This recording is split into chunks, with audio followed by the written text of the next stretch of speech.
Anybody who has followed a show for more than a few years can attest to the notion that many shows do not maintain a high level of quality for most of their runtime. This is typically due to a variety of reasons. The show has run on longer than its initial premise can produce original ideas, executives meddling and forcing the show to continue on beyond this point, or the original writing staff moving on to fresher ideas and leaving new writers with less familiarity with the work in charge. But the Venture Brothers has never suffered from any of these maladies. Adult Swim has always given a generous amount of freedom to the showrunners, who themselves view the show as more of a passion project than a full-time job. And of course, Doc Hammer and Jackson Public have been more or less running the show themselves since its inception nearly 2 decades ago. As such, The Venture Bros is a show that has maintained a high level of quality for an amount of time unheard of in television. 7 seasons across 14 years, and never so much as a hint of flanderizing characters, foregoing major plot beats for fan service, half-assed pacing, shark jumping, or so on. This video was originally meant to be a retrospective of the series as a whole, but I was struggling to come up with ways to organize the ideas, and so decided to make a tier list instead, because that seems to be the sort of thing that YouTube viewers like to see, and I can put rants in between episode reviews. But then the tier list ended up being far too long of a concept and not really sufficient to explain the ideas in a way that was satisfying to me as a fan. Some episodes are good for different reasons than others, other episodes have faults that don't detract from what makes them appealing, and so trying to organize everything into a simplified scale such as a tier list would lose nuance in a way that a show like this doesn't deserve. This is a compilation of a much longer series, collapsing every individual episode review down into one video in order to make navigation more convenient, as well as centralizing the ideas and concepts in a way that better facilitates conversation. The individual episode reviews are split up into 4 segments: recap, rant, review, and wrap-up. Recap is a very brief summary of most of the episode's plot lines. Rant is a section describing one aspect of the show as a whole relative to how it appears in the episode. Review is a general detailing of my opinions on the episode, as well as some context for those opinions. Wrap-up is largely things I couldn't find another place for, as well as being the episode's total score, though this is a concept that I stopped taking seriously around Season 4 and drop altogether at Season 5, so don't put very much stock in me saying that an episode is, say, 4 out of 10.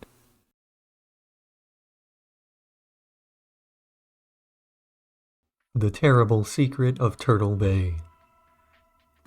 Rusty Doc Venture is invited to the United Nations to show off a new invention of his, unaware that he is being stalked by a delightful Japanese stereotype whose name roughly translates to masturbation addict. Doc's invention is initially given a negative reception by the other conference goers, who constantly treat him with disrespect even before he presents, until the US military finds a more practical use for the technology and decides to invest. Meanwhile, Hank and Dean exude characteristics of unbound naivety and wander around New York where they accidentally thwart the plans of the masked ninja before getting robbed. Brock then steps in and saves the day in his trademark over-the-top fashion. This episode has the job of introducing so many different aspects of the show and ultimately does a terrible job of it, only getting basic things like the initial tone correct. Characters are all over the place relative to their decided upon later personalities. Hank and Dean, for example, seem much dumber in this episode than normal. Doc shows very little worldliness for a former boy adventurer, and Brock Sampson is even much smaller than in later episodes, and that includes physically as well. Even minor characters, or at least characters who were at the time minor characters, are not immune. Dr. Girlfriend has a prominent Adam's apple, the Monarch and his henchmen have completely different costumes, and the early designs and personalities for Billy Quizboy, Pete White, and Professor Impossible are also uncanny in their differences. The tone, however, is more accurate to the later episodes, though not seasons. From the very introduction, we can see the over-the-top intrigue with Otaku Senzuri appearing to kill one of his own employees before revealing that he in fact cured his addiction to smoking. This sort of set-up fake-out is the basic foundation of the entire series, a series that itself began as a parody of typical genre cliches. Ultimately, The Terrible Secret of Turtle Bay gets a 1 out of 10. Nobody who's fallen in love with this show fell in love with this early version of it. and barely any of the aspects that have caused the Venture Brothers to be so beloved are present here. It watches a little bit like a knockoff made by somebody who's only heard of the show but never watched an episode, and it only gets away with its lacking qualities because it's a pilot.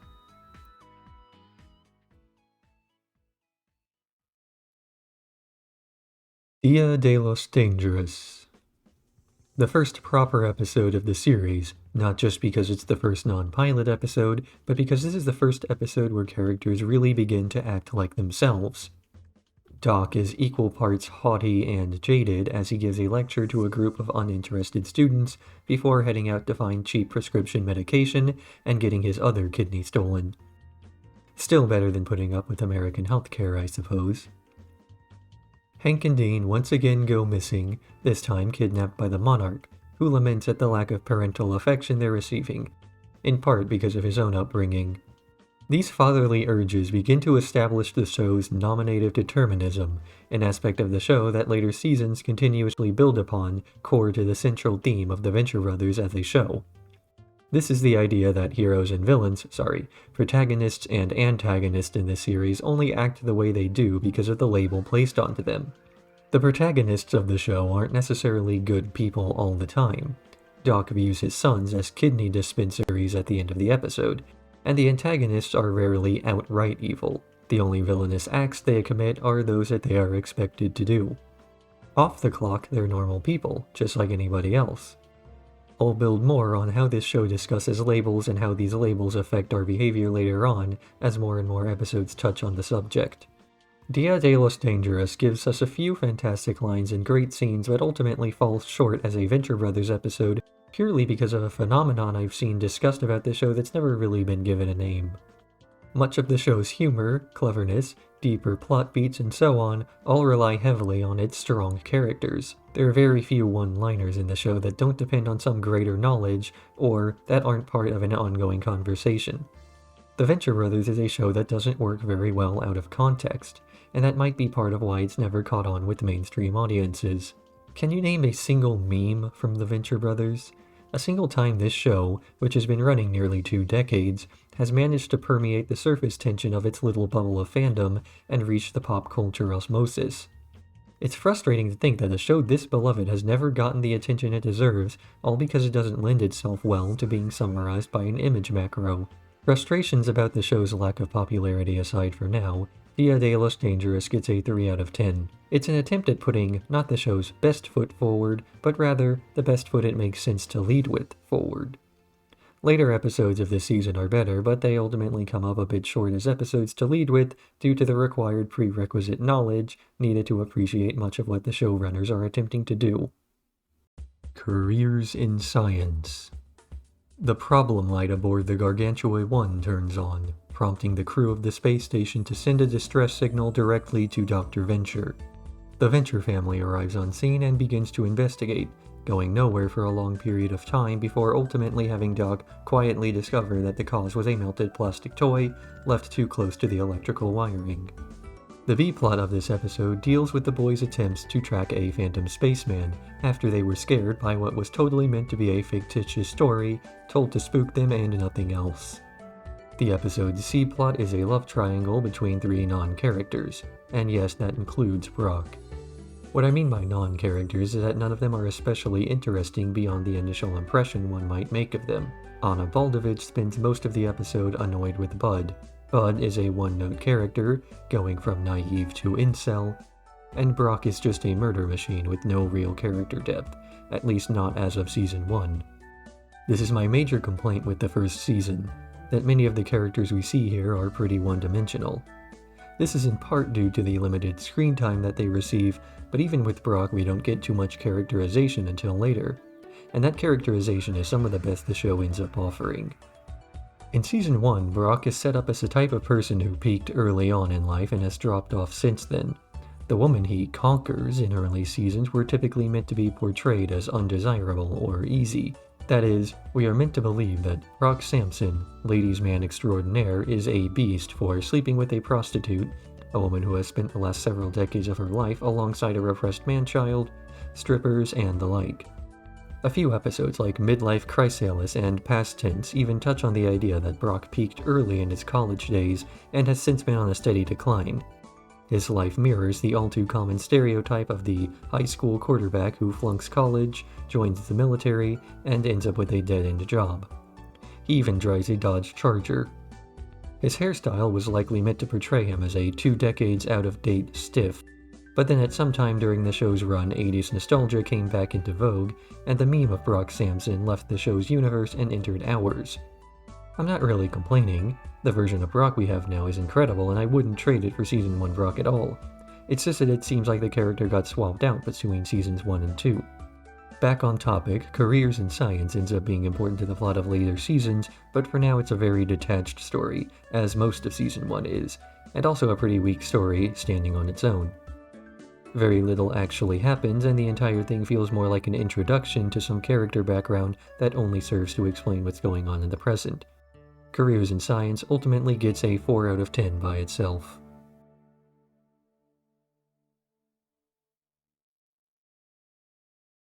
Home Insecurity. This is the first episode where I feel as though the showrunners finally found the groove that would carry the show to its modern greatness. You really start to see aspects of the Venture Brothers' golden age appearing as early as this episode, but just because they found the groove doesn't mean they've made their way into it. With Brock on a sabbatical, the Venture compound becomes undefended, save for an untested defense system named Gardo. The Monarch and Baron Unterweit both attempt to arch Dr. Venture during this window, only to end up in a petty squabble over arching rights. The henchmen share stories as the Venture family are trapped inside their panic room by Gardo, who eventually turns on the henchmen after an accidentally successful infiltration by Helper. In the B-plot, Brock meets up with Steve Summers, a more cynical take on the $6 million man, who owes the government for a surgery he only needs because of his work with the government. A story all too familiar for anybody who's ever had to work with the VA. The A and B plot of this episode both represent the things the Venture Brothers excels at doing: world building, subversive pop culture references, and the effects those two things might have on the psyche of somebody overexposed to it all. We get a few great punchlines scattered throughout. I'm especially fond of the metaphorical pissing match between the Monarch and Underbite. My only real complaint is that the best parts of the episode don't get as much screen time as they should, but again, this is the showrunners just figuring out what works and what doesn't. Despite the praise I'm giving this episode, it still suffers from many of the same issues other Season 1 episodes have, which can hold it back through things like characters being unnecessarily abrasive or unlikable, and the weird obsession Season 1 had with gross-out humor. At least we get a few good Helper moments. Overall, it gets a 6 out of 10. The Incredible Mr. Brisby.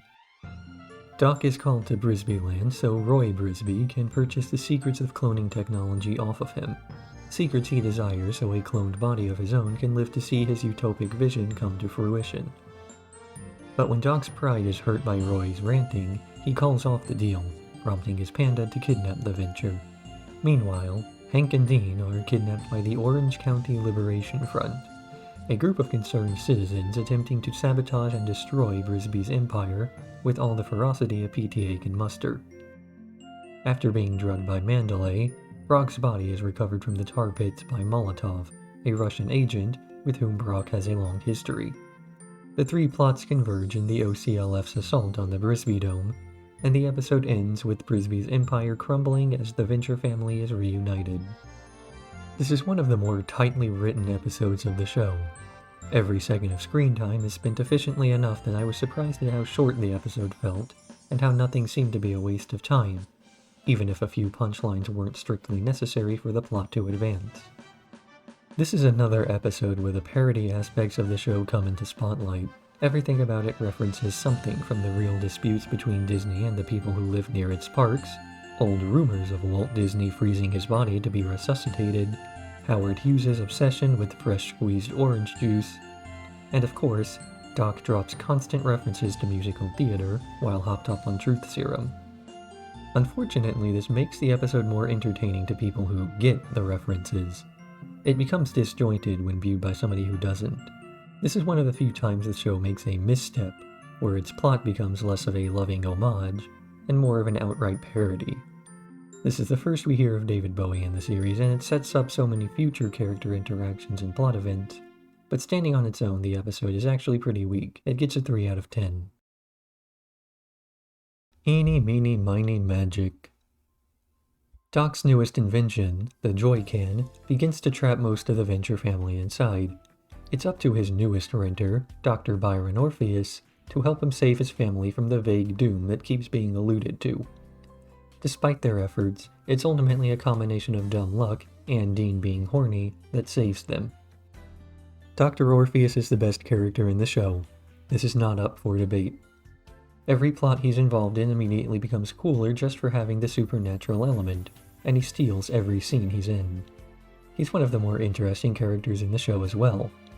Thematically, the Venture Brothers has a lot of bad parents in it, but Orpheus is an interesting subversion of this in that he's actually trying his best. He's merely too obsessed in his work to pay too much attention to his daughter. While so many others are negligent, if not outright malicious towards their children, Orpheus can only really be accused of being out of touch, a fault that makes him more relatable and easier to sympathize with. He also plays well off of a lot of the main cast, in that his world is similar but distinct from theirs. While the Venture family regularly dabbles in super science, Orpheus regularly dabbles in the supernatural. This means that him having his own storylines results in the showrunners coming up with completely new elements of the show, as well as new characters for them to interact with. And these elements end up being some of the best the show ends up offering, all because of Dr. Byron Orpheus. The plot of this episode is actually very bare bones.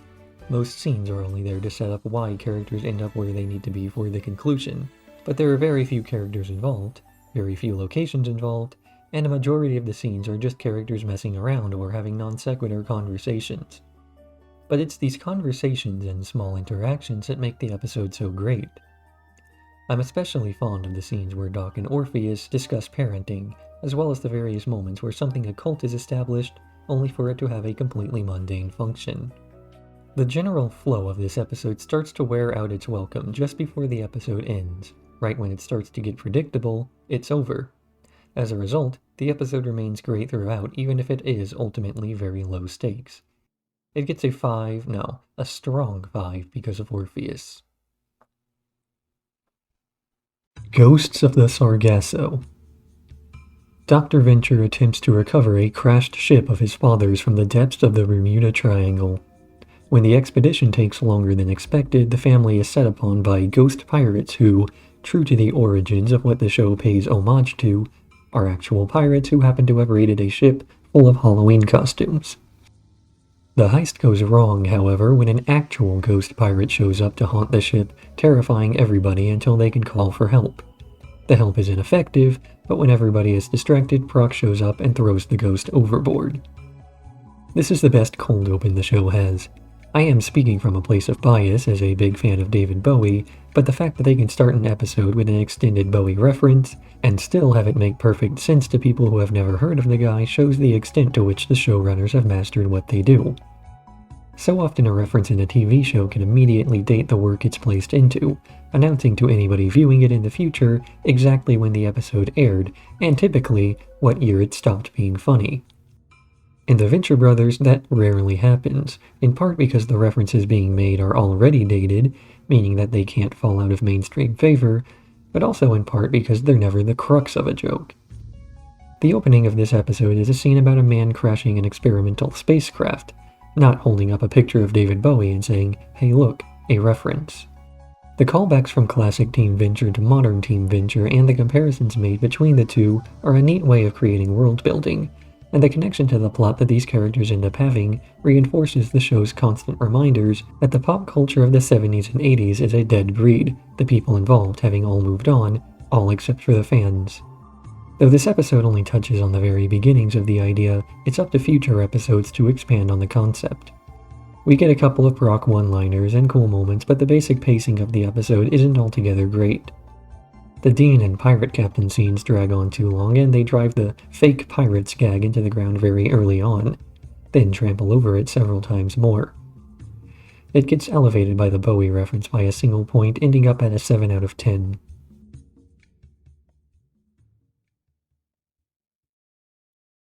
Ice Station Impossible. Richard Impossible, former college professor and current super scientist in the employ of the United Nations, invites a few of his former pupils to a think tank in an Antarctic research base. Doc's attempts to subvert the urine test are unsuccessful until he receives the help of Sally Impossible, and the two of them hit it off. Richard overhears his wife talking to Rusty and decides to intervene, dropping off Doc in the middle of the Antarctic waste to die. Meanwhile, Hank is infected with the Goliath serum, an old military bioweapon designed to turn animals into bombs. They track Rusty to the research base, where a team of scientists works together to create a serum that cures Hank of his affliction. Or so they think. In reality, they just created ranch dressing, and the serum wore off on its own, having never been tested on a human subject. There's a lot of trope subversion in this episode. It's basically the poster child for the Venture Brothers as a parody show, from Ray Spannon's sphincter-relaxing post-mortem to the realistic Fantastic Four parody, and my favorite joke of the episode, Rusty being unable to hear Impossible over the engine of the hovercraft. There's an aspect of this show that feels like a nerd you went to high school with who would constantly point out the unrealistic parts of superhero stories. Like, if you could fly, you'd constantly have to deal with facefuls of bug, or the sub-zero temperatures of the upper atmosphere. Super strength would tear every muscle in your body, since even strongmen have to rest after events. If you had super speed, you'd catch fire from the friction, and so on. You know, the type of person to begin most of their sentences with, actually. On a scale from nobody asked to very interesting, the Venture Brothers veers far onto the less obnoxious side. But on occasion, the show can cross the line into territory that can come off as being a bit too that guy. Maybe I'm just rambling, maybe this is just the type of encounter a person who spends too much time engaging with nerds online views as commonplace. But this episode veers pretty heavily into the realm of obnoxious YouTube commenters, too much for me to give it any higher than a 4 out of 10. Midlife Chrysalis. If I finished college I know how to pronounce this. After an incident involving their supersonic jet getting stopped for violating protected airspace, Brock and Doc undergo personal midlife crises. Doc attempts to remedy his feelings of mediocrity with his sexual conquest, but ends up getting instead catfished or caterpillared by a thinly disguised doctor girlfriend.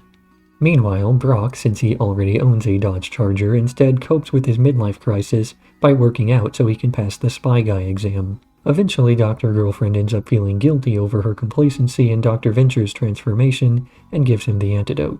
Brock eventually earns back his license to kill through nepotism, and returns to reclaim his masculinity by punching a bartender. This is Dr. Girlfriend's first episode as anything more than set dressing and the start of the story arc of one of my favorite characters in the series. Her introduction and later development serve as a series of great subversions of typical genre norms. At first, she's exactly as her name implies, the monarch's girlfriend.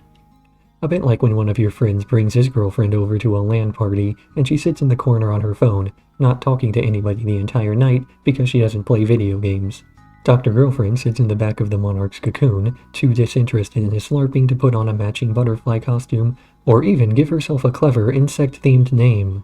She looks like she doesn't want to be there, and her personality matches this idea for her first few appearances.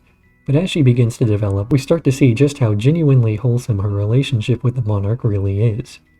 We also get to see why she's Dr. Girlfriend and not Mrs. Girlfriend, since she literally has a PhD, something we also get to see her studying towards in flashbacks. Maybe the real reason I like Dr. Girlfriend or Mrs. Dr. the Monarch or Dr. Mrs. Councilwoman 1 is because I'm a big fan of episodes that show the inner workings of the guild, and she's one of those characters who's constantly involved with that aspect of the show.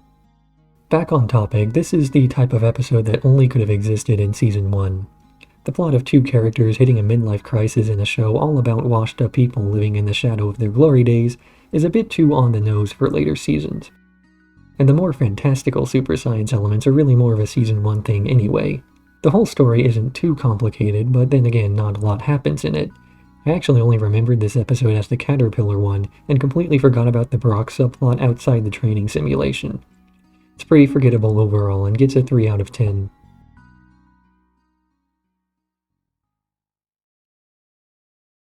Are you there, God? It's me, Dean. A guild bylaw preventing the capture and torture of injured hostages prompts the monarch to call off an arching where he has captured the Venture family while Dean receives treatment for his malady. Hank and Brock are kept in the cocoon as a guarantee for Dean's return after the surgery is finished. and they get to crash the monarch's birthday party, giving him what he has always wanted, a huge fight. Meanwhile, Billy and Pete are called upon to perform the surgery as Dean copes with the dramatic experience of not only having his testicles twisted, but of everyone knowing about it. Once everything is back to normal, the two plots reconverge the same way the episode began. You already know how fond I am of the non-arching villain episodes. Episodes where the characters just hang out, doing nothing important. Just guys being dudes. That we also happen to get a glimpse into some old guild history is just a bonus on top of all of that. This episode also parodies old, very special episodes in the most gruesome way they possibly could have gotten away with on television. And hey, the monarch has a birthday party. This is the show's first proper introduction to 21 and 24. The character designs have appeared previously and even had speaking roles once or twice, but this is the first time the characters are used in the same manner in which they appear for the rest of the show, as those two guys. Those two guys style characters appear a lot throughout the show's run. Cardholder and Doe, Tim, Tom and Kevin, Watch and Ward, Holy Diver and Sky Pilot, Billy Quizboy and Pete White, and of course, 21 and 24. Doc Hammer and Jackson Public have stated in the director's commentary that characters like this typically appear whenever they run out of ideas for an episode, or they need some sort of in medias res scene transition. More often than not, the two characters are merely a stand-in for the showrunners, and the conversations they have are based on actual conversations, just adapted for television. There's a very limited plot in this episode, not too much really happens. This isn't necessarily a bad structure for an episode, as long as the gaps in the plot are filled with interesting interactions between the characters, that's fine. But the episode occasionally struggles to justify a lot of what's going on, at least in a way that's consistent with other characterizations. The Monarch, for example, says that he only joined the guild for the dental program, but in Season 3 we see otherwise. Considering the typical consistency of the show's world, this type of thing stands out just a bit more. It ends up getting a 5 out of 10. Propped up by a few great moments, held back by constantly reminding us that testicular torsion is supposed to be funny. By the way, the dreaded candiru is a real type of fish. It's sometimes called the toothpick fish, so sorry about the mental image you just formed in your head. Don't worry, it doesn't actually swim up your urine stream. That part is just a myth spread by people who don't want tourists urinating into their water supply. A urine stream isn't even a steady stream at that distance anyway. It's more like a bunch of individual droplets if you look at it in slow motion. Unless you've got a urethra like a garden hose. Again, sorry for the mental imagery. Tag sale, you're it. Dr. Venture has a yard sale. It goes exactly as you might expect it to. This is by far the best episode of the first season, and in my opinion the first episode where the show's later greatness really starts to show itself. There's barely an overarching plot, but the episode doesn't try to pretend like all that much even happens. This is just a series of vignettes where interesting people do uninteresting things. Despite the overall uneventfulness of the plot, this episode also introduces so many future concepts to the audience. Hank Co. makes its first appearance as Hank becomes the bad boss towards Dean, Helper, and Triana, failing to sell hoagies and lemonade to the visitors. Orpheus first gets the idea into his head to get an arch-nemesis of his own, leading to the entire development of the Order of the Triad. Phantom Limb, Augustus St. Cloud, and the Intangible Fancy all make their first appearances here, as well as 21 and 24 finally being named. On top of that, so many background characters make their first appearances too, and this is probably a good time to mention how this show develops side characters. Background characters are seldom single-use outside of crowd shots of laymen in settings like New York. Instead, each character who appears in the background of an episode is typically given a punny name and design, then they're used and reused in any episode it makes sense for them to appear in. This is the first episode where the use of this technique is readily apparent, but notable future examples are Now You See 'Em, Now You Don't, and Bot Seeks Bot.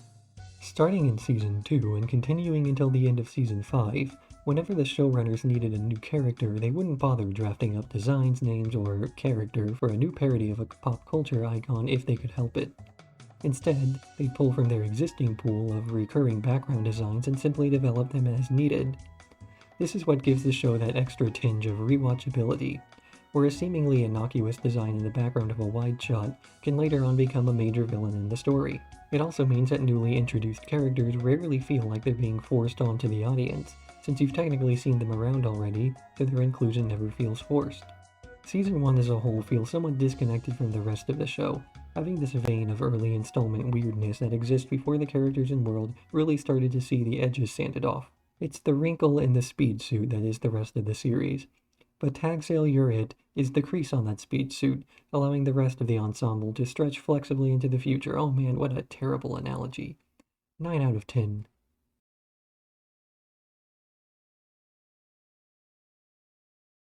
Past tense.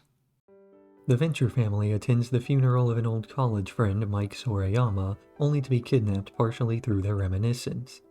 As it turns out, Sorayama couldn't handle the bants, and has spent the majority of his life plotting an elaborate revenge fantasy against those who wronged him. While being lectured on why they're all such bad people, Brock manages to escape captivity in order to track and defeat Mike. While all this is occurring, Hank and Dean recruit the help of the original Team Venture, who also backtrack through much of Rusty's college years in their search for him. The two plots converge with Rock inadvertently fighting the old Team Venture before they learn that Sorayama was dead the entire time and programmed robots to continue his vendetta as well as his life. This is the first proper introduction we get to the classic Team Venture. They've appeared in earlier episodes but served little purpose other than exposition or progressing the plot. Here, we finally get to see their personalities and how they reflect the generational differences of the show. The Venture Brothers parodies many Golden Age cartoons, complete with the propensity for over-the-top danger, dramatic set pieces, and a general disdain for minorities and non-Western cultures. Around the Vietnam War, people, and by extension the media they consumed, became much more cynical in nature, and the good guys shoot all the bad guys era of comics ended, replaced by much more ambiguity, starring characters with more overt flaws, or at least flaws that get explored by the comics themselves. The structure of this episode is unique among many of the episodes of the show, with stories simultaneously taking place between two time periods connected by location. We see a scene in the present at Rusty's old dorm room, we see a scene in the past there, we see characters from the present, we flash back to those characters' history. It feels a bit contrived that everybody happens to have gone to college together, but I'm aware this is typically how scientific fields work. You network in college, and that's your circle of friends forever. Really, making friends as an adult is hard. Ultimately, I have to give Past Tense a 4 out of 10. It's a great concept for an episode, but takes far too long to get to any of the interesting parts, or do anything really worthy of the episode's structure. This episode shows a lot of the potential that the future of the series would have, but for now it's underwhelming and held back by the show being a parody first and being too afraid to stand on its own. I do want to shout out Rusty's impeccable music taste, however. The Trial of the Monarch. The Monarch is put on trial for the murder of a police officer. Various testimonies are given, practically none of which end up being relevant, and eventually the real purpose of the trial is made apparent. It's a setup to arrest one tiny attorney, though why he's such an enemy of the guild we can only speculate. The episode ends with the Monarch and his attorney behind bars, something Jock finds bemusing. This is one of the most interesting episodes of the season as it's the first real time outside of the pilot we get to see the world of supers interacting with laymen. So much of how this universe works is also given an initial setup during this episode. Ordinarily, the police do not involve themselves with guild business, so long as the guild sticks to fighting superheroes and scientists. This serves as a means of keeping some of the more super aspects of super science in check, as laser rifles and doomsday machines falling into the hands of petty criminals could damage society for the worse. So long as supervillains are spending their extra energy chasing heroes around and not threatening to blow up the planet, the world will persist in a sort of peace caused by anybody with the potential to cause massive damage being preoccupied. We get to see in later episodes what happens when super science goes unchecked into the ordinary world, so the fact that there's an in-universe explanation for why much of this technology hasn't changed the world actually serves to make a bunch of grown adults running around in spandex more believable. The Trial of the Monarch is one of the best behind-the-scenes episodes of the series in that we get to see a much more mundane side to so many of the characters' lives, such as the Monarch crying over a tell-all book being written exposing his worst aspects while causing a lover's spat with Dr. Girlfriend. But simultaneously, we get to see a lot of the more high-concept aspects of the show's world-building. This is our first look at Guild Strangers, a reference to, say, my fourth favorite David Bowie song, as well as a glimpse into the inner workings of the GCI. This episode suffers a bit in that many of the early scenes are build-ups to nothing, but that largely serves in favor of the fake-out halfway through the episode. It builds on the universe of the Venture Brothers, which is the aspect of the show that I personally believe is responsible for keeping so many fans coming back to it time and time again. 8 out of 10.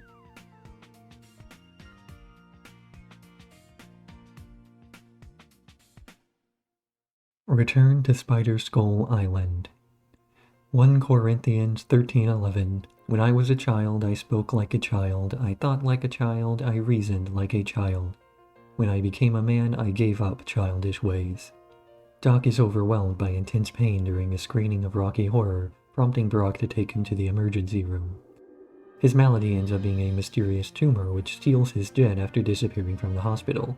This tumor ends up being Doc's twin brother, who he absorbed in the womb, hence all the mommy place dreams, and the two end up fighting for survival. Helper ends up rescuing an incapacitated Doc and ends up knocking out the evil twin at the same time.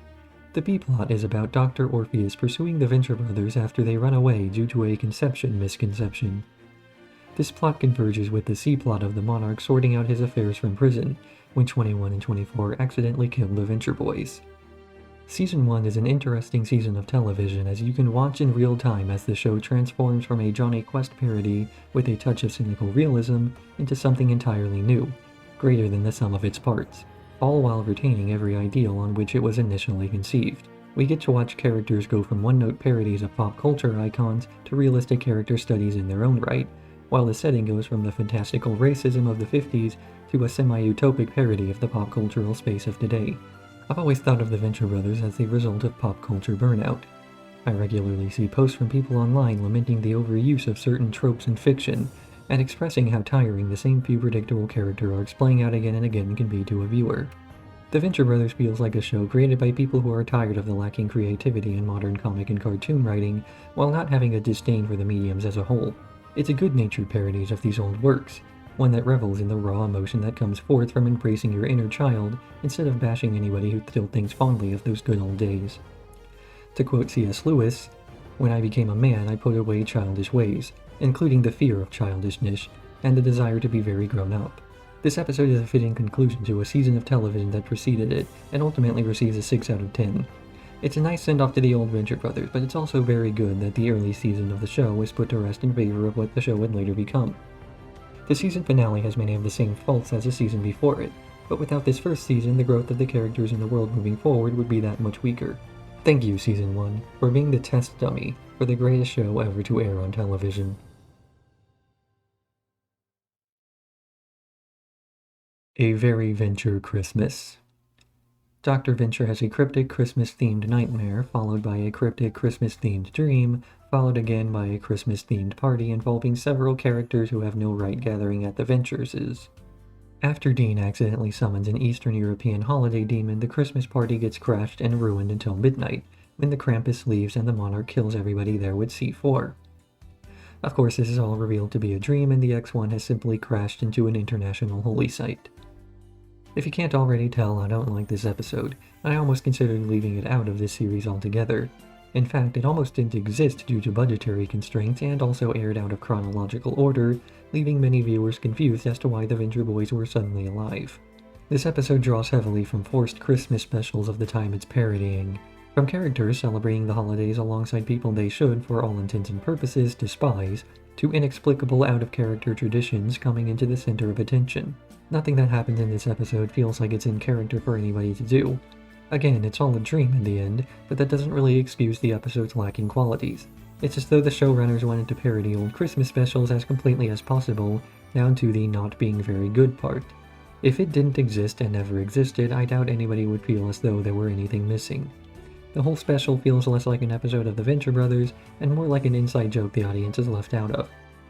Maybe it's just PTSD from my parents leaving their Christmas story on 24/7 for the whole month of December, but this Grinch is giving the episode a 1 out of 10.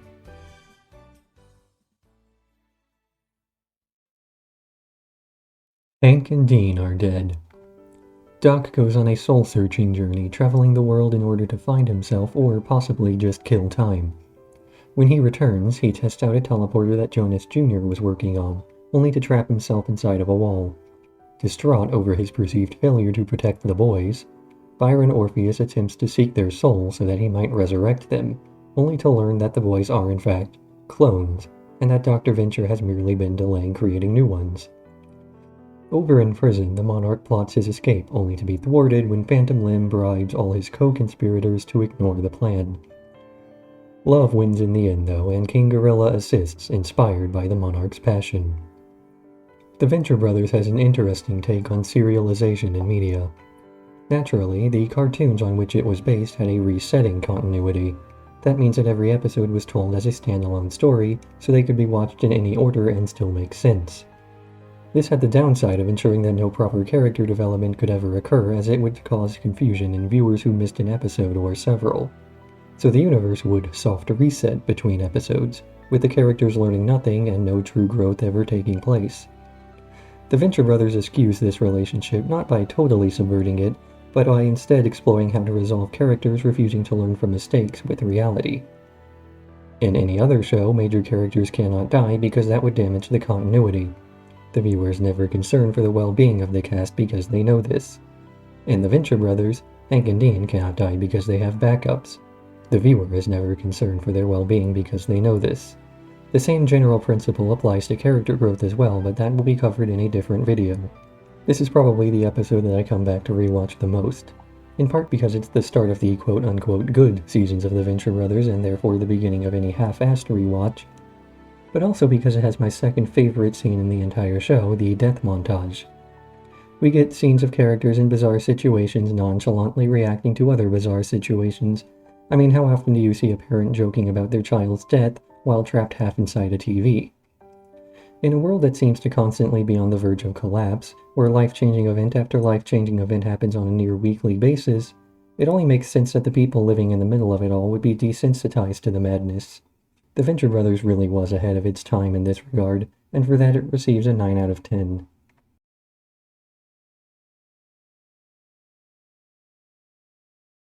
'21 and '24 rebuild the Monarch's cocoon after its destruction, including the reconstruction of its crew of henchmen. Their first impromptu mission is a disaster, however, as their plans are thwarted and the Monarch crew decides to mutiny after capturing Doc.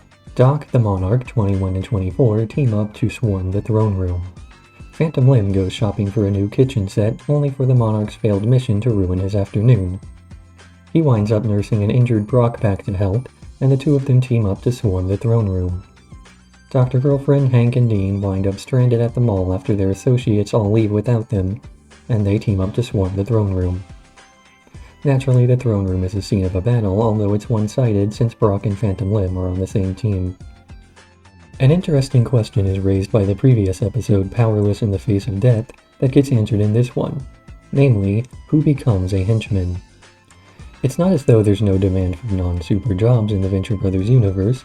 You can easily make a living fitting speed suits or working in a food court or as a mall cop. So why take the job of professional henchman when the conditions are so terrible? Are these people who are hoping to break into the field of professional menace? Are the perks that great? Or is villainy an industry that preys on the undereducated and vulnerable members of society with the promise of a better life in exchange for the best years of theirs? We see a strong indication in this episode that the answer is the lattermost of these options, from the US military-style recruitment cable, complete with shilling the lifestyle advantages to a group of what we'll call urban youth. We really see either end of the competency spectrum on this episode as far as the world of super science goes. On one end, a group of men in butterfly costumes wielding collectible trading cards. On the other, two men hopped up on muscle growth accelerator, wielding experimental personal hovercrafts. We also get to see just how valuable the mindless discipline of a trained henchman can be, as Brock comments on how much of a joke the disorganized thugs of the new Monarch crew are, which, to a man who spent the last season mowing down the Monarch's men with his car, is really saying something. The interactions between Phantom Limb and Brock are some of my favorite in the series, and it's a real shame this is the only time the two of them get to interact amicably. And of course my absolute favorite scene from the entire show is in this episode, set to the score of Holst's Mars, a song I played in high school. I could be pedantic about some aspects of this episode, like how Hank basically has no job through the entire thing, or how some of the humor doesn't really work as well today, but ultimately, it's harder to give this episode anything lower than a 9 out of 10.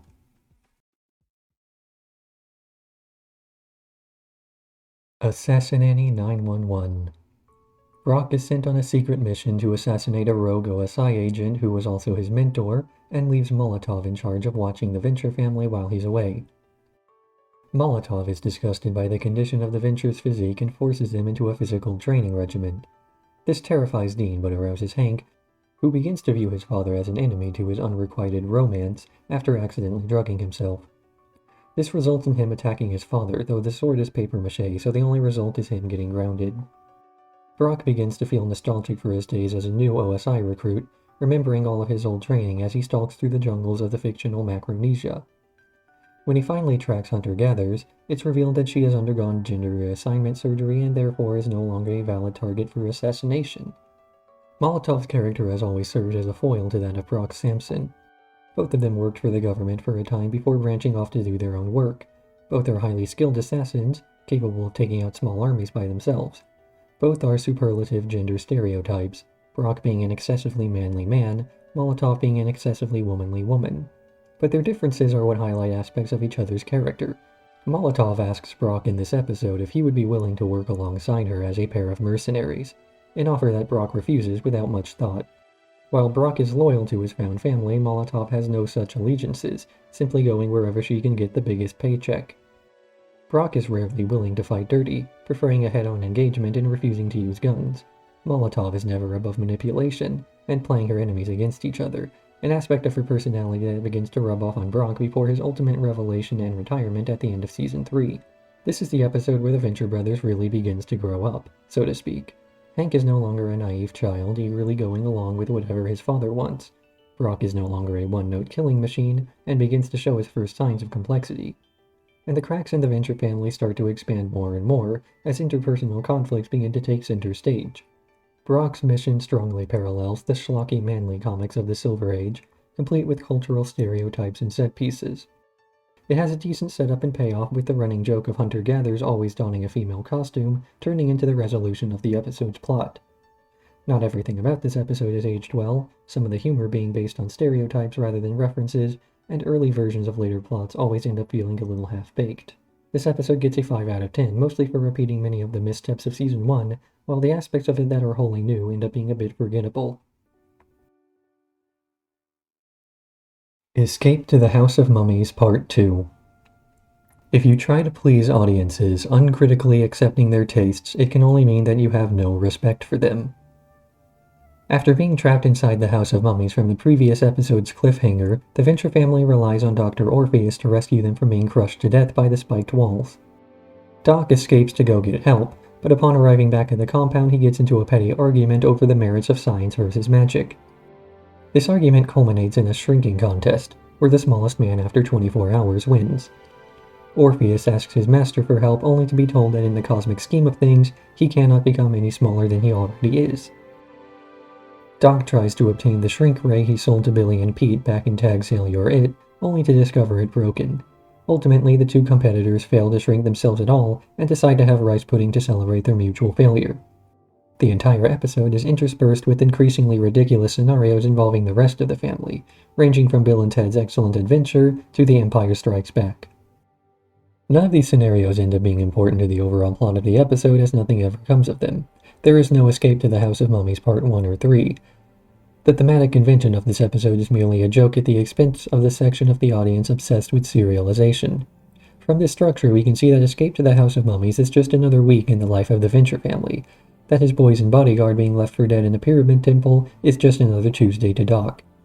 Through the episode, you might expect to see some semblance of balance to the Brock scenes, something to explain the in medias res opening of the episode, but the longer they go on, the more you learn that the plot synopsis itself is part of the joke. It's a level of meta-humor that the show is built on, and it's funny to see it expanded even to external aspects of the show. The Venture Brothers is serialized. It's episodic, but importantly, the world of the Venture Brothers doesn't care about its audience, which is a refreshing change of pace from the modern trend of subverting audience expectations for the sake of subverting audience expectations. This is probably one of the best episodes of the Venture Brothers to show to somebody who is skeptical of its quality or if it's worth the investment to watch. The Venture Brothers is a show that's hard to follow if you haven't been around since the beginning, due to how much of a misconception it is that the show is episodic. But episodes like Escape to the House of Mummies Part 2 show that you can enjoy an episode without being able to follow its plot. The grand overarching stories have always been secondary to the character interactions and world building of the Venture Brothers, and this is an episode that delivers heavily on the former of those two. I especially love how Pete White disassembled the shrink ray because he thought there was a map inside, and Billy, frustrated, interrupts Doc's incredulity by stating that they've already had the argument 1,000 times. This episode gets a 10 out of 10 for making no sense and using that fact to its advantage as much as it possibly can. Oh, and has H. John Benjamin in it. Ignore me! I've wanted to do that since I started this series. After finding an old Betamax tape while doing some cleaning, the Venture family learns of an invention left behind by Jonas, which must be assembled in a specific spot on a specific date. A looming alien appears and claims that it will cast judgment on humanity soon, and that the Ventures should simply ignore it until then. The parts of the device are scattered in multiple locations throughout the world, so Doc reluctantly accepts the help of his brother to find each component before the deadline. After retrieving them and reuniting, they are caught by Professor Impossible, who assembles the machine for them as he believes the Venture family is unfit to do so. When the Galactic Inquisitor arrives, the device turns on where an alien masquerading as Jonas arrives and shoots it. This is the first episode where Jonas Jr. gets to function as anything other than a foil to Doc, acting as a character in his own right. Typically, he's nothing more than Rusty if Rusty didn't have any childhood trauma, whether or not that's enough justification for his failures. In this episode, we get to finally see him acting as his own person, and see how he behaves in situations without anybody to compare to. JJ is typically viewed as the stereotypical 21st century entrepreneur, creating technology that's more in line with what consumers would want instead of things that push the bounds of speculation. While Jonas Sr. constructed Gargantua 1 primarily as a research base, Jonas Jr. constructed Gargantua 2 as a casino resort first, with research as a secondary function. We also see the inventions his empire is built on being more mass consumer friendly, such as the J-phone, a clear XP of the iPhone. Rusty, meanwhile, largely works on military contracts, designing weaponry and killbots. Jonas Jr. represents the leap into the 21st century that so many other characters are reluctant to make, and we get to see a lot of perspective of the world from an in-universe outsider to it. 20 Years to Midnight is one of the better episodes as far as its humor goes.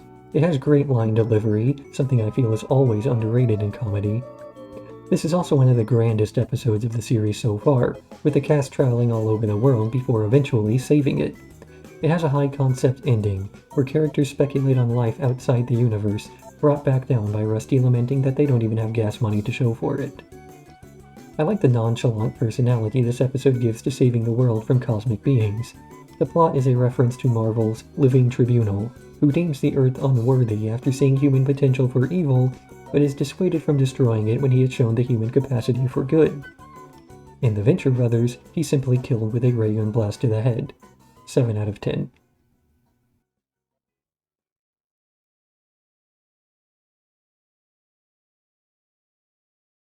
Victor, Echo, November.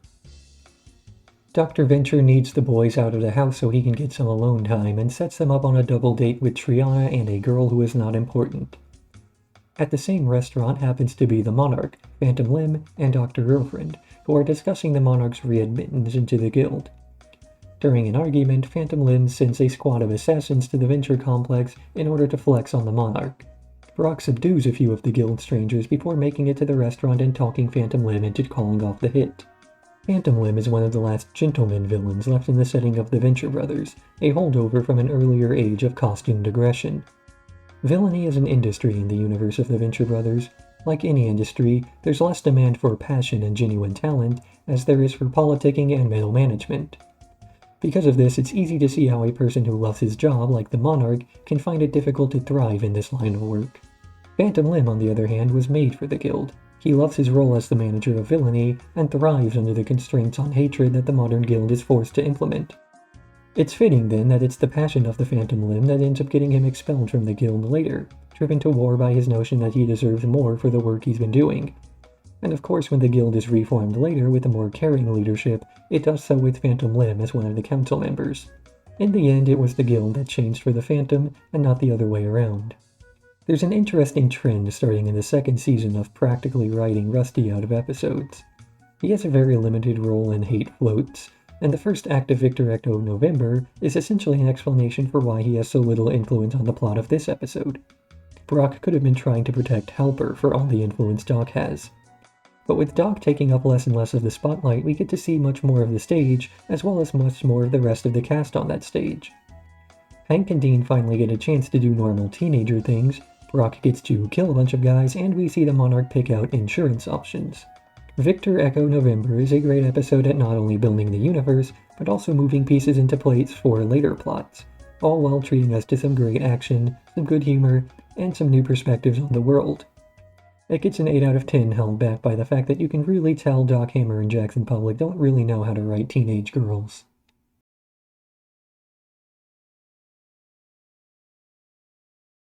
Love Bites. The X-1 crash lands in Underland as the Venture family is on their way home from a costume contest. Mistaking Dean's costume for a dress, Underbite declares his intentions to marry Dean, and the Venture family is unwillingly forced to attend the wedding. As they plot their escape, they find out that a resistance movement is alive and well within the walls of the Castle Underbite, and they plot their escape/revolution. The wedding is ultimately called off when Dean reveals his gender to Underbite, who is then arrested for violating his own indecency laws. Baron Warner Underbite is an interesting villain as he's one of the few antagonists we see who isn't allied with the GCI, instead being the ruler of his own country, Underland, right on the border of Michigan. Aside from his muscles and detachable jaw, Underbite isn't particularly capable on his own, rather he uses the resources of his country to produce menace. Underland is a land shown to be desolate and inhospitable to life, the people living in squalor assuming they don't perish during their military service. I've never been completely certain whether Underbite actually has any henchmen, or if he has citizens, but it's clear that he has a certain degree of loyalty from his soldiers derived from their fear of him. After Love Bites, he is deposed from the government and vanishes for about 2 seasons before showing up again halfway through Season 4 to join the Revenge Society. His role beyond this point is greatly diminished as he does little else aside from serve as muscle for the organization. He ends up being written out of the show after an ambiguous death scene in the Season 6 opener and never really serves a narrative purpose beyond this episode. Underland as a setting is not altogether interesting. We get a few jokes about how awful it is, but aside from that we get very little that's done with the setting as a unique place. Even the resistance movement is really just there to fuel some comedy and ends up being secondary. This episode could have taken place in a castle outside Gary, Indiana for all the good its setting did for it. The jokes about Dean being feminine wear out pretty quickly, and although we get some great moments involving the Bat, Love Bites ends up being a pretty forgettable episode. Really, before this rewatch I thought it was a Season 1 episode. At least being in Season 1 would have made the 4 out of 10 I'm giving it make a little bit more sense.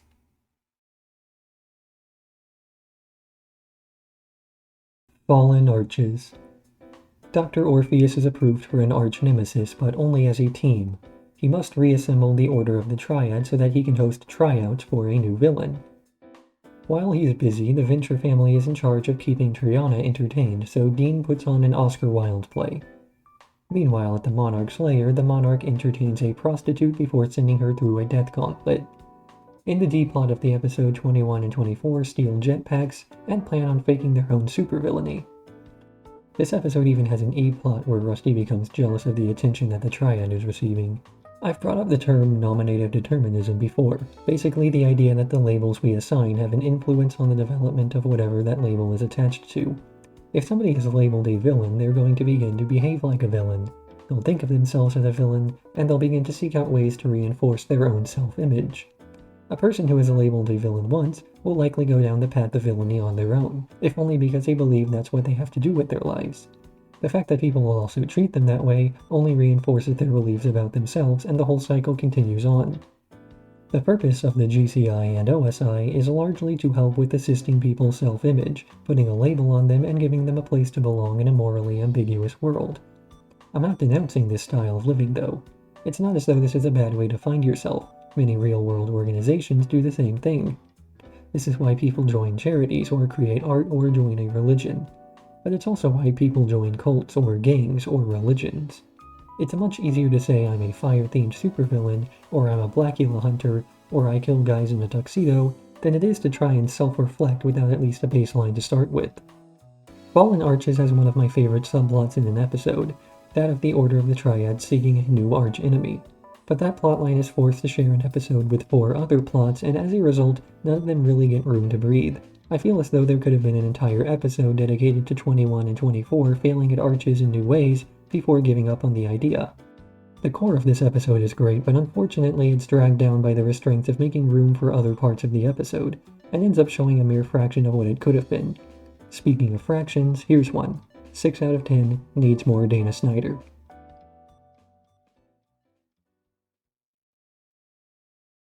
Guess who's coming to state dinner? Gargantua 1 crashes into the desert, destroying a terrorist camp and earning Bud Manstrong the title of national hero. He and the Venture family are given an invitation to a state dinner, where Doc plans to sell new tech to the White House, and the White House plans to sell a vice presidency to Bud. The ghost of Abe Lincoln notices a microchip in the back of Bud's neck and recruits the help of the Venture Boys to make a corporeal body so that he can save the president from what he assumes will be an assassination attempt. This episode features a president who is a combination of Bush and Clinton and comes off as a caricature straight out of the early aughts. Most of the episode's humor matches this, and comes across as very dated. In fact, it's hard to rewatch this without immediately feeling like you're back in 2006 when the episode aired. This is an example of when the referential humor of the show outweighs the rest of the comedy, and the result is an episode of television that's barely worth revisiting. Often, when the Venture Brothers makes a reference, they're referencing something from long enough ago that it becomes more timeless than dated. If the material being referenced or parodied is too recent, it dates the episode at best, and at worst makes the audience say, "Wait, people still talk about that?" Here's a fun fact about me. The first time I ever saw this episode was while I was in Washington, D.C. as part of a school trip. It was neat to see an episode of a TV show take place in the same location I was currently visiting. Yes, I was the guy who watched cartoons instead of talking to people. I guess not much has changed. The plot of Guess Who's Coming to State Dinner was hard to follow back then and still is now, even after I know what's going on. Apparently we were meant to actually pause during the newspaper bits in order to fill in the gaps, but again, 2006. A few of the running jokes don't land well the first time they're told, and then continue cropping up repeatedly. And of course, this episode is based on one of the weaker Season 1 episodes, inheriting many of its issues. For forcing us to all remember what we were doing in 2006 and giving us this frame of television, the episode gets a 3 out of 10.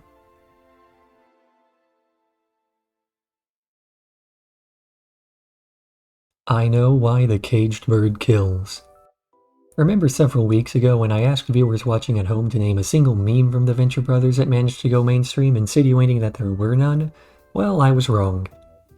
Hank and Dean are kidnapped by Myra Brandish, a former bodyguard of Rusty's who claims to be their mother. As Doc and Orpheus are busy trying to exorcise an Oni, it's up to Brock to rescue the boys. In the other plotline, the Monarch's cocoon is being taken over by the henchmen of a mysterious Dr. Henry Killinger, a villainous life coach who is trying to reunite Dr. Girlfriend and the Monarch for the sake of true love. The Venture Brothers have had a lot of flashbacks throughout the series' run. Most of these exist as comedic set pieces and rarely have a large effect on the plot, but others are much more important. The question asked then is, if these moments in the past are so important, why are they only now just being brought up? There are varying answers throughout the series for this, and the writers get great mileage out of the boys being cloned and Rusty not really caring too much to fill them in on everything. A lot of characters get amnesia or have their memories wiped, but since these are cliches of the genre being parodied, the writers are, again, able to get a lot of mileage out of this convention. Flashbacks are typically the best way to inform the audience of things the characters already know, without resorting to a conversation where characters recap knowledge for no real reason. Another common way is to have a layman character, somebody new to the world, slowly learn these things as they interact more and more. Basically the core premise of isekai. In the end, the Venture Brothers recognizes that it's better to show rather than tell, and that flashbacks are basically just telling the audience what they should have seen before. So when flashbacks are done, they're done in a way that serves the structure of the episode, like in past tense, or done with an ample amount of bias, like in Victor Echo November. I Know Why the Caged Bird Kills has a few too many ongoing plots for its own good.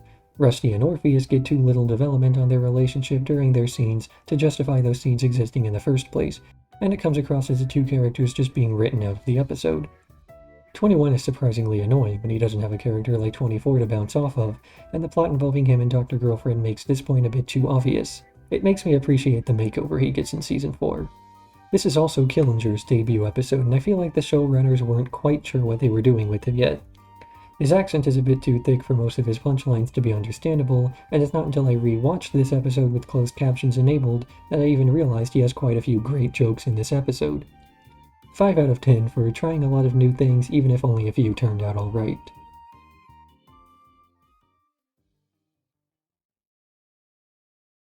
Viva los Muertos. Doc Venture has managed to reverse death, resurrecting the corpse of a fallen monarch henchman.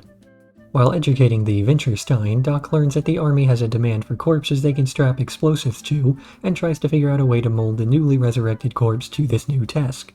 Brock begins to feel second thoughts about his role in the entire ordeal, and after more prodding accepts a deal to visit a spiritual healing party hosted by Orpheus.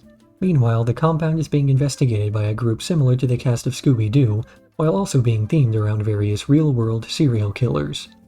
Brock's military training ends up overriding the enlightenment nearly achieved by the Vine trip, and he flies into a homicidal rage, killing the Groovy Gang and wrapping up the plot's loose ends. Brock Sampson began the show as a killing machine, a hammer, a tool of the government to end the lives of its enemies. But human desires and morality can only coexist with this type of lifestyle for so long, and soon Brock begins second-guessing his actions. Ultimately, Brock finds that he does enjoy his work so long as he can find some meaning in it, and in Season 4 he leaves to do just that. The lack of purpose in his life comes at more than just a cost to his psyche, though. Season 6 comes with another character plot, where Brock, lacking fulfillment, realizes he's becoming a subpar agent. But after an encounter with a lasso of truth, Brock becomes more honest with himself and accepts his role in life again, even if it does get a bit boring. At least boring to him. Viva Los Muertos is the only episode of the Venture Brothers not written by Jackson Public or Doc Hammer. Ben Edlund previously worked on the episode Guess Who's Coming to State Dinner, an episode I had problems with, but when given full reins on an episode he does a much better job. A parody of Scooby-Doo starring serial killers is exactly the type of thing one has come to expect from the Venture Brothers, and the dark humor in this episode manages to stay engaging without ever becoming edgy. Despite how shocking some of the content can be, it's never presented as shock humor for the sake of shock humor, instead coming across as a natural turn of events within the episode. This is not an episode that you can show to a person who isn't already familiar with the Venture Brothers. It's an example of how the show can be an acquired taste, something that you have to warm yourself up to being able to not only understand, but enjoy. But having a few esoteric episodes like this can be a boon too. The subject matter of the show is already somewhat niche, the target audience being people with a specific childhood experience, so having some episodes that help you feel like you're in on it makes being a fan that much more rewarding, even if it comes at the cost of potentially gatekeeping new viewers. 7 out of 10.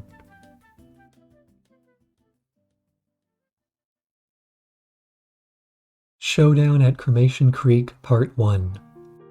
Sick of sneaking around and meeting in private, the Monarch finally proposes to Dr. Girlfriend. She accepts on the condition that the Monarch cease arching Dr. Venture permanently. Unfortunately, during the Monarch's bachelor party, his henchmen drunkenly capture the entire Venture family, forcing the Monarch to pretend he's only holding them so that they might attend the wedding. The Venture family receives tours of the cocoon as the wedding is being prepared, and they end up going their separate ways for a time.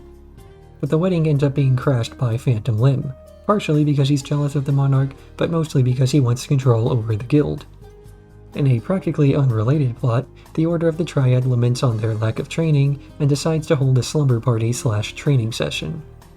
This is part 1 of a 2-parter, so my off-topic rant this episode will be about something fun rather than something about the show. So, here are as many David Bowie references as I can find. He is first mentioned in episode 5 by Roy Prisby. The opening to episode 7 is an extended Space Oddity reference. Action Man is a recurring character as of that episode as well. Guild Strangers, possibly a reference to Oh You Pretty Things. The shot of Brock on a dolphin is a reference to a tattoo Bowie has on his leg. Bowie appears seemingly in person in this episode, referencing Oh You Pretty Things and Diamond Dogs by name, and Hank refers to him as the guy from Labyrinth. Colonel Gentleman says "Oh you pretty thing" verbatim. A guy in the sewers is dressed in a costume from the Ashes to Ashes music video. Hours really was a totally underrated album. Phantom Limb calls Bowie the thin white douche later on. Heat White dresses as the thinner whiter Duke for Halloween. Once again, Bowie referred to as Queen Bitch. Colonel Gentleman is wearing an outfit from Dancing in the Streets music video, and of course 24 is a poser listening to a best of. The first two-parter episode of the series, but not the last, Showdown at Cremation Creek, is also the conclusion to the first wholly new plots of the Venture Brothers. That is, this is the first big episode of the show, an episode that the previous season has been building up to. The things expected of an episode of this size are all present. A majority of the characters introduced thus far are involved, it takes place in an event where all those characters are gathered, and the justification is something that should have long-term effects on at least part of the cast. All of the ingredients for a finale are here, but the episode doesn't quite justify using every single one of them. The triad could be completely written out of this episode and it wouldn't change anything. Dean's subplot also has very little reason to exist, and it just feels like the writers couldn't come up with anything else for him to do. It's not a bad episode. The starting montage gives a real feeling of high stakes, and the direction of the episode comes across as much more cinema-worthy than earlier episodes. It's a clear attempt at making the story feel grand, and the showrunners pull that off even if there are a few missteps here and there. 8 out of 10 for the Bowie impersonation alone.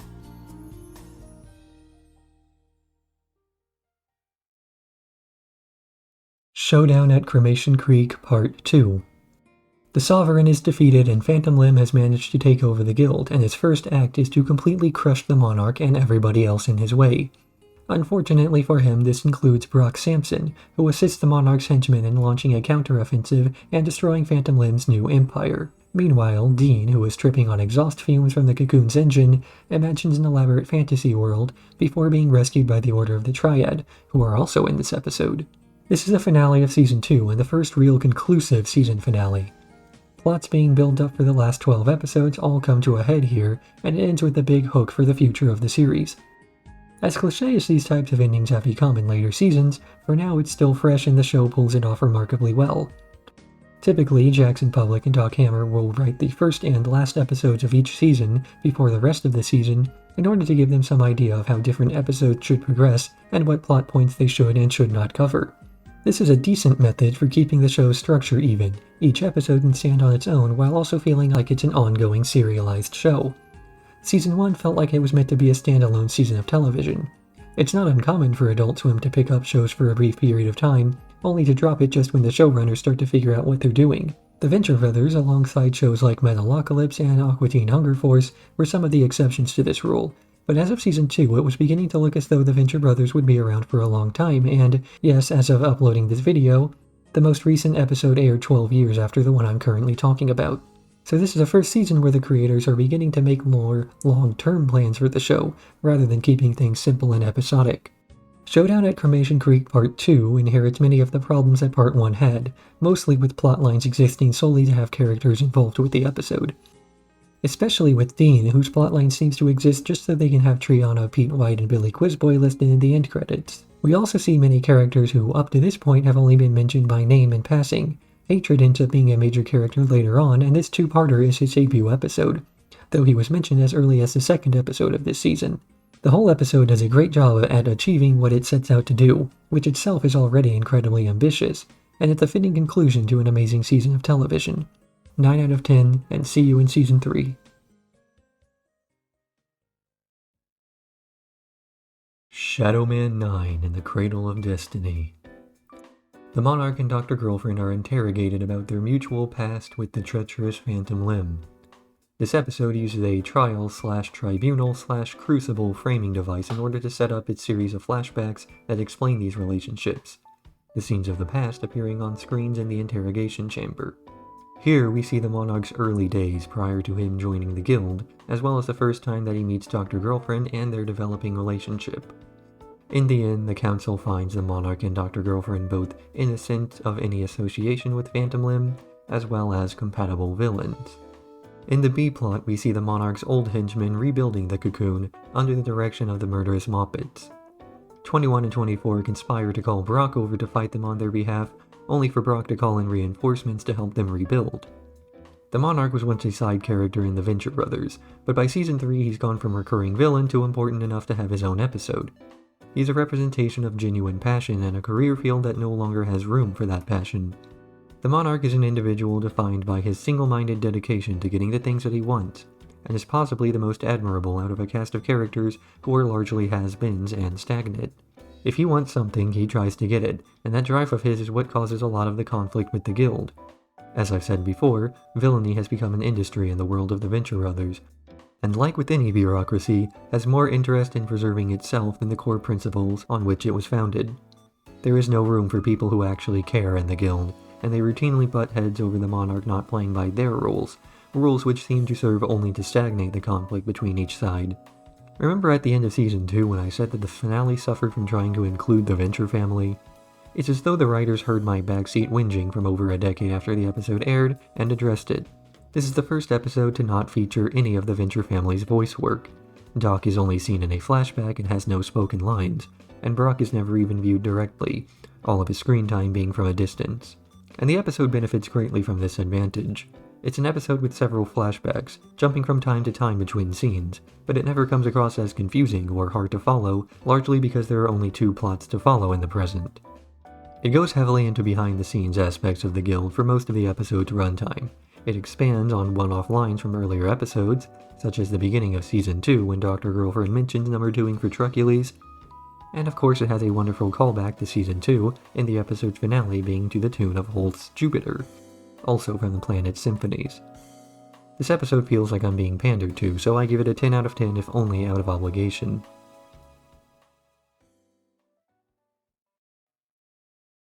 The Doctor is Sin. After a failed sales pitch to the US military and lamenting over his life in the shadow of his brother, Dr. Venture finds help in a familiar place, Dr. Henry Killinger. Killinger assists Venture in getting his life back on track, revitalizing industry at the compound, and soon giving Rusty a second shot at life, with the catch that he joins the Guild of Calamitous Intent to arch his brother. Rusty, considering himself a good person, refuses the offer and the assistance that comes with it, only for his life to return to the miserable state it was once in. The Venture Brothers, it is often said, is a show about failure. It's about the failure of the characters to fulfill the promises of their early lives. It's about the failure to create new meaning from that lack of success. It's about the failure to provide the future anybody wants, or even needs. Everything comes back to failure. But far from being pessimistic about the topic, the Venture Brothers shows the beauty of how failure can manifest. People will define themselves by what they do, and then not even do that very well, and yet continue to try every single day. Characters in media can fail, and in doing so make themselves more relatable to the audience.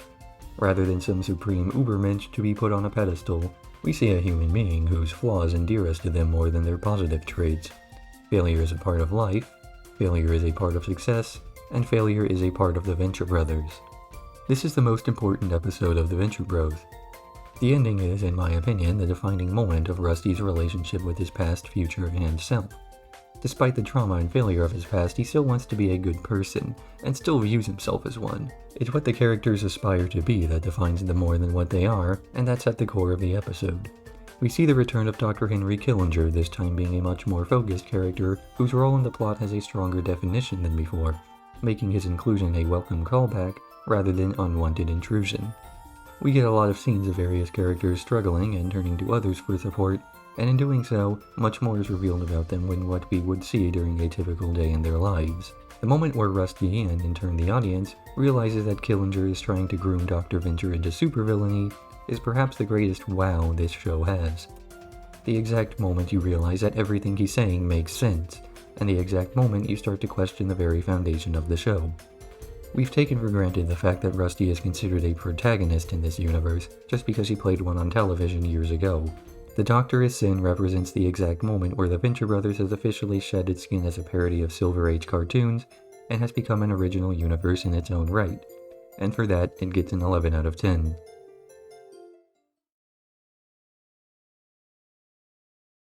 The Invisible Hand of Fate. The entire episode is a flashback that occurs as Billy is having his hand recalibrated. In this flashback, we see Billy during his quiz boy days, where a cheating scandal ruins his chances at going to MIT, forcing him and Pete White to travel across the country to work for Rusty Venture. Due to extenuating circumstances, the two are rejected and Pete ends up entering Billy into a dogfighting competition, ruining everybody's theories on how Billy lost his hand and eye. After he leaves Pete, he is poached by the OSI, who need a student to spy on a pre-supervillainy Phantom Limb. The spying goes wrong when Professor Phantomos' limb regeneration machine goes awry, and Billy lacks the technical expertise to fix it, resulting in an explosion and the characters progressing to their modern positions. Billy and Pete were initially planned to have their own separate videos, but it's almost impossible to comprehensively talk about one without the other. The two represent a semi-standard "those two guys" duo that the Venture Brothers uses regularly, with the added caveat that they are Rusty's Super Science contemporaries, two out-of-luck amateurs who routinely find their lives intertwining with the titular families. Pete is more down-to-earth and level-headed of the two, lacking in ambition but not empathy, while being content to spend time with the people closest to him. Billy, on the other hand, has much higher ambition, but is naive about the way the world works, which often holds him back from success. While so many other characters inherit the traumas of their caretakers, getting forced into the world of super science, Billy and Pete are initially outsiders, entering the world with no expectations on them, other than the initial impressions one might have of a person with a deformity. The invisible hand of fate touches on this topic, as well as that of betrayal, the two things that often cause people in this universe to quote-unquote go bad. Billy is betrayed by the crew of the Quiz Boy show he's on. He's let down by Pete, who fails to keep him safe on the road. He's disappointed by the real personality of Rusty Venture. Billy is explicitly chosen to spy on Professor Phantomos because he fits the profile of a supervillain, something that works to get the two of them closer together. But one important thing about Billy's whole journey is that fundamentally, he still wants to do the right thing. After being betrayed by his childhood hero, he still wants to help in the fight against the GCI.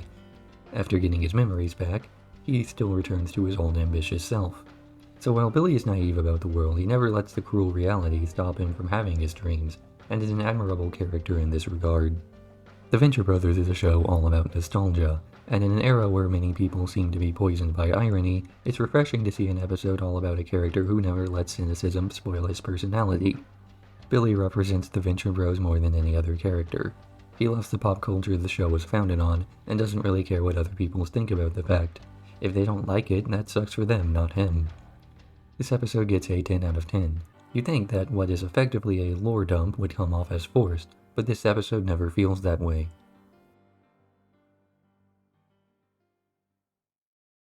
Home is where the hate is. Monarch and Co. move into their new house, formerly that of Phantom Limb, and happen to be neighbors with Dr. Venture's newly assigned archvillain, Sergeant Hatred. After giving a gift basket of okra and a few pre-screening questions to the doctor, Hatred invites all his villain friends, as well as the Ventures, to his house for a party. He throws a few jabs at the Monarch here before dropping a metaphorical bomb, revealing that he knows about the previously alluded to theft of his property, and that he plans on pampering Venture in order to get his revenge on the Monarch. The Monarch then drops a literal bomb, revealing he's placed an explosive on Doc with the plan to kill him in Hatred's own house, destroying both of them at the same time. The bomb ends up being a dud, similarly to the B-plot where the Venture Boys spend a bit of time with 21 and 24. An aspect of villainy often touched upon in the Venture Brothers is the idea of the punch card villain. We regularly see characters in the show with the capability to turn off the hatred, returning to their mundane suburban lives as though their day job was that of an accountant. Interestingly, this seems to be something unique to both veterans in the industry as well as that of villains. The people with the greatest capacity for evil seem to be those who are the most likely to keep a healthy family life.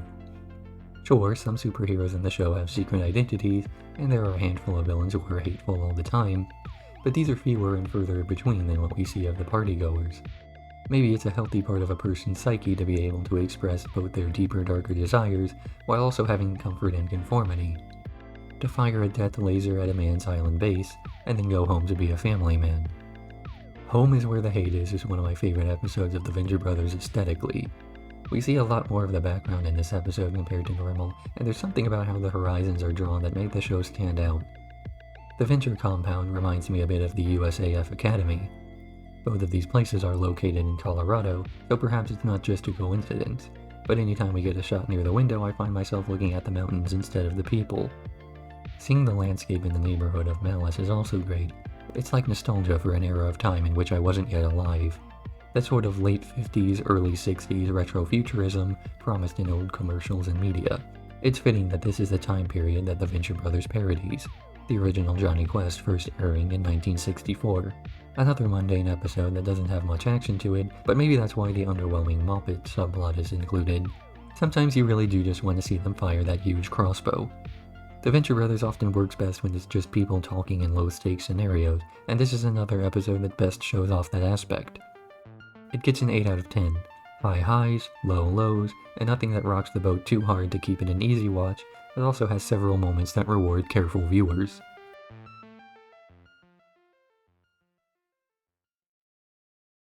The Buddy System. Doc hosts a day camp for aspiring boy adventurers featuring Boots by many of the World of the Fantastics runners-up. Here, Hank makes a new friend, Dean makes a new enemy, the Monarch gathers basically no good intel, and in true venture fashion, somebody dies and is cloned back to normal. Triana's in this episode. Let's talk about her. The daughter of Byron Orpheus, Triana is surprisingly distant from the bizarre world of the Venture family and serves as an early season normie to draw parallels from the upbringing of the Venture boys. She often reacts with incredulity to the boys' naivety or serves as an outsider perspective to any of the main cast's antics. Triana largely serves as an example of the modern teenager, utterly unconcerned with the nostalgia of bygone days because who the hell is still hung up on that? She's not an especially well-developed character through the course of the show up until she's written out at the end of Season 4, largely because she never really gets a spotlight episode. Triana serves to appear in a plot, react to or support some other character's arc, then leave, never playing that big of a role in any story she's in. I've said before that the showrunners are not especially great at writing female teenagers, and I'll say it again here. It's a saving grace, perhaps, that we never do see all that much of her, since it would put that lacking experience into the spotlight. The Buddy System is almost like a sister episode to Tag Sale You're It, in that it's a low-stakes series of slightly disconnected stories all centered around the compound. The difference here is the same as the difference between Seasons 1 and 3. In Season 1, you could have a small-scale plot with several characters because these characters didn't have much development at the time and therefore could get away with being secondary to their punchlines. But in Season 3, we have so many more complicated characters in play that we almost have to scale back some of what's going on, if only so the characters don't feel forced in their inclusion. We get the introduction to Dr. Mrs. the Monarch's new costume, sparking thousands of cosplays over the next decade, as well as an introduction to Dermot. Dermot is somewhat of a parallel to Triana in that he's a quote normie who serves to show how underdeveloped the boys are as humans. I, like many others, didn't like Dermot at first, which is perhaps the intention of his character, but the Venture Brothers is a show not about characters, but interactions. Even here, we can see some development in Brock as he struggles to handle a child pushing his buttons, a conflict that cannot be solved with his knife. Overall, I'm giving this episode a 7 out of 10. Like Tag Sale, it's a small episode, but with the evolution that the show has undergone over the last 2 seasons, small episodes like that don't work as well. It speaks to the growth of the project that this episode gets a lower rating, but remember, just because something is changing doesn't mean it's getting worse.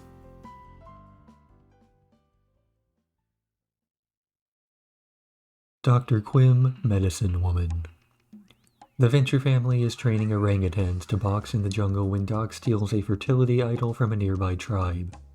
He is rescued by an old childhood love, the titular Dr. Quim. After this initial meetup, Dr. Venture and co. decide to set up camp near the similarly themed family as they assist with her investigations into a cancer-curing plant. This is only a thin veneer, however, as the true motivation for their cohabitation becomes more and more clear. Like all things in the characters' lives, this ends in a massive failure. Everybody involved worse off than they were at the start of the episode, a start that Brock describes as a new personal low. None of the Venture boys have had a normal childhood. They're all stunted in many ways, emotionally, physically, and of course, romantically. Love is an important part of life, second only to basic needs like food and shelter, and to be denied that is a guarantee to have some sort of stunted growth, also like food and shelter. Naturally, this is an aspect of the characters that must be explored alongside all of the other symptoms of pop culture brain rot in the show. The results are no less gruesome than anything else the characters may have gone through. For all intents and purposes, Rusty is no more of a man than Hank and Dean in this sector of life. Of course, all of this is implied to be a result of their respective upbringings, so it's natural they'd be similar in this regard. This is one of the most focused character episodes of the show, in part because of how withdrawn it is. Whereas Home is Where the Hate Is has a large number of characters involved, Dr. Quim Medicine Woman has exactly 8 named characters outside of flashbacks. No cutaways, no B-plots, final destination. Strictly speaking, there is a B-plot in this episode in the Werodile storyline, but they practically flaunt how little any of it matters, to the point that the mystery gets solved in the post-credits scene after the Venture family has left. 4 of the characters in this episode are mirrored versions of the Venture family, and the writers assume the audience will pick up enough on the parallels that some of the storylines and character motivations are left open based on this idea. I appreciate that the episode is written this way instead of lacing the whole thing with exposition dumps, but despite how efficiently it develops the character relationships, we're still not left with all that much to go on. I get that Dr. Quim is supposed to be a female Rusty, but at times she's shown to be almost successful to the point of coming across as a foil. Like, look at everything she's accomplished while Rusty is training an orangutan to box. It kinda comes across as a surprise when she's just as down bad as the Doctor, but then again we're also meant to assume that her story is close enough to Rusty that this should go without saying. Anyway, this episode manages to have a satisfying finale, but the build up to that point ends up going far too predictably for the ending to have any real impact. Or maybe I'm just a misogynist, who knows. 5 out of 10.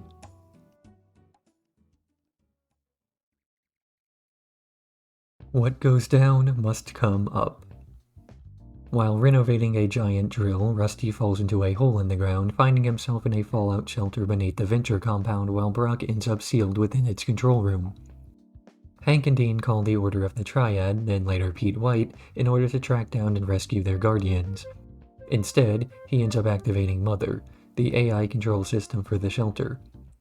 In the shelter, Doc learns that after an accident involving hallucinogens, the Rusty Venture fan club was sealed inside, left to fend for themselves with nothing but old hygiene videos and VH1 classics. Mother demands to see Dr. Venture and threatens to launch a nuclear missile if he is not presented, a demand she follows through on only for the end of the episode to reveal that all of her missiles were duds due to the fan club storing their waste inside. The late 50s and early 60s were a period of economic, societal, and scientific prosperity in the West. A long period of frozen scientific interchange between the East and West was finally coming to an end, and weapons once used for war were now being used to launch exploratory missions into space. The International Geophysical Year and other scientific gatherings were promising the world a future vastly different from the current prosperity of the present, even better than the wealth the world knew after the Second World War.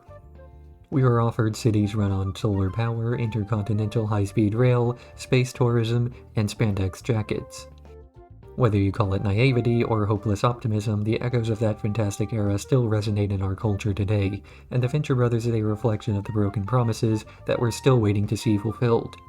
Where did things go so wrong? Were the fruits of that bygone era really enough to nourish the promised future, or were we simply abandoned in that fallout shelter with the rest of our dreams? It's impossible to say exactly what happened without starting a huge fight, so I'm going to talk about a cartoon instead. The late Dr. Venture is a bad person, despite his public reception. He has great PR and uses this to his advantage in the most manipulative ways that he can, often escaping from karma by throwing the nearest fall group under the bus.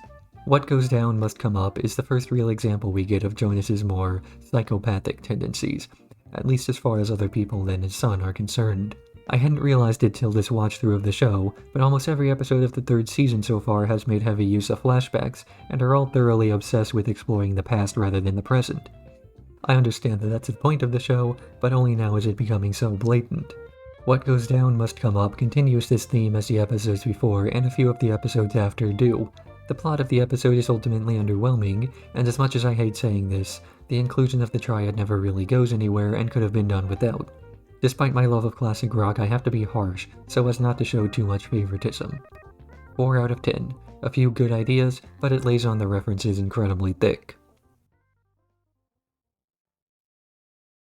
Tears of a Sea Cow.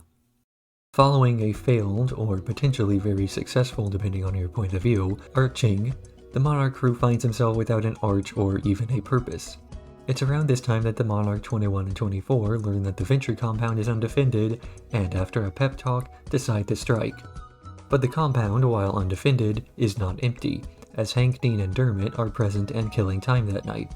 The henchmen hunt down Hank and Dermot, with 21 accidentally teaching Hank that he's a Highlander, while 24 bribes Dermot to keep quiet. The Monarch's hate spree is ended when Dr. Mrs. the Monarch launches a counter-assault to retrieve the Monarch, while also solving the problem of the bored henchmen. Hate is a place where a man who can't stand sadness goes. Kentaro Miura. Anger and rage are the collateral damage associated with an inability to regulate one's emotional state. In the world of the Venture Brothers, however, it's something that can be industrialized. It isn't especially bizarre to imagine that one can build an industry off of an emotion.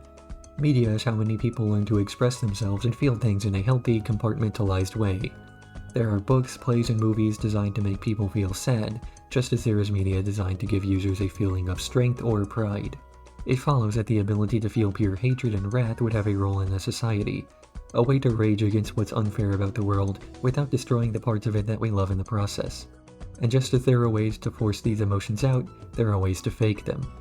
How many times have you been told to fake happiness or confidence or friendship until it comes easily enough to feel genuine? But when a support system tells you to fake hatred when you have no trouble doing so, what result does that have?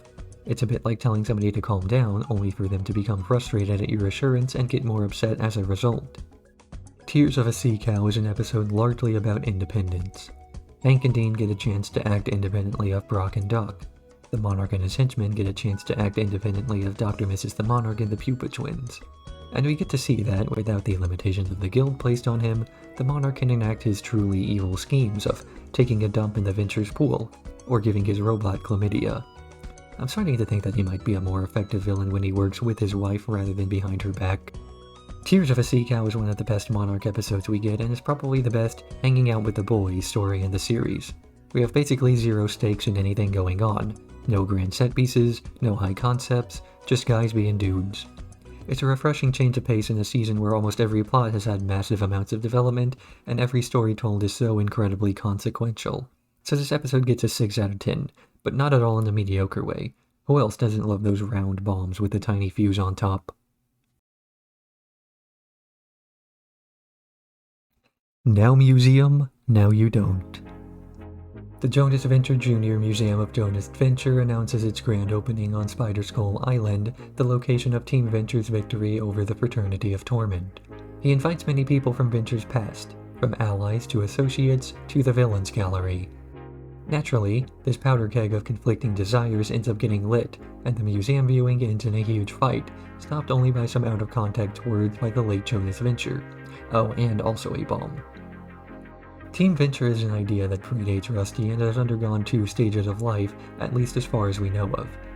The original Team Venture consists of the regular allies of Jonas, including Colonel Gentleman, a British Bond-like bisexual, Action Man, a semi-senile super soldier, Kano, a mute martial arts master, among many other less developed allies. These are all characters torn from the pages of Silver Age comics, a time when the Comics Code Authority began as an alternative to government regulation of printed content, a time that heavily incentivized black and white morality so as to prevent moral guardians from creating outrage over the perceived link between juvenile delinquency and comic consumption. It was a time where the good guys were all ultra-nationalist wasps, and the bad guys were a gallery of uncomplicated stereotypes. The 2 groups engaged in basic stories designed to prevent a single complex thought from occurring in their readers, lest the children something reefer madness something communism. They were always vague about this. Now Museum, Now You Don't is one of my favorite episodes of the Venture Brothers, and probably the one best episode to summarize the show. You get a lot of characters in one place, but not many stories about individuals, only a line or 2 about what their faults are. This episode is, exactly as Doc says, kind of an obvious conclusion from an outsider's perspective. There's just something about the super science community that attracts people prone to these kind of outbursts. This is an interesting episode in that it takes place almost entirely in a single location, Spider Skull Island, but unlike typical bottle episodes, this one is still large in scope due to the massive cast involved. As I said before, we don't get that many individual character plots, only continuations of what we know about them. This episode is focused instead on exploring interactions between the characters and dynamics between groups, and we learn much more about the setting as a result. Now Museum, Now You Don't is a nice step back from it all, that lets us see the world from a fresh perspective. And in a world as interesting as that of the Venture Brothers, the episode deserves an 11 out of 10.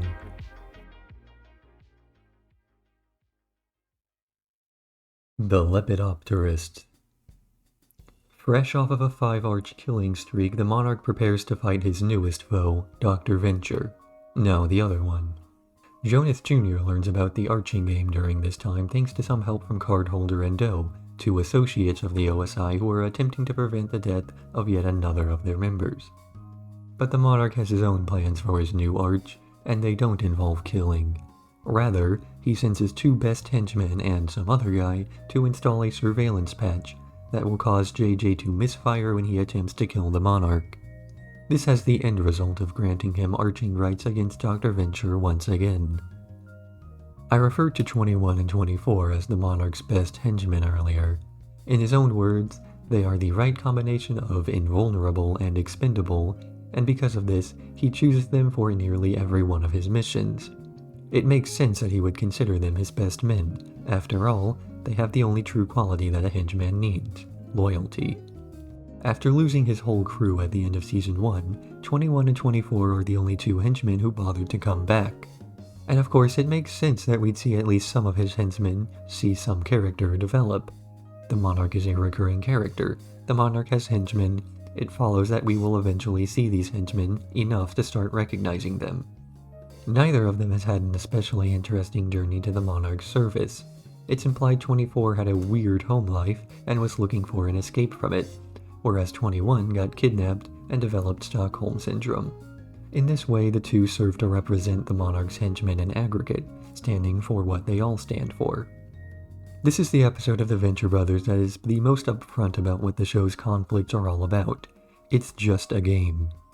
They sharpen their claws, stare each other down, and make grand speeches about their ideals before going home and pretending it was all a success. It isn't just the conflict itself that drives this idea home. Even conversations between action scenes can get a bit meta, with Dr. Mrs. the Monarch running through ideas on how to appear more menacing, and 21 and 24 making fun of Henchman 1 or falling into cliches. This is one of the best episodes for fans of the Monarch's henchmen, and it's fitting that it comes right before the Season 3 finale. We get to see a very casual side to almost everybody involved, and through it all, a bit of brilliance on the Monarch's part. It's a fantastic episode even if it leans a bit too heavily into the Voltron reference at the beginning, and gets a 9 out of 10.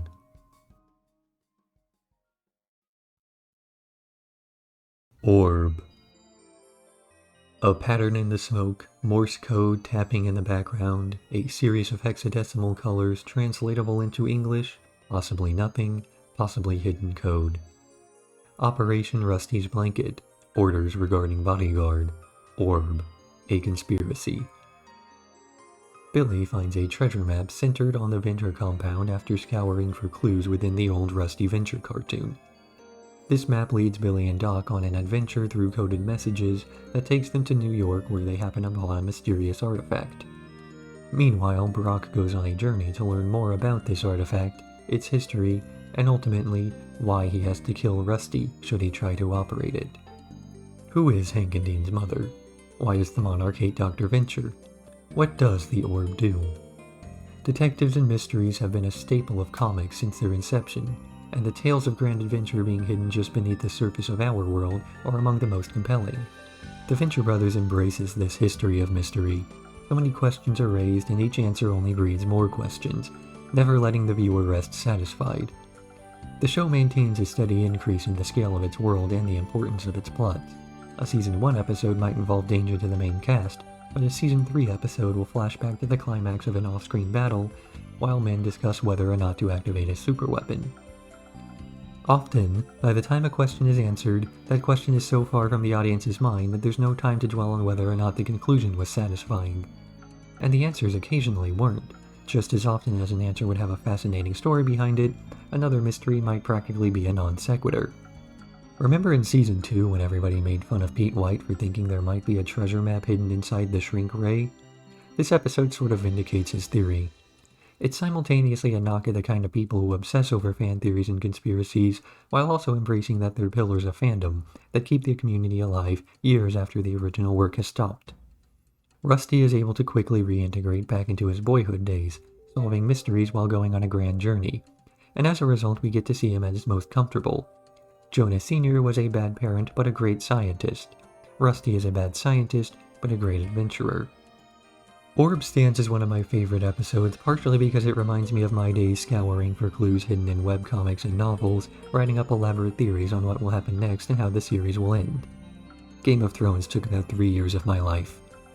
I get the rush that Billy has when he's put together another piece of a puzzle, as well as the thrill of the alchemist as he solves the old cipher. It gets a 9 out of 10. A solid episode, though it suffers a bit from some dated references and weird sound mixing. I can't understand half of what the flashback characters are saying.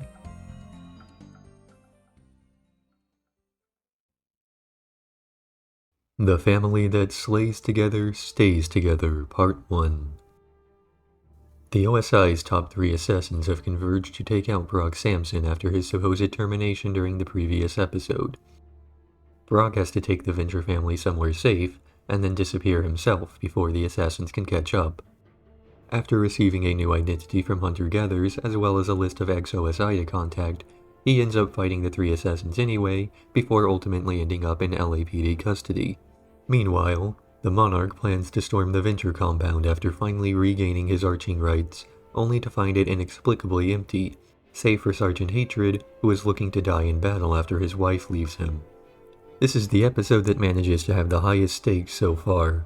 Sure, in previous episodes the Venture family has saved the planet, but saving the planet feels mundane and overplayed in fiction by this point. Having a member of the family threatened directly, a member who is unusually panicked at the prospect, makes the matter feel much more personal as a result. There's a desire in fiction to constantly one-up previous plotlines in succession. If the characters fight for their lives in Season 1, they fight for their country in Season 2, in the world in Season 3, and by Season 4 it's hard to think of what they're fighting for as being all that engaging. This is called spectacle creep, and it's the idea that writers can never undersell their previous writing in newer plots. It would feel strange to lower the stakes of a story since the viewers know the characters have overcome worse before. So the action sequences in this episode end up being some of the flashiest we've seen so far. This is meant to be the family's greatest threat yet, so of course the fight scenes have to be the grandest as well. But the question of where do we go from here gets raised. The OSI is the largest organization in the show, seen to be more powerful than several governments, and controlling many things from the shadows. If the top brass is coming to deal with Samson directly, what storylines could possibly retain the viewer's attention beyond this point? The fake out at the end of the second part of this episode ensures we never need to ask that question, but it goes to show that not even the Venture brothers is immune to this sort of spectacle creep. Sure enough, the setting changes drastically between this season and the next, in order to prevent the show from being forced to one-up its story, and this serves to keep the show from ever going stale. It is still a direct part 1 however, so it gets a rating in the next video.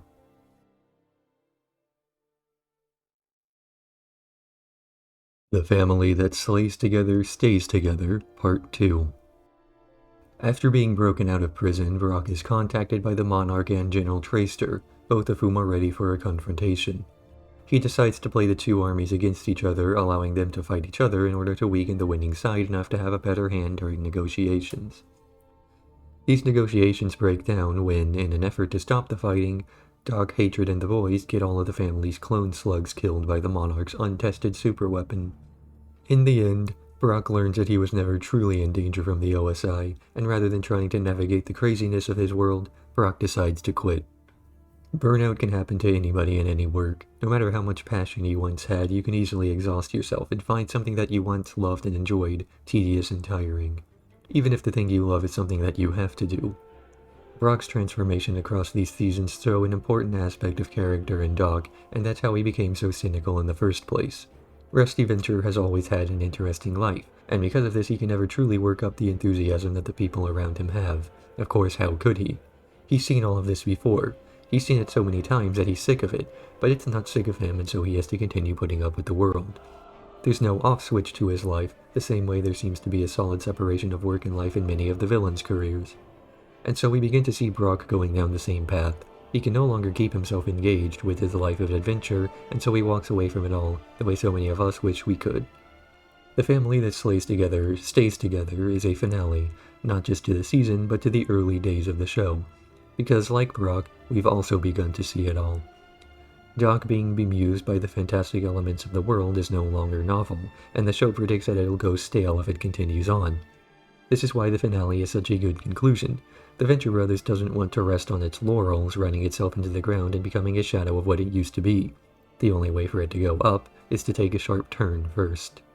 This is possibly the least character-driven an episode has been so far. We don't get to explore all that much about anybody's psyche the way early episodes did.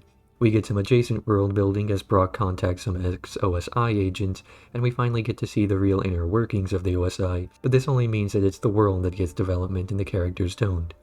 It's a season finale though, so it makes sense that we only get payoff without any setup, and the fight scenes more than distract from the fact that this episode is much less intellectual than many of the show's greatest. which is an accomplishment worthy of a solid 10.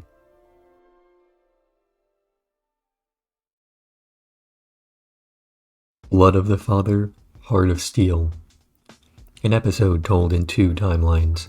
The first is chronological, following Brock Sampson as he escapes an OSI medical facility before hunting down hunter-gatherers and Molotov for revenge. The second is in reverse chronological order, following the Venture family as they try to navigate the different groups asking Doc for illegal clones. One of 24, the other of Hitler. Season 4 takes the Venture brothers back in time a few decades in terms of the parody aspect. You can only harp on a single decade's worth of media for so long before it gets repetitive, and so alongside a change in the narrative, we also see a major change in the general focus of the Venture Bros. Season 4 is when the focus of the show shifts towards more pulpy aspects, and the framing device of using Marvel number 1 to ground the episode's chronology is not a coincidence, but I think a conscious decision to inform the audience as to what sort of references we can expect. We've gone from the late 50s to the late 30s. The Venture bodyguard has gone from a Cold War super spy to a World War II militaristic type. The plot's just shifted from being focused on Comics Code Authority-approved stereotypes to Hays Code sensibilities. The main antagonists of the previous season's finale are a group of international assassins led by a Soviet agent. The antagonist of the Season 4 opener? Literal Nazis. It's not subtle, but this is how the Venture Bros stays fresh. They employ a similar technique between Seasons 5 and 6, with the big set-piece episode followed by a change in scenery. There's so many fake-outs in this episode that feel a bit forced. Isn't it funny that Dean loves Hitler? Isn't it weird how Helper's a walking eye? The first half of this episode feels more concerned with raising questions without very satisfying conclusions than it does on focusing on any of the character moments that made the Venture Bros great in the first place. But the limited amount of time that each scene gets and how much they have to explain, you begin to understand why. It's tightly written in the sense that the plot moves along quickly, but it feels very much like this was meant to be a 2-parter, or at the very least a double-length feature, so the episode suffers as a result. The non-linear nature of this episode doesn't serve too much of a purpose aside from obfuscating a few minor twists throughout and making large leaps in time appear less drastic. The whole episode takes place over the course of about 8 months, and naturally that's going to cause a few pacing issues. Were you to reorder scenes from this episode so that they flow chronologically, you'll find each plot lacking serious substance, not really having much in the way of character development to make up for it. Ultimately, while Blood of the Father, Heart of Steel is an interesting episode on a first watch, it doesn't hold up quite so well under scrutiny when you realize just how little is going on, so it gets a CGC rating of 9.6.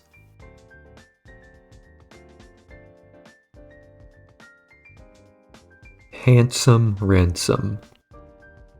Rather than trying to destroy Dr. Venture physically, the Monarch attempts to destroy him financially, demanding a $10 million ransom for the return of his sons. However, as he's awaiting Doc's return with the money, he loses Hank to Captain Sunshine, a local superhero. Sunshine is overbearingly overprotective over Hank for the time he's with them, training the Venture to become his new protege. Since the Monarch no longer actually has Hank, Dr. Venture realizes that if he can retrieve the boy from Captain Sunshine, then, per guild rules, the Monarch has to return the money. When all 3 groups meet at Sunshine's sanctum, Hank reveals that he is not an orphan as Sunshine had assumed, and everything returns mostly to normal. This is our first chance to see Sergeant Hatred doing any proper bodyguarding work with the Venture family, and right from this interaction we can see that he's a much better fit for the Venture aesthetic than Brock was. While the Venture family is largely dysfunctional, Brock always stood as an outlier, being supremely competent at his job and relatively level-headed. Hatred is a super soldier turned supervillain turned OSI bodyguard, incapable of even committing long-term to an organization. Like the Ventures, he's a failure himself in areas he considers important. He's an accomplished supervillain, but had to sacrifice his family life for that accomplishment. Now he's seeking to create a found family with the Ventures, foregoing his previous life to do so. For the first time since Season 1, we see much more of the world outside our immediate characters. What exactly does Fantasy Colorado look like outside the compound? We start to see the Venture family leave the confines of the established world much more often now, with the characters coexisting with the mundane in a way they previously rarely did. The plots are also much more human than before. No longer are we seeing the destruction of Dr. Venture as a person, but the destruction of his finances. Captain Sunshine is much more concerned with losing somebody close to him than he is with fighting crime or even training his new sidekick. And of course, nobody gets defeated in the episode's finale. It's simply Hank explaining that Sunshine shouldn't try to use him as a surrogate for somebody that he lost. Handsome Ransom is the start of a season where many of the plots strike a more unique balance between the humanity of the characters and the absurdity of the setting. We see people more flawed and vulnerable than before, and we see a world that's much more eager to embrace its own silliness. In this way, Season 4 is a much larger season than what we've seen so far. Aspects of the show that were present before are exaggerated, though not always to great success. Captain Sunshine is a bit of a one-note character. The pedophile fake-outs get tiring after a time, and so his character feels overused for the amount of depth that he has. Though I understand that if you get Kevin Conroy on your show, you're gonna want to use him as much as possible. The episode gets an Action 5. Perchance to Dean. A malformed clone of Dean, referred to as D-19, survives its abortion and lives its life in secret in the attic of the Venture compound, plotting to make a skin suit from the discarded Dean so that he can earn his father's love. At the urging of Dermot, a grounded Hank takes the family car for a joyride, accidentally hitting one of the Dean corpses from the Season 3 finale. Thinking he's killed his brother, Hank tries to flee to Mexico in the most Hank way imaginable. The real Dean, however, is currently hidden away in the house listening to his Birthright, a crate full of progressive rock albums. He finds inspiration among the chords of Fragile by Yes, attempting to regrow his hair, only to find D-19 and believing he's made a monster. After a chase scene, D-19 ends up being blown up by an explosive Doc decoy Hatred spent the episode working on. I think we all knew a Dermot growing up. That kid whose life was so uninteresting he had to lie about practically everything about himself, though he wasn't good enough to ever be believable. Even as a gullible child, you knew something was up, but you hung out with him anyway because you didn't quite know how to call him out on his BS. Dermot is an interesting character in that he's one of the most developed normals out of the cast. No super scientific knowledge, no killer instincts, he's just some kid with a weird home life. In another world, he might have been a henchman. In this one, he works in a hardware store in a mall. It's not as though he's a one-note grumpy child, however. Dermot is shown to have some desires, and at least the same aimless ambition of his biological father, Thaddeus. He makes the constant performances of masculinity typical of a misguided child without a positive male role model, but does end up joining the OSI out of a desire to become something greater than he is. Ultimately, meeting Dermot is one of the most important things to happen to Hank, as it's Dermot's groundedness that wakes Hank up to the idea that the realm of super science he's known his whole life is only a small part of the world, giving him the extra perspective to ultimately stop following in the footsteps of others and make a name for himself. This episode has incredibly tight writing, 5 coinciding plots: Dean and Dean, Dean and Doc, Doc and Hatred, Hank and Dermot, and SWAT. Despite all of this, no plot feels like it's being rushed. There's no wasted time, and the interactions between set pieces end up being some of the highlights rather than feeling shoehorned in. When the compound is raided at the end of the episode and every character thinks it's for them, it feels like a satisfying conclusion, and the only misstep is that the falling action of most of these stories comes during the end credits and off-screen. I am probably a bit more biased in favor of this episode than I should be due to my love of progressive rock. I've been listening to the genre since I borrowed a bunch of cassettes from my dad when I was 7, and discovered Yes before JoJo even got an adaptation. For making me realize that I'm way too similar to Doc Venture, it gets a 21 out of 12.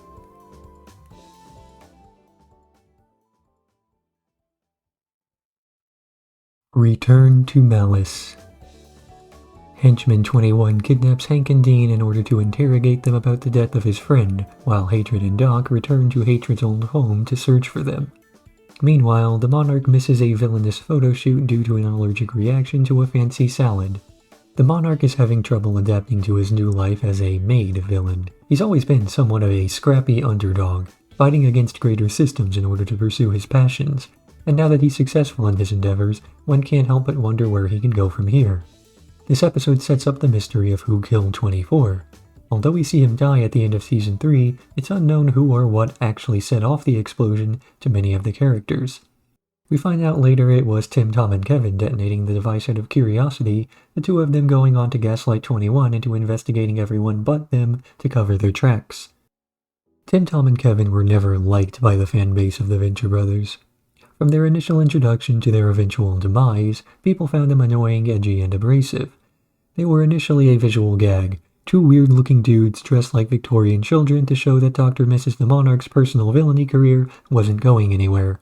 But as their role in the show became larger and larger, the number of viewers who began to complain about their presence increased and became more vocal, and so Doc Hammer and Jackson Public did what they love to do. They ignored the fans and gave the duo an even greater presence. So much of this show seems to exist out of spite. Whenever there's a great mystery, the solution is always some non sequitur designed in such a way that nobody could have possibly seen it coming. But since the show is primarily a comedy that doesn't need to take itself that seriously, they're able to get away with this in a way that a show like Game of Thrones couldn't. It's not as though this will invariably piss off the fandom and ruin several episodes. Due to this factor, we got character arcs like Hatred, Dermot, and St. Cloud. Seeing these characters get enough development to become interesting is more valuable because their introductions weren't as well received. Return to Malice is a very low-stakes episode where hardly anything happens, but as a character-driven episode, this isn't necessarily a death sentence for its enjoyability. Some of the character interactions are genuinely great, but at other times it suffers from some awkward exposition. Overall, it's one of the weaker episodes of Season 4, but Season 4 is one of the strongest seasons, so for that it gets bumped up from a Henchman 87 to 86.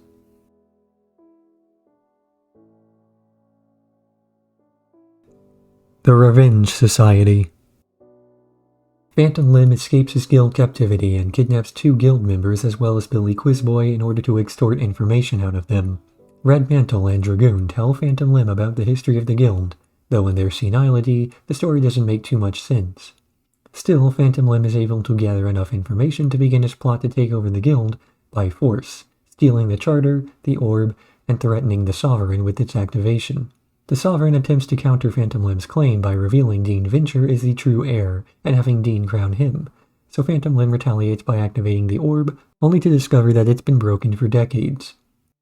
The Guild of Calamitous Intent is an old organization, steeped in tradition and strongly attached to its rituals as much as its rules.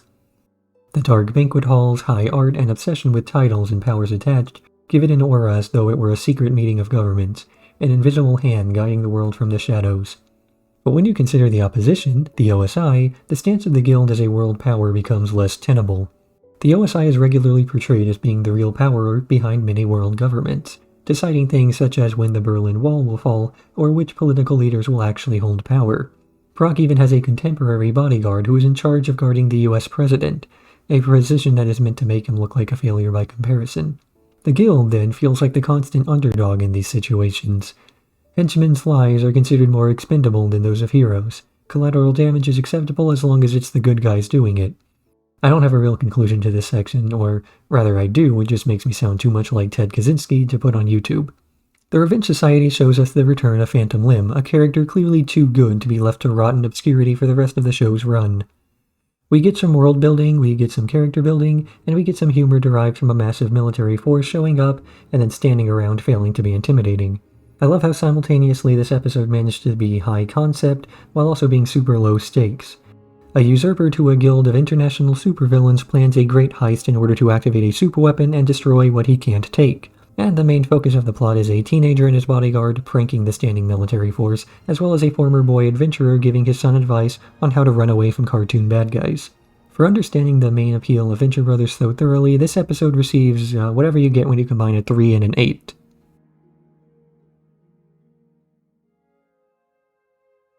Self-medication. Dr. Venture's boy adventure therapist is suddenly struck dead by a viper attack, so he and the other former children of the group team up to solve the mystery. Their search leads them to the home of Dr. Z, who teaches them that there will always be a mystery and that sometimes the best option is to simply accept that. In the B-plot, Hatred chaperones the boys as they see a movie inconveniently at the same theater that the Monarch's henchmen are currently attending. During the screening, his pedophilic urges start bothering him and the boys have to work together to prevent him from endangering anybody or himself. Everybody who's normal is normal in the same way, but everybody who's weird is uniquely weird. If the circumstances of your life lead you down a path separate from everybody else, it can sometimes be hard, if not impossible, to find some common ground between them, and isolation seems to turn into an inevitability. Because no matter how similar your story might be to somebody else's, they'll still never know your exact pain, and yet, there's always going to be some reason to continue on, because life's about who you are, not why you're like that. In the end, Doc finds that despite going through many of the same traumas as the other boy adventurers, he's not as broken up about life as they are, purely because he still has a purpose. His past was shitty, there's no denying that, but in the present, he still has a reason to go forward. The other boys in the group had nothing going for them, but Doc has children, his own company, and other people who need his assistance. Life doesn't get any easier, but you do get better at living it. Self-Medication is an extremely character-driven episode, to the point that the general plot synopsis could work even in a different setting with the character label swapped around. The number of different genres the showrunners are able to fit into the same support group as Rusty shows just how universal many of the problems he faces are, and how the same characterization could have been included in any type of story. This speaks to the strength of the show's character writing, that the writers aren't simply leaning on the setting despite how well established it is. I really enjoyed this episode's A-plot, with the group of boy adventurers investigating the death of their therapist, and it took me a few watch-throughs of the show to finally figure out why. The reason is that Rusty isn't treated as the main character of this story. Every character in the ensemble is given equal screen time, and they all contribute to the mystery in their own way. This really helps to drive home the believability of the setting, that there are no main characters in life and everybody has their own story. This episode's rating is an eternally androgynous 13.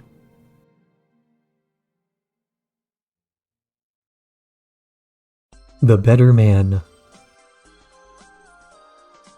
Focusing on the Order of the Triad, this episode sees Torrid opening a portal to Hell, only to be quickly dispatched by the demons who escape. The Outrider, who is currently married to Orpheus's ex-wife, steps in and saves the Triad, humiliating Orpheus in the process.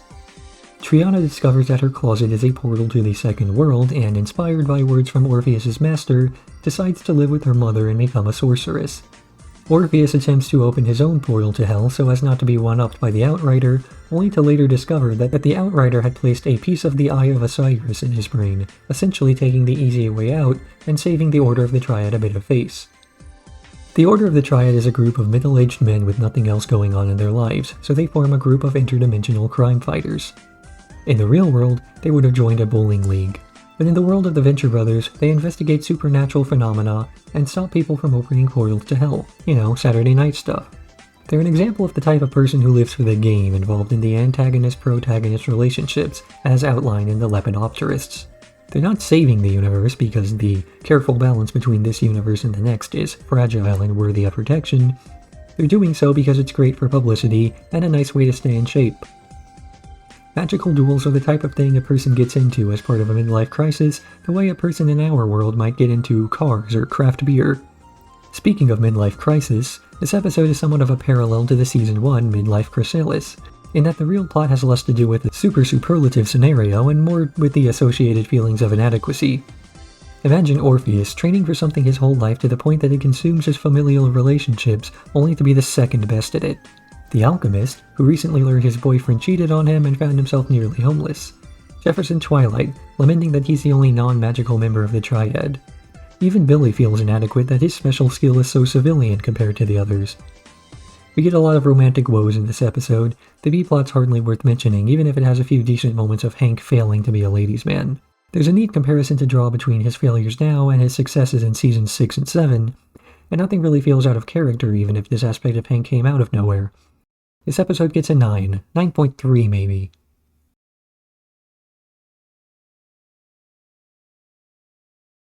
Pinstripes and Poltergeists. The Monarch teams up with Monstroso to strike adventure through litigation, threatening to repossess his property through a zoning dispute. As Dr. Venture struggles to find an adequate solution to the issue, he learns that Sphinx has been using his old manufacturing wing as a base. When Monstroso decides to double-cross the Monarch, 21 and Brock team up, representing their respective sides to renegotiate through use of force. The Venture Brothers is not an action show, even if the material it parodies advertises itself as such. Fight scenes are more about context rather than content. Can a joke be made or can the plot move forward? Rarely is a fight ever designed to be interesting or captivating in its own right. We get instances of mismatched aggression in early seasons, Brock mowing down henchmen in his car, or digging a tattoo gun into a hapless soul's face. And later on, fights are designed to show off creativity of the characters. It's impressive when Brock takes out 2 armed guards by vaulting on top of them from the ceiling, not because the action is well shot, but because he incapacitated a wannabe supervillain with his own gun.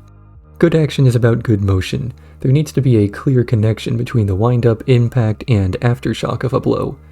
I'm not complaining that the Venture Bros cuts away from fight scenes that last longer than a single strike. In fact, it actually serves the genre better. If you want realism in a fight, a single decisive blow is typically the way to do it, and the Venture Bros is all about unrealistic setups with realistic conclusions.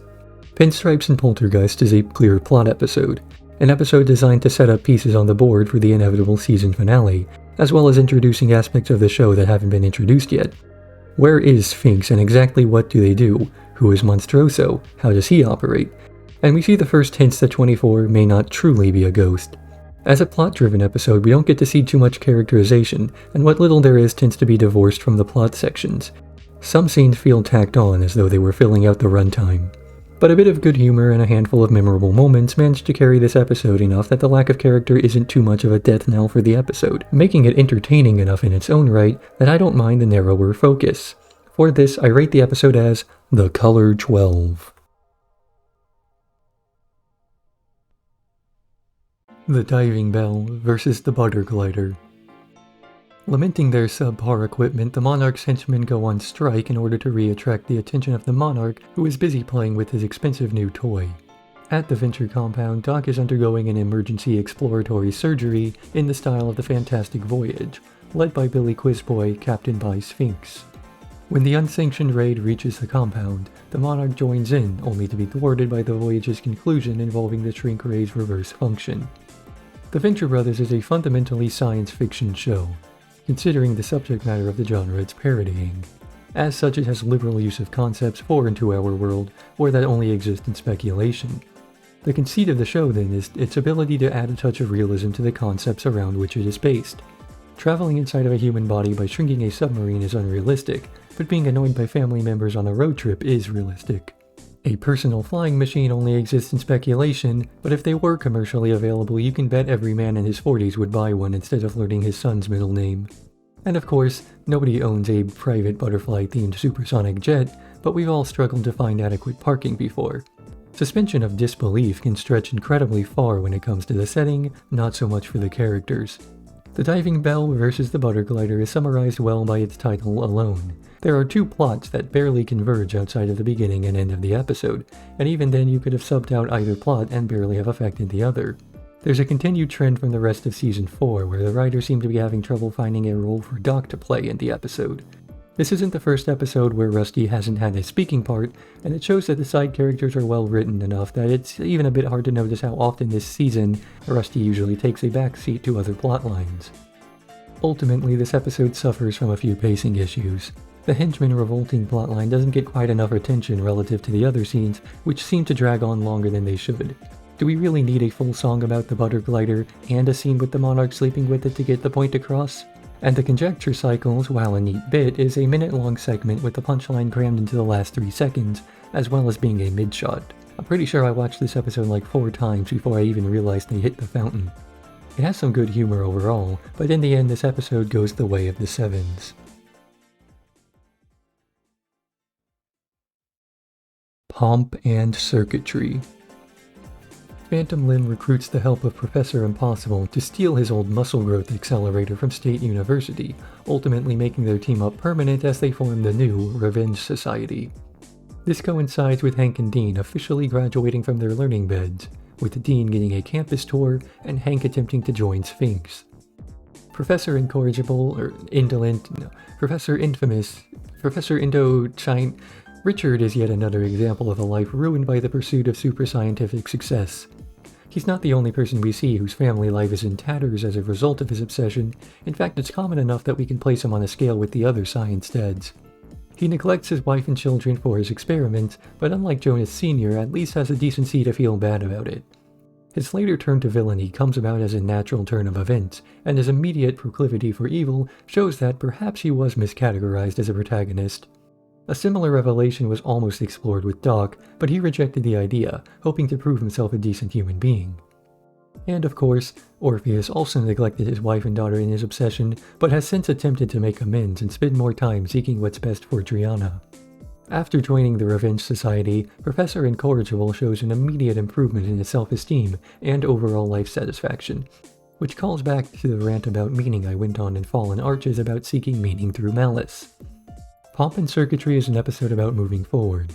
Dean is unsure about the next step in his life as his father pushes him towards a college he's unsure he wants to go to.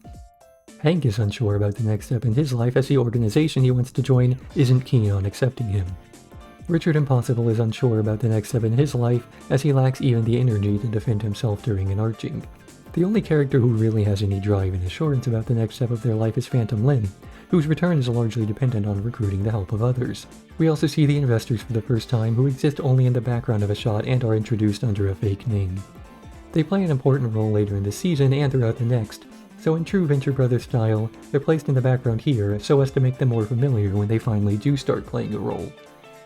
Overall, this episode feels like it serves the purpose of setting up many of the later episodes in the season. Why does Hank reform Hankco later? Pomp and circuitry. Why does Dean get an internship at Impossible Industries? Pomp and circuitry. Why is his internship such a disastrous situation? Pomp and circuitry. It's weaker as a result of trying to move characters around rather than giving us much to do with them, but I think it still turns out as a pretty strong episode regardless. Hank's training montage, as well as his later heart-to-heart with Brock, really show how much he's developed since Season 1. It gets 6 urine jars out of 10.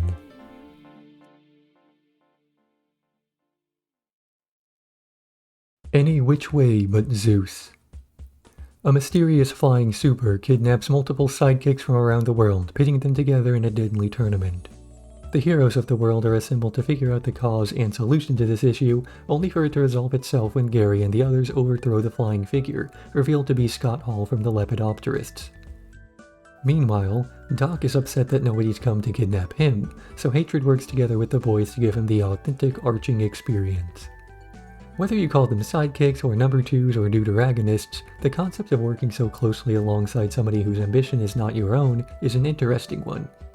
It's not uncommon in the real world for busy people to hire a personal assistant, somebody to keep track of their appointments and arrange for things like transportation and accommodation. But that position rarely comes with the same level of loyalty one might expect to see among supervillains of the Venture world. The motivation of Desmond in this episode is to reward the underappreciated assistants of the world until he is betrayed by Zero, whose goal is to indiscriminately punish henchmen for their incompetence. These conflicting motives paint an interesting image of how henching is viewed in the Ventureverse. For one, we can see that the Monarch's henchmen enjoy amenities like an in-cocoon bar and ample free time, a large step up from some of them mentioning that they were kidnapped into joining and that they don't even receive a salary. Any which way but Zeus is an interesting episode in that it more explicitly spells out some of Doc's expectations for his children. Hank is the more independent of his sons, actively fighting against his life, while Dean is more well-behaved, following in his father's footsteps. It's interesting then that Rusty sees more of himself in Hank than in Dean, though not unexpected. Doc hates his life. It's only natural that he wouldn't want to force it onto his sons the way it was forced onto him. But then what other life does he really know? Of course he'll end up forcing his way of life onto his sons. He has nothing else to give to them. This episode I feel is really just an excuse to show off the Project Greek Island-inspired secret meeting room, as well as the set dressing around that. How would something like security really work when some people can be classified as human weapons? You can confiscate a knife, but not super elasticity.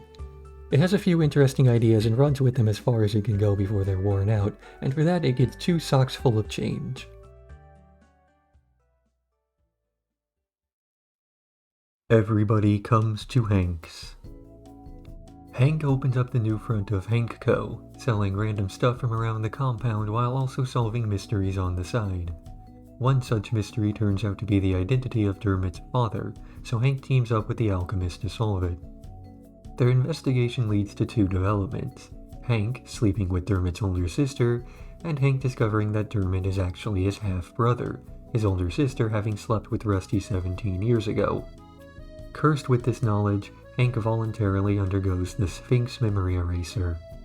Hank Venture is the outgoing, athletic twin of the Venture brothers. From humble beginnings as a wholesome Hardy Boys XP, he evolves over the course of the series into a womanizing, smooth-talking action hero, exactly as he's always dreamed to be. Routinely, Hank is told that he can't have what he wants, and this only serves to make him desire it further. To him, rules are meant to be broken, more so if those are in any way unjust. Hank is a character who constantly fights against his destiny in a family trapped in cycles of living. Ironically, it's this fighting spirit that makes him even more well-suited to following in his father's footsteps. The more he resists the urge to turn out like his father, the more like him he becomes. But this too comes with its own negative aspects. Often when Hank gets what he wants, he quickly learns that it's not the thing that he needs, or that reality isn't all it's cracked up to be. He dreams of being a crime fighter, only to regret starting his tutelage under Captain Sunshine. He wants to be a womanizer, and very quickly learns just how quickly that can come back to haunt him. And every time one of his plans works, he ends up in over his head. And this episode is just the example of how an over-the-top sense of adventure and imagination can quickly lead to an uncomfortable place, at least in a world that's prepared to throw realistic consequences at you for your actions. Detective stories are among the oldest genres to become extremely prevalent in early comic book history, and this episode leans into as many of their noir cliches as it can. The shift from black and white to full color really helps to drive home when the show shifts from parody to outright homage. The mystery becomes more compelling when they separate it from the more traditional Venture Bros style. You can really tell they had a lot of fun with this episode, and I think that's one of the many reasons people keep coming back to the Venture Bros. When you have passion, fans pick up on that, and they can tell when a product is made with love instead of out of obligation. My number theme joke for the end of this episode is 15, actually never mind, that's in bad taste. Bright Lights, Dean City. Dean travels to New York City for an internship at Impossible Industries. Doc tags along, hoping he can make his way onto Broadway.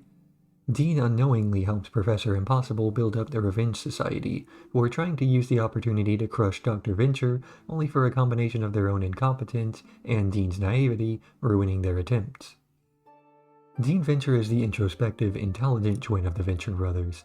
From humble beginnings as a Hardy Boys XP, he evolved over the course of the series into a realist, world-weary pursuer of curiosities, in spite of his efforts to avoid that life. Dean wants to reject the world of super science, but is regularly shown to thrive in its conditions. We often see his curiosity manifest itself in healthy ways, and once or twice even get to have Dean excel in areas where his father failed. In fact, it's a lot more accurate to say that Dean isn't fearful of following in his family's line of work, only in turning out to be the same kind of person as his father. Rusty is a miserable human being, but that's not because he's a scientist, and Dean is clearly on a trajectory in life where he can discover that you can reject the negative aspects of a lifestyle without avoiding it altogether. In fact, the few times we've seen Dean cause the most trouble are the moments where he doesn't fight against the world and plays straight a cliché he was expected to subvert. The Venture Bros is a show ready to throw realistic consequences at people with unrealistic dreams, but Dean consistently manages to act in a reasonable way, making him uniquely unharmed by the cynicism of the world. Dean's optimism in the face of adversity is perhaps his most admirable trait. Practically everything that happens to him in this episode is something negative, or a lie, and yet he comes out of it acting professionally and properly no matter what. Bright Lights Dean City is one of the most Venture Bros episodes of the show, from the references hidden within references to realistic takes on fantasy. Putting him in the middle of the episode and focusing on his perspective of the different plots lets us really focus on the type of character he is. Dean wants nothing to do with the Ventureverse, but the verse wants everything to do with him.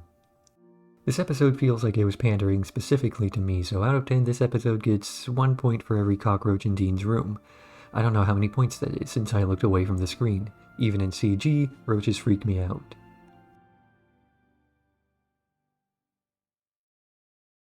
Assisted suicide.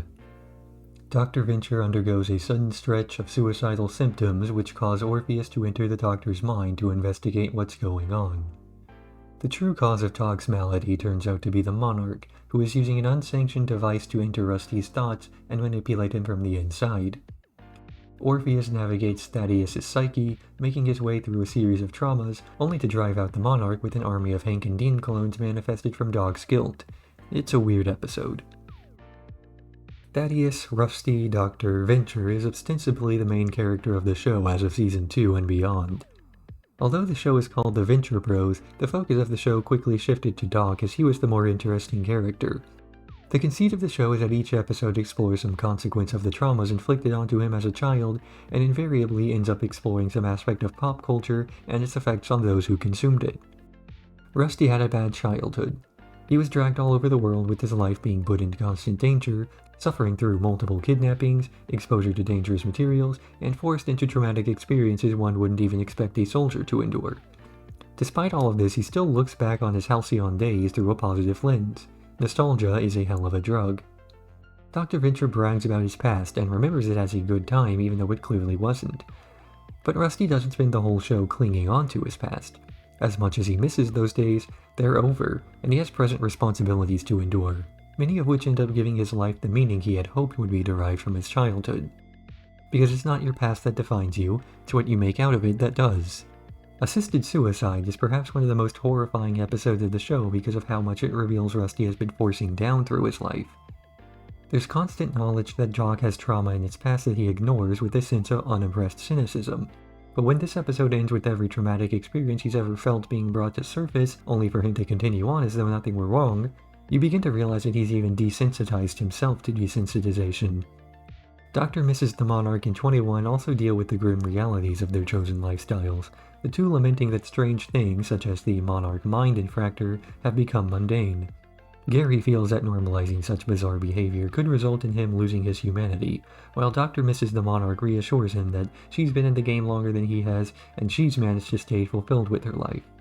This is just about as pure character-driven an episode as the showrunners could get away with. There are some high-concept ideas in here, but no matter the stakes, you always fear more for the well-being of the characters physically than emotionally. And you start to notice the same safe space behavior for yourself.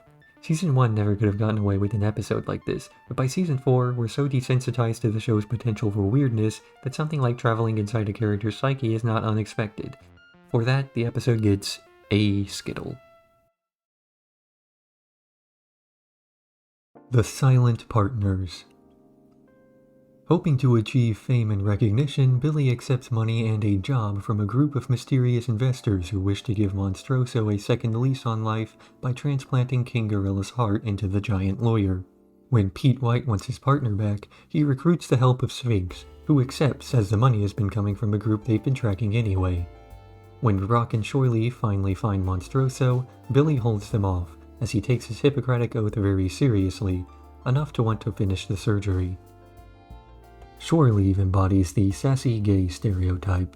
Normally when I see people like this in media, I find myself feeling secondhand embarrassment, but in the Ventureverse, a personality like Shoyleaf fits in remarkably well. People in this world are over-the-top and flamboyant, and so Shoyleaf doesn't stand out in his behavior. Doubly so considering his line of work. Soldiers and surgeons routinely resort to a gallows humor, a kind of cynical optimism to deflect from how dangerous their situation can be. Shoyleaf is often the comic relief in whatever scene he's in, and as a result keeps the action scenes much more grounded, preventing the show from coming off as though it were trying too hard. Shoyleaf represents something extremely absent from most media of the era in a form of a positive, flamboyantly gay role model. Often gay characters in media are outed outside of canon, or they're written with no sexuality in mind, only to receive one in post after all the movie tickets are sold. This gives the impression to questionable and impressionable young viewers that being gay is something that should only be done as privately as possible.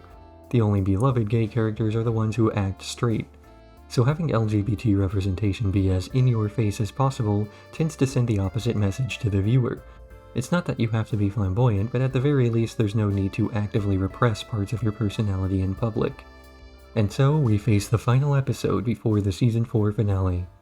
As with the typical pre-finales, this episode is largely there to set up various plot lines that the final episode will resolve. Characters move to where they need to be, and any interactions that need setting up will get just that. I'm typically pretty harsh on episodes that are more plot-driven, and this one's no exception. Billy acts unreasonably dense in this episode compared to his normal behavior. How could he spend a whole day on a giant boat with someone and still have no idea why he's there?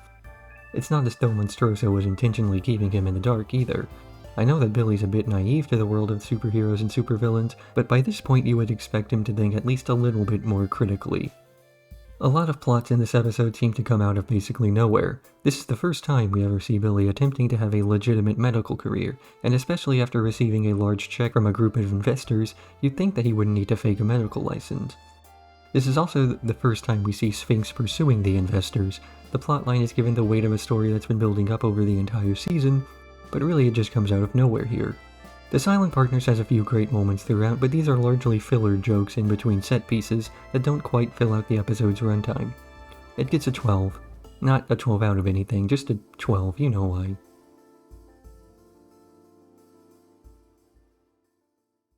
Operation Prom.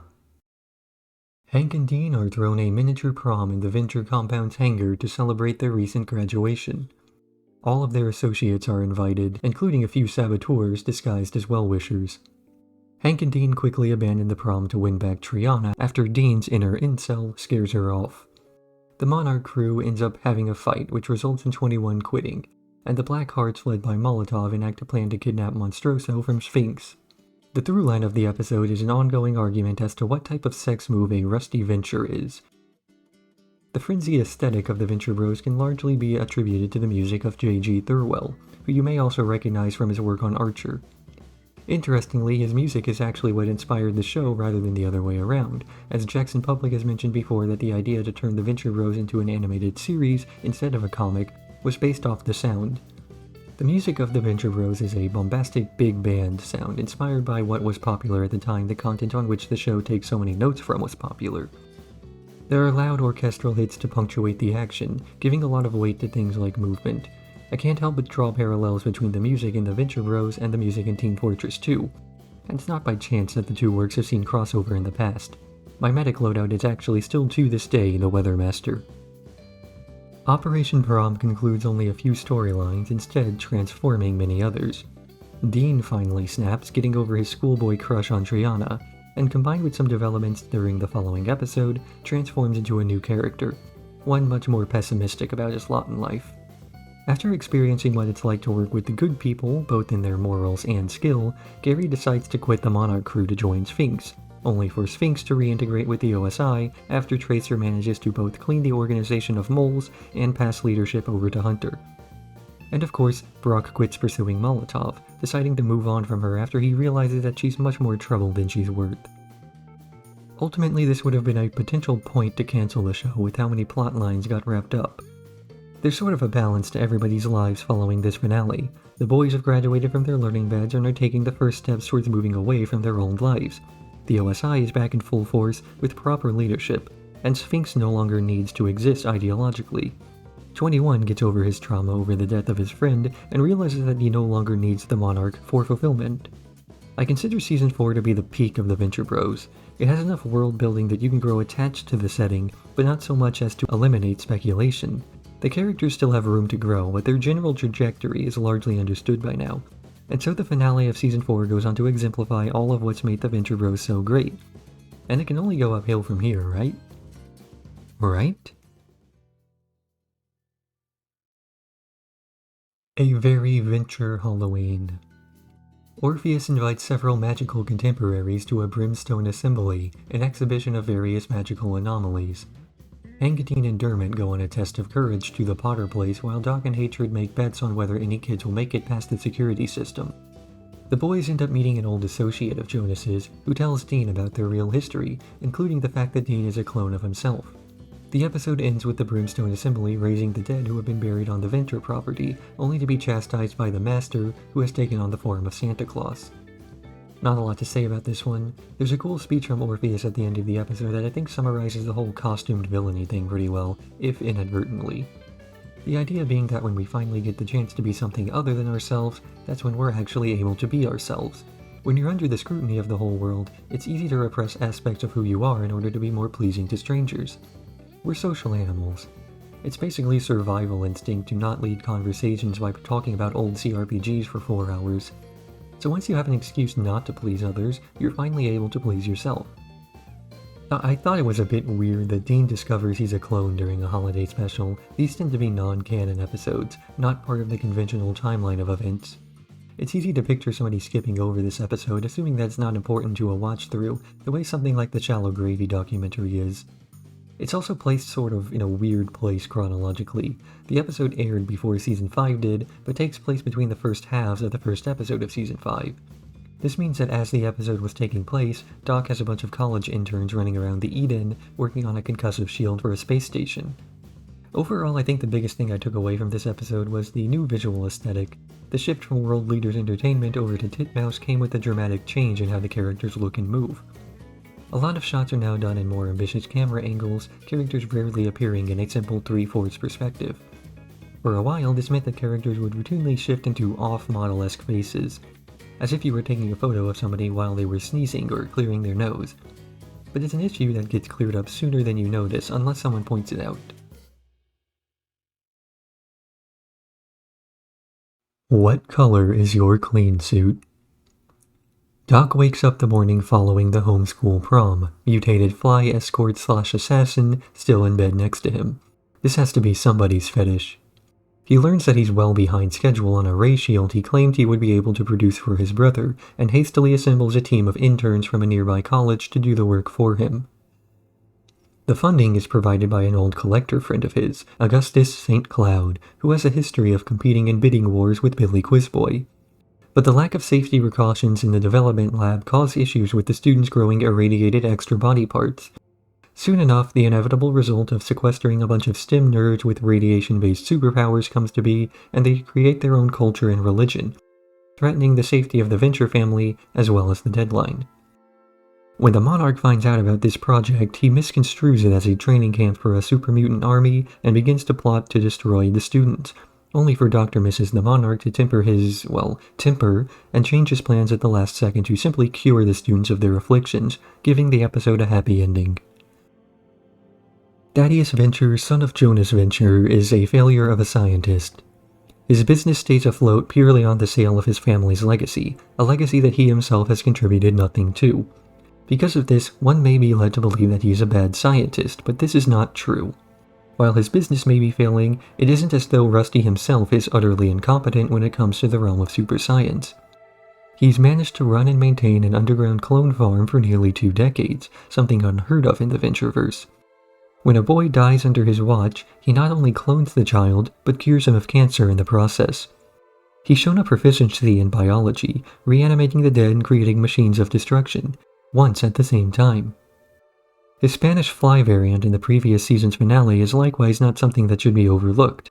Rusty is a good scientist, just not a profitable one, and certainly not the scientist his father would have wanted him to be. It's for this reason that he's a failure. He's simply in the wrong line of work.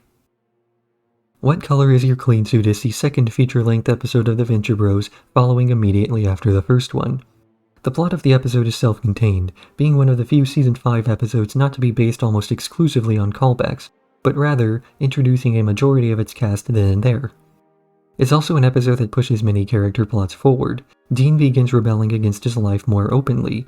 Gary begins to throw away his old life, pushing the Monarch further and further away to the point that he's practically written out of the season. And we start to see the development, literally, in hatred as he reacts negatively to his super soldier serum. There are a lot of different plotlines in this episode as characters leave and reform alliances, and I'm glad that it makes the most out of its feature-length runtime. I've complained before about how certain episodes have too much going on, and feel rushed as a result, and this episode gracefully skirts that without feeling as though too little occurs either. Even if there are a few missteps, such as Hank and Dermot having nothing to do, though at least they're not given a throwaway plot. It's a fine episode, but someone should have told the writers that college students don't talk like that. Venture Libre. The US Army confronts Dr. Venture on the malfunction of one of his old inventions, Venturestein. The zombie has managed to create a revolutionary group of abominations and scientific experiments who yearn for freedom. Dr. Venture has been recruited to assassinate his former creation, but the plan quickly goes awry when Hatred and Doc are captured. They end up getting freed by Hank, who is overdosing on caffeine and trekking the jungle dressed as the Bat. The world of the Venture Bros is very much unlike our own, and yet it's also very much the same. As thoroughly as we get to see the fantastic side of things, the rest of the world tends to function as normal. People still have mundane jobs, living mundane lives, and the rest of the world's culture seems to have continued on as though superhumans did not exist. So much of our popular culture is shaped by world events. Since this pop culture is the same, did these world events play out the same as well? Would David Bowie's Space Oddity have captured the imaginations of the world had it been released in a universe where extraterrestrial beings were commonplace? We see organizations like the GCI and Sphinx do everything in their power to mitigate the effects that advanced superscience has on the world. And when it leaks, when scientific abominations threaten to create their own government and potentially shift global power away from the status quo, the army steps in and orders a complete wipeout. How much scientific suppression is necessary to keep society functioning as normal? We've seen how far the OSI is willing to go to stop Rusty's teleportation device from hitting the market, but who's to say just what else the government has been doing? Of course, I understand that I'm looking way too deep into the setting, but it is at the very least nice that The Venture Bros is the kind of show that facilitates taking a deeper dive into understanding how we interact with media. Venture Libre is an episode that almost takes a deep dive into certain characters, but backs out at the last second. Dean goes on a rebellious streak continued from the last episode, and for a moment we get a scene teasing a heart-to-heart with Helper. But Helper gets called away, and the moment is resolved off-screen during the credits. Sergeant Vatrid gets a moment where he feels called towards the allure of Erg, a militaristic society filled with like-minded individuals where he feels as though he'll finally belong. But when the other members try to kill him again, he quickly changes his mind. We get a scene of Hank unleashing his inner bat. Trained by Brock and with the scrappy survival instincts of his father, he's shown to be a considerable adversary to the fledgling nation. We get some classic Rusty moments. He's sent to assassinate the head of a communist nation, and his reaction is merely to laugh at the idea of a communist boogeyman, then to complain about lack of payment. But a concerning thing about this episode is that it exemplifies the worst of Season 5, namely that about half the episodes are just references to an earlier episode of the series. I get that many people enjoy when the show does callbacks, but rarely are the callbacks the entire point of the plot rather than merely an aspect of it.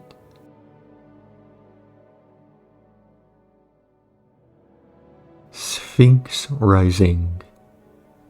Lamenting the loss of his old life and failing to adjust to his new one, Gary decides to recruit new members for Sphinx in order to reinvigorate the organization. The Monarch and Dr. Mrs. the Monarch use disguises to infiltrate the Venture compound and place explosives around the sewers, which Vatrid uses as an excuse to spend some quality time with Dean as the two clean up the mess. Gary soon learns that this new Sphinx crew are the original bad guy Sphinx, and Hank, who plot to go out in a blaze of glory before their mandated cyanide implants expire. When the OSI steps in to save Gary from the mess, he winds up homeless. Before the OSI had their shadow war with the Guild, there was Sphinx, a group of evil for the sake of evil bad guys who could be unambiguously trashed by a group of do-no-wrong patriots. But as the Silver Age gave way to the Bronze Age, the writing of antagonists was less beholden to black and white systems of morality, and we began to see villains with tragic backstories or who believed they were righting a wrong. And so too did we see the Ventureverse shift towards a more systemic conflict between groups, with Sphinx being wiped out and replaced. The new Sphinx, ironically, serves as a third-party lawman dedicated to reinforcing the existing conflict between the two worlds. Play by our rules of controlled opposition, or else. Sphinx Rising is one of the most egocentric episodes of the series. A majority of the conflict is caused by losers trying to rise above their failures to make something greater, only for their ambitions to be dismantled. Despite reinvigorating Sphinx and nearly restarting the Pyramid Wars, Gary's life is only spared by the OSI out of pity. The original Team Sphinx is mostly wash-ups, stalking their exes or sitting in dark rooms obsessed with snakes. They haven't let go of the past and support their commander in a suicide mission to fuel his ego. Gary, too, is trying to feel a sense of fulfillment after abandoning the Monarch, only to fail when going out on his own. The only groups who find any amount of success are those who are winging it, going out for the sake of fun rather than for something more fragile. Here we get the beginning of a multi-season plot regarding the Monarch's true identity, prompted when he finds an old photo of himself with a young Rusty. It isn't until the 7th season that this would be explained, and even then only in part. This is also the beginning of a mini-arc involving Hank's strength suit, Destiny, yet another entry in the Season 5 trend, shifting the show to a slightly more serialized format. This manifests as individual character arcs that come in and out of the show over the course of the season, but a majority of the episodes are still standalone plots.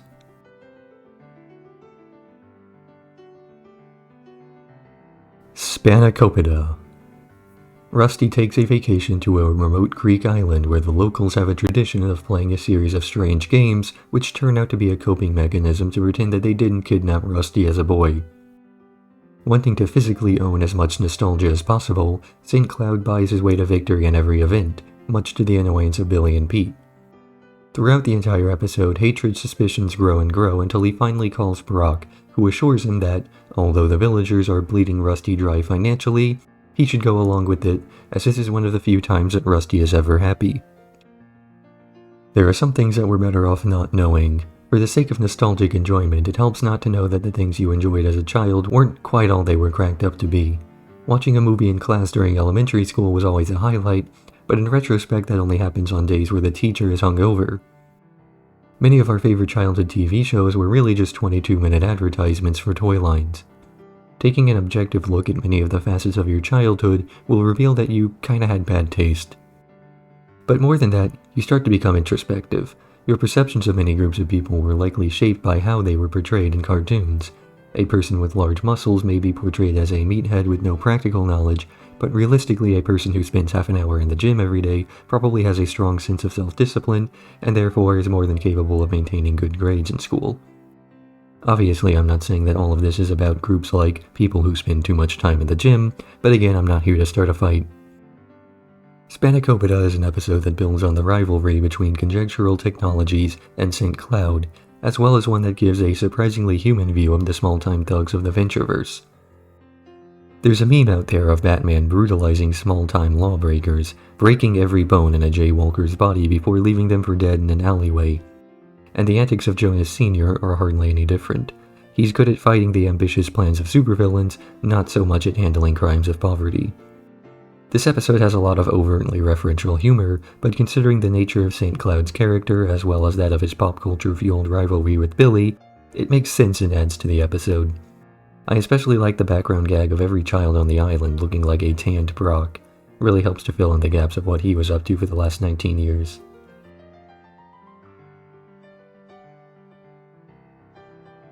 OS I Love You. The OSI captures Molotov and Monstroso aboard Monstroso's private boat and takes the two of them in for interrogation. Monstroso reveals a bit of information about the Council of 13, but before they can get more than a single name out of him, the investors phase him out of the guild airship and he plummets to the ground, presumed dead. Meanwhile, Molotov has escaped her cell and is wreaking havoc aboard the ship.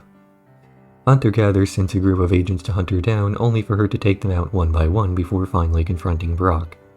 Brock prepares to kill her once and for all before Gathers reveals it was a setup and the OSI is recruiting her for mercenary work, as well as to help track down Monstroso's associates.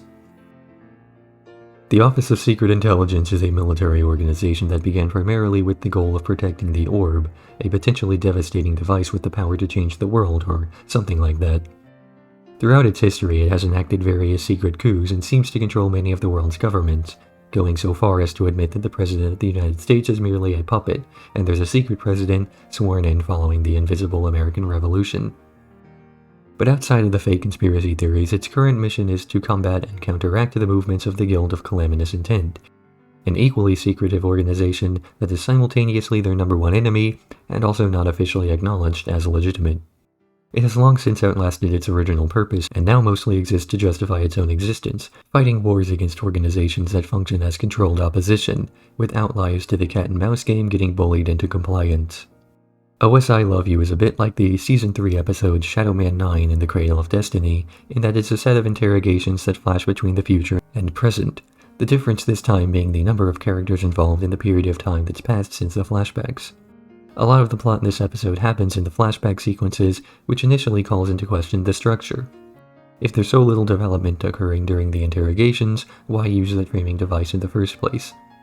The twist at the end of the episode does a little bit to justify that it was a setup to the ending, but the nature of the investors calls into question why it was necessary in the first place. It works to fool the audience, but you have to have that moment of realization later. The investors had already infiltrated the ship. They can shapeshift, they can phase through walls. Why bother stealing classified information from OSI agents if they were there?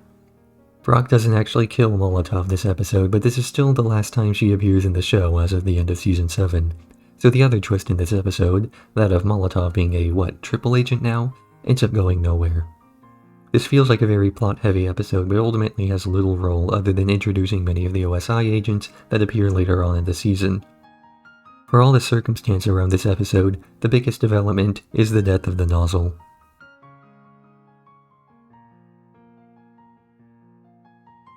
Mama's Boys. Dean plans to meet up with a mysterious woman revealed to be Myra, who is currently in an asylum for insane villains. Hank, Dermot, Gary, and Helper plan to rescue Dean by faking their own insanity, but only Hank's act is convincing enough to get thrown in. Meanwhile, Doc is tracking a talking teddy bear he spoke with last season, kind of a long story, in order to save him from a perceived danger, not knowing that it's simply a series of pre-recorded lines designed to keep Doc distracted while Hank sneaks out. When Hank meets up with Dean, they learn that Myra is planning to unbirth and then rebirth the boys so she can finally be their real mother. They react the same way you just did, assuming you reacted normally. In the end, Gary inspires an uprising and the two escape the asylum in the chaos, while Rusty and Vatrid are rescued by Teddy Talk to Me, the voice actor of the stuffed bear Rusty had grown to befriend. Possibly the longest-running mystery of the Venture Bros is that of the identity of Hank and Dean's mother. The very first scene we get with the duo acknowledges this, and the very last episode out of writing this video is what finally answers it. True to form, the answer we get is practically a non sequitur. Their mother is confirmed by the Action Man to be an actress who hasn't been heard about once in the series and who likely won't come up again. But prior to this, the boys' mother has been teased multiple times, not just the Venture Boys, but Doc and Malcolm's as well. From Myra, who was later deconfirmed, to Miss Quim, who had a fling with Jonas Sr., to literally any of the potentially hundreds of women the late Dr. Venture has slept with, willingly, unknowingly, or otherwise. Personally, my theory is that the Action Man is unreliable, the name's just a mix-up he had in his head as senile folks are like to do, and the real identity of Hank and Dean's mom is Scare Bear. No, I won't elaborate.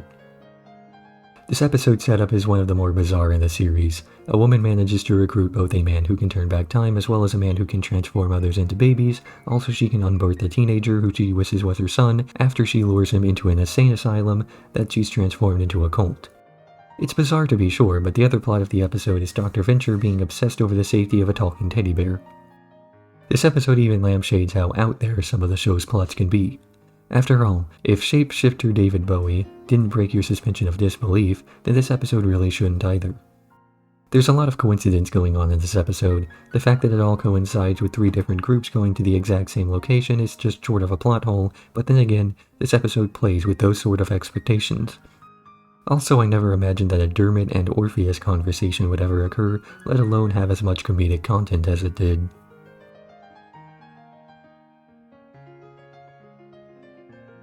Bot seeks bot. Members of the guild attend the funeral of the Clue Clown, the member of the council that was identified by Monstroso before being silenced by the investors. After selecting a new member for the council, the attendees plan on going to a villainous nightclub for libations. The OSI spies on the guild funeral in the hopes to identify potential members of the Council of 13, managing to identify Vendetta, who has put out a personal ad after being roasted by the other council members for having no emotions. The OSI manages to track the location of this nightclub, only for Rusty to end up tagging along, getting forced inside, and finally threatened by the clubbers. Brock and Shoreleaf attempt to rescue him, only for the Monarch to end up stepping in, ruining everyone's fun so he can adventure to himself. The Hays Code, also known as the Motion Picture Production Code, was a series of do's and do-nots implemented by many American motion picture studios as an alternative to government regulation. They fell out of favor in the late 60s, replaced by the MPAA, but the cultural impact of the guidelines is something still felt to this day. Restrictions included things such as a negative view of religion, promiscuity or sexual content, drug use, and any depiction of a mixed-race couple. As time went on and these codes were relaxed, the use of the above was permitted so long as the so-called vices were portrayed in an exclusively negative light. Because of this, the cultural zeitgeist was molded to accept certain behaviors in heroes and villains of media. The heroes must be heterosexual, non-atheist, socially conservative figures. The villains, however, have free rein to showcase all sorts of outsider groups, and so, should a character on television be coded as anything else, they're regulated to the role of antagonist. This is even reflected in the Venture Bros, though done so in a self-aware way. The OSI is a significantly less diverse group of people than the GCI, who are more promiscuous, more sexually diverse, and overall more open-minded than their opposition. This is probably the perfect Venture Bros episode, and the Venture Boys aren't even in it. I know I'm clouded by personal bias, but the casual camaraderie of the council, deranged dynamism, Nubton Hells, and sentimental stakes of the Brock are the ways that the episode showcases every strength of the show. Additionally, there are ample callbacks and even call-forwards that manage not to be in your face, like Dr. C recognizing the Yeti mummy costume from the Buddy system, and Vendetta mentioning the plane crash that killed the Monarch's parents, although only in passing. and I can't be the only one who feels like the nightclub's location is a Fallout reference. I think part of what makes this episode work so well is that despite having such a large cast present, the writers don't include very many major characters, giving those who do show up ample time to breathe and get their own stories and punchlines in. The references to other episodes are subtle enough as to never get in the way of a punchline, while also rewarding attentive viewers. And of course, the pop culture references are so abundant that they actually loop around from overuse into the territory of aesthetic.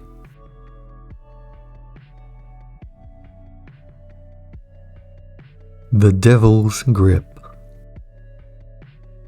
With Thaddeus believed dead, Vatrid sees off the boys as he sends them to the houses of their godfathers. Hank is sent to live with the Action Man, who recruits his assistance in burying Paul Entman and later wooing Billy's mother. Dean is sent to live with Colonel Gentleman, who has Dean assisting with his memoirs. Back at the compound, Vatrid recruits the help of a semi-homeless Gary in rescuing Doc's body from the clutches of the Monarch, accidentally destroying his home in the process. During this time, the Monarch is actually attempting to torture Rusty, only for every attempt to result in failure as the two of them cope with the fact that they're getting too old for the cat and mouse game. A point I've raised a few times already throughout this series is the idea that people crave identity. It's not enough to have a fulfilling life, you need others to acknowledge that fulfillment, otherwise what's the point? We have a basic need to lead a healthy, social lifestyle and to interact meaningfully with others. To this extent, if there exists a person to whom you are their archenemy, then to that person, your existence is valuable. Even if life feels meaningless, having a schizo dedicated to messing up your lawn and giving a grand speech on how he's going to crush you can give your life some purpose, since you know that you matter to at least one guy. The Monarch has shown extreme levels of jealousy to Dr. Venture in the past, going so far as to practically save his life in the previous episode, also he can crush the Doctor himself. So for the Monarch to announce that after all of that, after all the years of arching and hatred, that he doesn't care enough to kill the guy, only speaks to how little influence Rusty Venture has at this point. Your life is so worthless that killing you is a waste of your worst enemy's time. How low can an individual possibly sink? The Devil's Grip is another set-piece episode combined with ample setup to move everybody into place for the Season 5 finale. The finale is a large episode, the biggest a show ever gets in terms of cast, scope, and even setting, so they need an episode like this to bring everybody together for the big conclusion to so many storylines. So going from side character to side character to bring the audience up to speed on who, where, and when our plots have left off as well as where they're going is a necessity. That said, when watching the episode you barely notice that this is what they're doing, since the flow of the 4 plot lines works flawlessly. There's equal billing for humor, action, and world building while also allowing for some great moments of character introspection. There's a strong sense of ambiguity as to whether or not the Monarch actually believes he crushed Dr. Venger, or if he merely told his wife that he was psychologically torturing the Doctor to save face. In the end, this is an episode that manages to get you hooked on the story of the series, the kind of episode that makes you want to see where they're going from here, and boy, do they go somewhere special.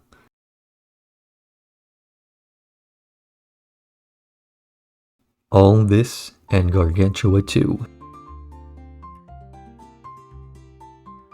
Jonas Venture Jr. unveils his multi-season plan to open the Gargantua 2 to the public in a grand debut day, inviting everybody who's anybody despite somehow forgetting Orpheus, but whatever. However, JJ is also dying of cancer, so in order to finish construction before his body fails him, he took on loans from the investors, revealed to be relatives of Henry Killinger, who is not human but some kind of guardian entity. The Sovereign, not actually David Bowie, owes the investors money, and realizing that they'll be aboard Gargantua 2 alongside practically everybody who has ever been his enemy, decides to go full meltdown and destroy it alongside everybody on board. He's evil, we already knew that. Among the list of his enemies includes the current Council of 13, who he plans on eliminating, even the freshly oriented Dr. Girlfriend Mrs. the Monarch Councilwoman 1. She, alongside a few other members with an interest in not dying, form the Guild Resistance, allying themselves with the OSI in order to take out the Sovereign before he can destroy any more. Speaking of the OSI, they're on a reconnaissance mission. Barack and Amber have commandeered a civilian craft in order to place surveillance cameras on board the space station as they've learned that the investors are on board and are trying to keep JJ safe despite the fact that he doesn't believe in the arching game. But who does believe in the game if not for Phantom Limb, who is leading the Revenge Society in a heist of Gargantua 2, but also simultaneously plans on leaving a back door open for the Sovereign so he can destroy the space station, their mutual enemies, and he can get the seat on the council that he's been demanding since Season 2. But the heist is stopped by the classic Team Venture, who have reunited after the finale of the last episode revealed that Billy's mom is actually, I'll finish that sentence later. Billy is brought aboard the ship alongside Dr. Venture in order to perform a physical examination on JJ to no success. However, as they're in the medical bay, they discover the body of Timothy Traster, who launched himself into space in the Season 4 finale because he had the pee-pee cancer and has been pelted by so much gamma radiation that he has actually become the Hulk he was on Slide 2 about being. When the investors learn of the Sovereign's betrayal associated with Phantom Limb, they shut down the ray shield, forcing Dr. Venture and Dean to work together to manually reboot the system in order to buy everybody enough time to evacuate when the reactor goes critical. Everybody except for JJ, who alongside Traster dies valiantly steering the ship far enough away from the civilians to do any harm. During this escape, Dr. Henry Killinger has arranged for every competent and sound of mind villain to meet aboard Meteor Major, where they reform the Council of 13 from the remnants of the various villainous groups who survived the Inferno. Speaking of Infernos, as the Monarch is making his way to space to kick Phantom Limb's ass, he burns down the Venture compound, leaving the Venture family homeless upon their return, at least until the post-credit scenes, where it's revealed that Jonas Jr. has left his successful business to Rusty in a scene set to a Pirate Dirge cover of the Crash Test Dummies. And that is the short version. The Venture Brothers is a show about failure. That is a quote from a single 2005 interview where Doc Hammer and Jackson Public were asked a question almost completely out of the blue and they just sort of made up an answer on the spot. Since then, it's been parroted time and time again on forums and discussion threads by every person who's writing a 5th grade book report in a 4chan thread or YouTube comments section. Do not comment below calling me a subnormal hypocrite, I already know I am. But so much of the discourse surrounding the show became failure this and failure that, eventually the showrunners grew sick of it, and openly stated that they were trying to put more emphasis on the characters' successes in spite of their setbacks. So Hank gets to have romantic success that he only pretended to have before. Dean finally gets into a decent university and begins to separate from the super science racket. Doc inherits a large corporation along with all of its profits. Brock gets to bodyguard Doc again like he's been secretly longing for since he left, while also getting to deal with threats that are on his level. Dr. Mrs. the Monarch becomes Dr. Mrs. Councilwoman 1, and it looks like everybody is starting to live the life that they've wanted. The days of watching our heroes circle the drain while pretending they're doing the backstroke is over. Their Olympic hopeful days are here, and we have front row tickets to— okay, it's not a very good metaphor. All that in Gargantua 2 is the end of the unofficial Act 2 of the Venture Bros. It marks the second major shift in the dynamics of its cast, with seasonal villains being wiped out, whole organizations reorganizing, and of course a change in setting. There's always going to be the problem of having way too many people in one place at a time. Some characters are going to feel relegated to supporting roles with very little to do, their appearances coming across as a cameo at best. Baron Underbite is one such character. They even lampshade this in the episode's opening scene, where Killinger isn't quite sure what he's useful for now that he doesn't have a country or anything. But on the other hand, you have characters who feel almost completely absent, a single line as though to remind us that they're also in the episode. A lot of the OSI is practically absent, save for Brock, but then again he really is the guy we're all here to see. I remember actually falling for the Sovereign fake-out the first time I saw the episode, but almost immediately realizing that no, Rusty's father is not a shapeshifter. It's a nice little twist on the shocking final act plot twist that doesn't really mean anything in the midst of a time when the Sovereign seemed to be going down the list of villainous cliches. In the end, this episode feels almost like a statement, as though Doc Hammer and Jackson Public heard about the myth of the jumped shark and how it spelt doom for many a show before them. So they found the nearest shark, set up a jet ski and a ramp, and proceeded to show the amateur hours how to jump a shark and land safely on the other side. As if they were trying to make the rest of culture look bad. What do you mean it's bad to jump the shark? We just jumped a shark in space and our show still rules. Sounds like a you problem, to be honest.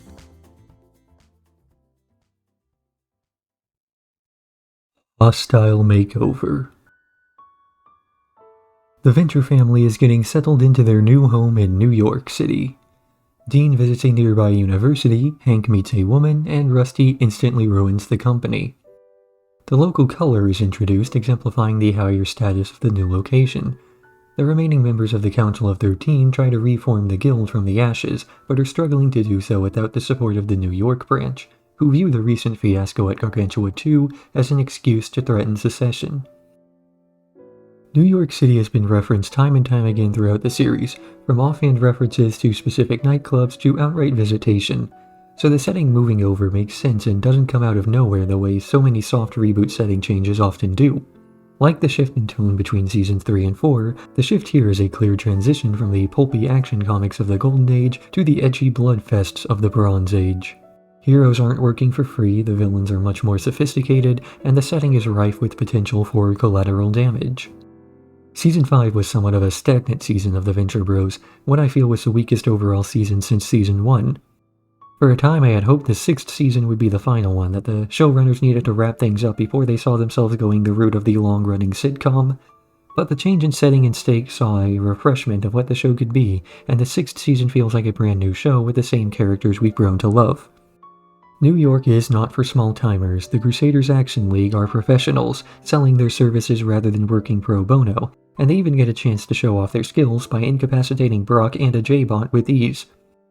This is also the point at which the show really enters the current year. Whereas before there was a strong retro-futurist vibe to much of the tech, now we're beginning to see characters using social media, referencing more modern trends and even updating their fashion to fit in with people in current year.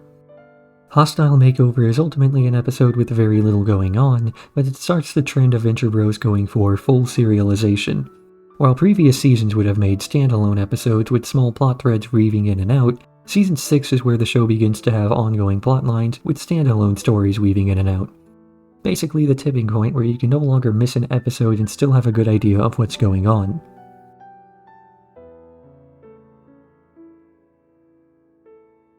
Maybe no go. Doc is desperate to fix the company, but also refuses to compromise his lofty ideals for the soulless corporatism of his brother. After holding an intervention to get Pirate, yes that's his name, off Trankdart, the Venture crew brainstorms ways to keep the company afloat.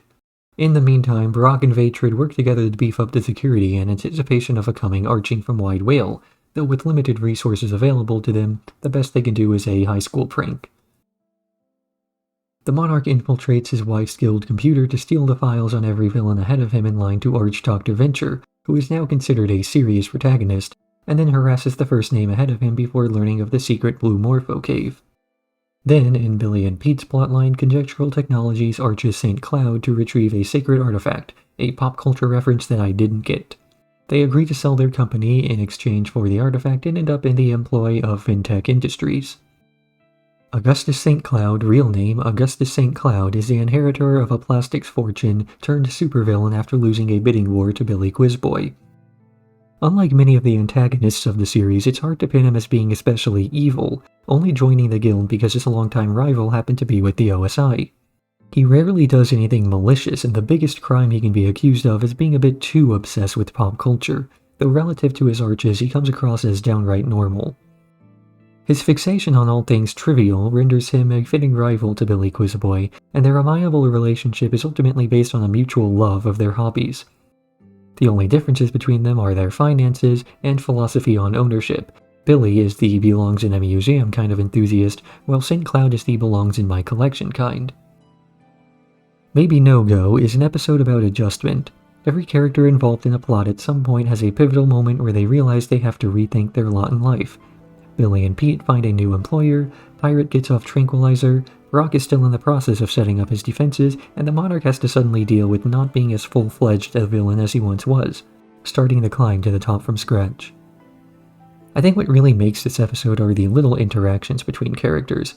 It's Pete upset with Billy for trading Conjectural Technologies for a rubber ball, but not reprimanding him because he understood why his friend did what he did. It's Brock and Vatrid bonding over some low-tech arching.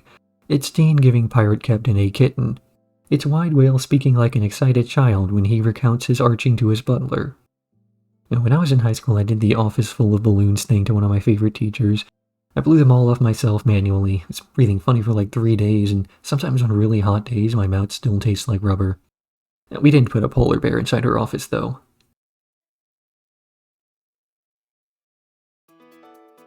Faking miracles.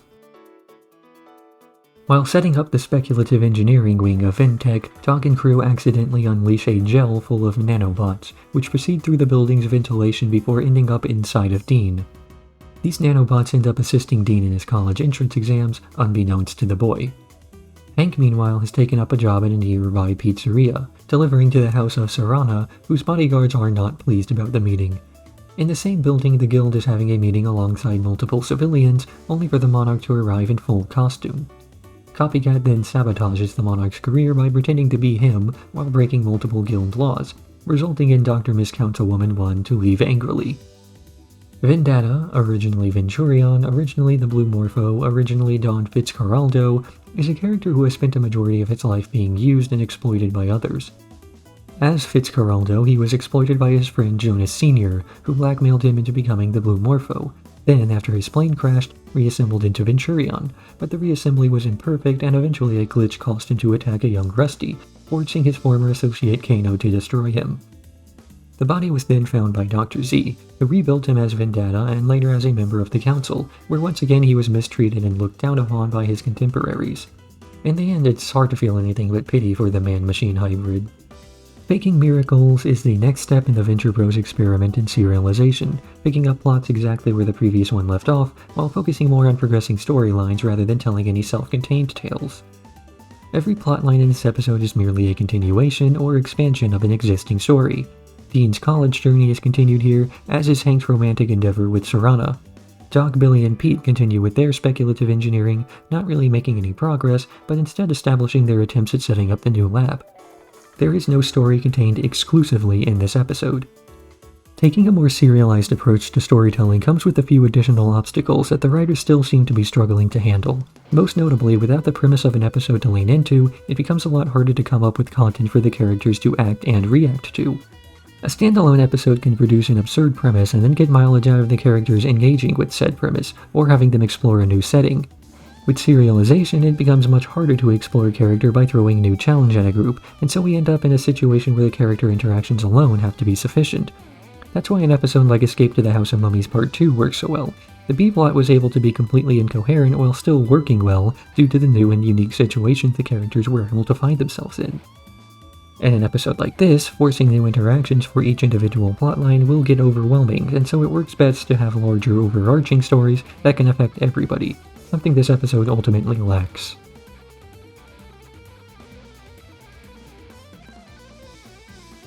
Rapacity in Blue.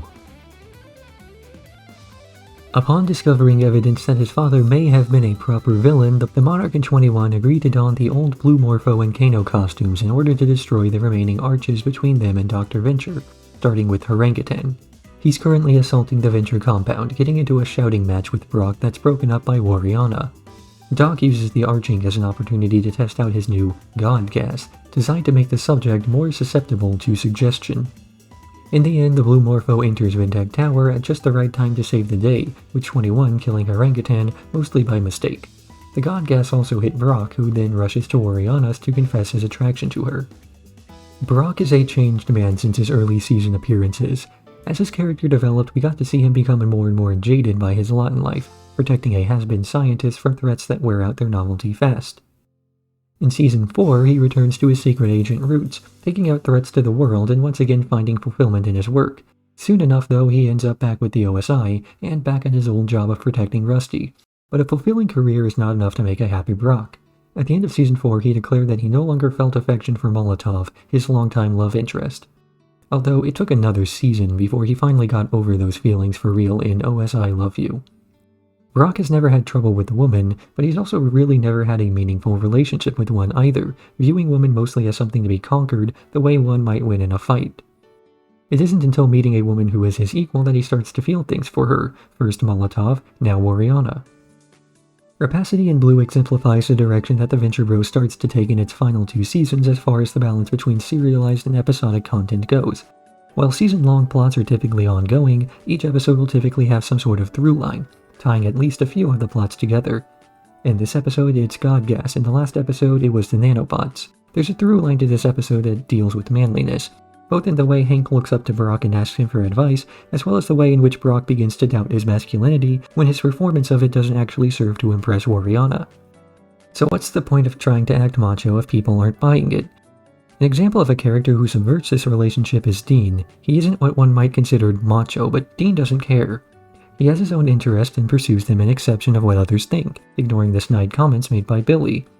In this way, he comes across as more confident than Brock does in this episode, and it's all because he has no interest in faking a personality for others. This episode makes a few missteps in the way it handles the plots it's left to hold and comes across as though the season was planned heavily, but not the episode itself. Some of the plots feel a bit strange, such as the way in which Orangutan leaves after being knocked out, only to return later with very little fanfare to his arrival. It's as if while writing the episode they realized there wasn't enough time for every character to undergo their needed plot progression prior to the climax, and so some events were moved around semi-carelessly. As such, certain parts of the episode suffer from strange pacing, moving very slowly before rushing to end like there was an important scene skipped.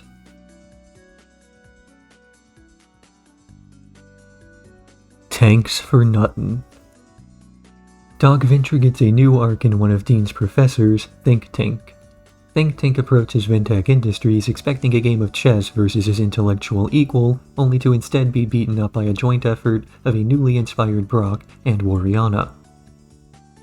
Elsewhere, the Monarch dons the costume of the Blue Morpho in order to retrieve his car from an impound lot after his previous excursion. At the same garage is Dr. Mrs. Councilwoman 1, who is picking up Orangutan's tank as a favor to his widow Battleaxe. When the couple meet up, a fight ensues, with Dr. Mrs. Councilwoman incorrectly concluding that Dr. Venture is the Blue Morpho after their chase ends in Ventec Tower. Canonical pairings within this show are always about some sort of mutual gain. I don't mean pairings as in shipping, even if that's an aspect of it, but I use the word pairings that includes things like arches or associates. Characters stuck together will have one major thing in common and one major thing that's different. Rusty and the Monarch are similar in their tragic childhoods, but Rusty has become jaded and cynical as a result, while the Monarch revels in his own passion. So when Rusty inherits Ventec and has officially made it into the big leagues, the Monarch has to be down on his luck, so that the two characters can maintain some level of opposition.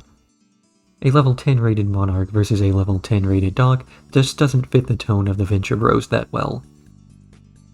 I've never been too keen on the idea of arching levels from the Venture Bros 6th season and onward. Although the idea was introduced in a limited form as early as Season 2, the latter seasons seem almost obsessed with the idea. Every villain is judged on their arching levels more or less independently of their skills or reputation, and while I get that the EMA system is designed as a commentary on excessive bureaucracy, it often feels like a shorthand version of an establishing shot. Rather than showing the audience that a character is influential within the guild, we're simply told that they are a level 9 and it's left at that. There isn't too much to say about this episode that isn't just an expansion on one of my earlier Season 6 reviews, so I won't waste much time. I like how consistently people are shocked at Rusty this season. He has all of his inherited prestige, and yet he's still the same incompetent guy from Season 1. Think Tank assumes Rusty will be similarly intellectual just because of his title. Dr. Mrs. Councilwoman 1 assumes that he's capable of being the Blue Morpho just because he has a skyscraper. The scientific community assumes that Dr. Venture will be continuing the legacy of his late brother just because he inherited his titles. For the first time, people are judging Rusty according to the life he should have lived, rather than the one that he has.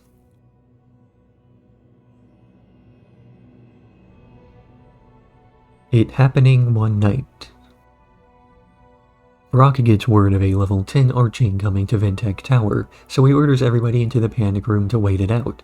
Naturally, Hank leaves to date Serana, Dean leaves to wingman for Hank, and Brock leaves to track the boys down, leaving Dr. Venture alone to be arched by the performance villain Wes Warhammer and the Doom Factory. While the Doom Factory is empty due to the arching, the Monarch and 21 decide to blow it up, reducing his arching level so the Monarch looks better by comparison. As soon as any sort of creative endeavor goes corporate, alternatives to what's considered profitable become a necessity, lest creativity and art start to become bought and sold like commodities, or worse, it becomes a form of propaganda, designed by those in powers to retain their hold on society.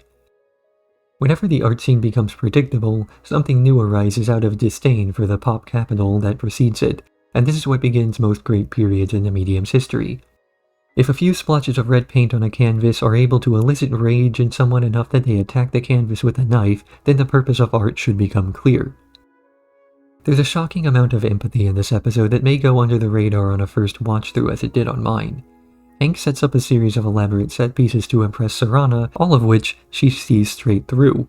And yet she goes along with it not out of pity, but because she's genuinely impressed by the amount of unfiltered emotion Hank is putting into the relationship. When Brock and Rocco are planning to storm Yumi, thinking it's a real ninja hideout, Brock reveals that his gun isn't loaded. And just when you think Rocco's about to make fun of him for it, he instead offers Brock a bit of advice and recommends a self-help book. Even Doc's arching, while also reflecting a trait that Andy Warhol was notable for, plays to his insecurities with a surprising amount of precision, Rusty being fawned over but then quickly thrown out, just as he was when he stopped being a boy adventurer and started being an awkward teen. I love how unafraid this episode is of being weird. Obviously, the actual happening is esoteric and weird, but so much else happens in this episode that the Venture Brothers desensitizes you to that would stand out in any other show. Serana casually digging into her wrist with the switchblade to pull out a tracking chip comes and goes practically without any fanfare. And of course there's almost a 2-minute segment of this episode that is nearly a word-for-word recreation of an old cartoon's introduction.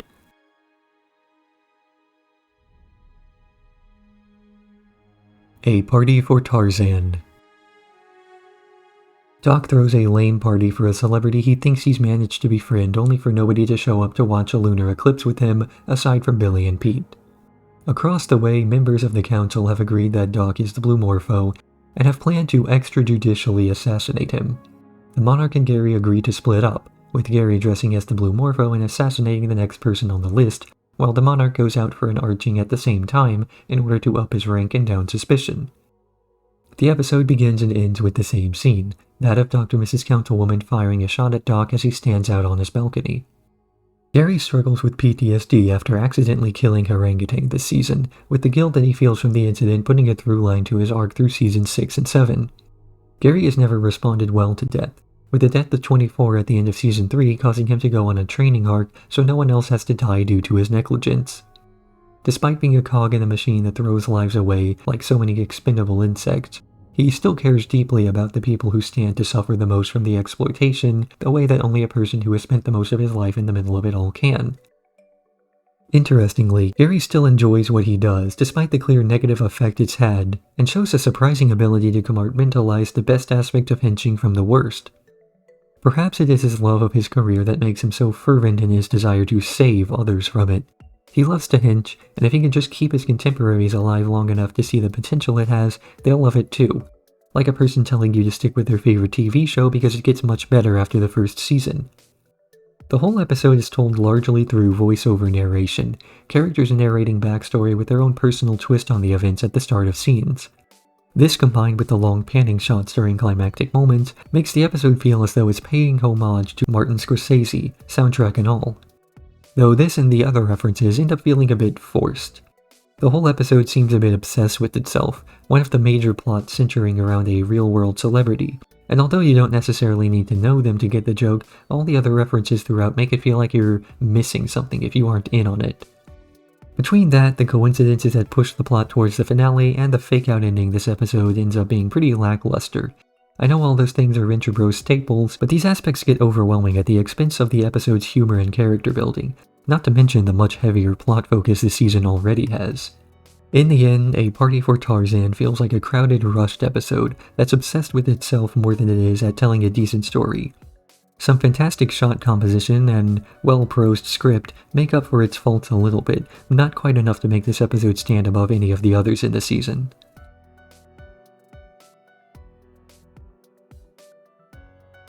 Red means stop. Fearful of another death on their watch, the Guild agrees to cooperate with the OSI in order to create a fake arching at Vintech so that the Blue Morpho might fall into their ambush. The Monarch, realizing that he can't take out a supervillain on the level of Red Death, decides to use deception in order to take the arching rights from him.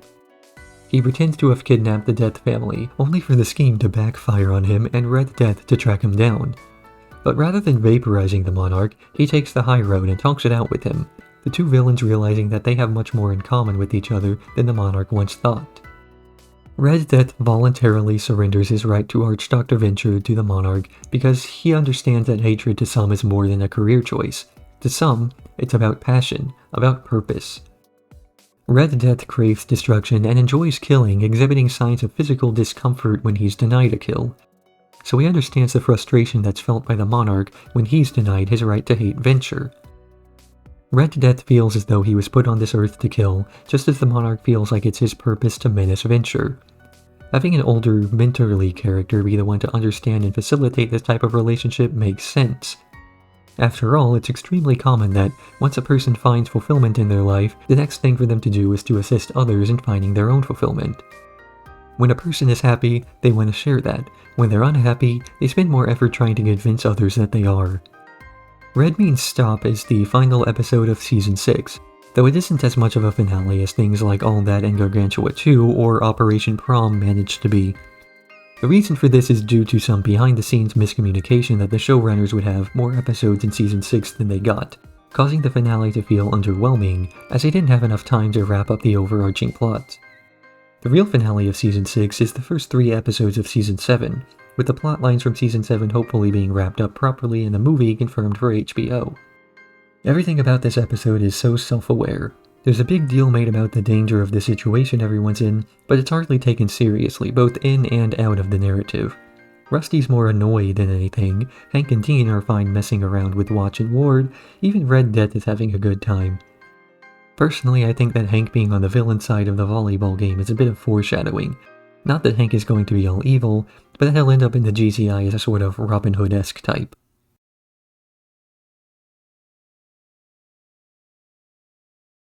The Venture Bros and the Curse of the Haunted Problem.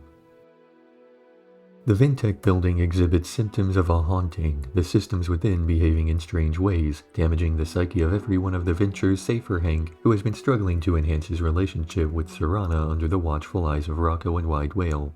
Dean calls the Order of the Triad for help, while Doc as Pete White work on solving the suspected hack. The source of the problem ends up being the Problem Light from back in Season 1, revealed to be holding the corpse of Jonas Venture in a sort of stasis. Across the way, Hank dons his Enrico Matassa persona in order to win his way to Serana through her father, only to be told he must kill the Blue Morpho in order to prove his loyalty.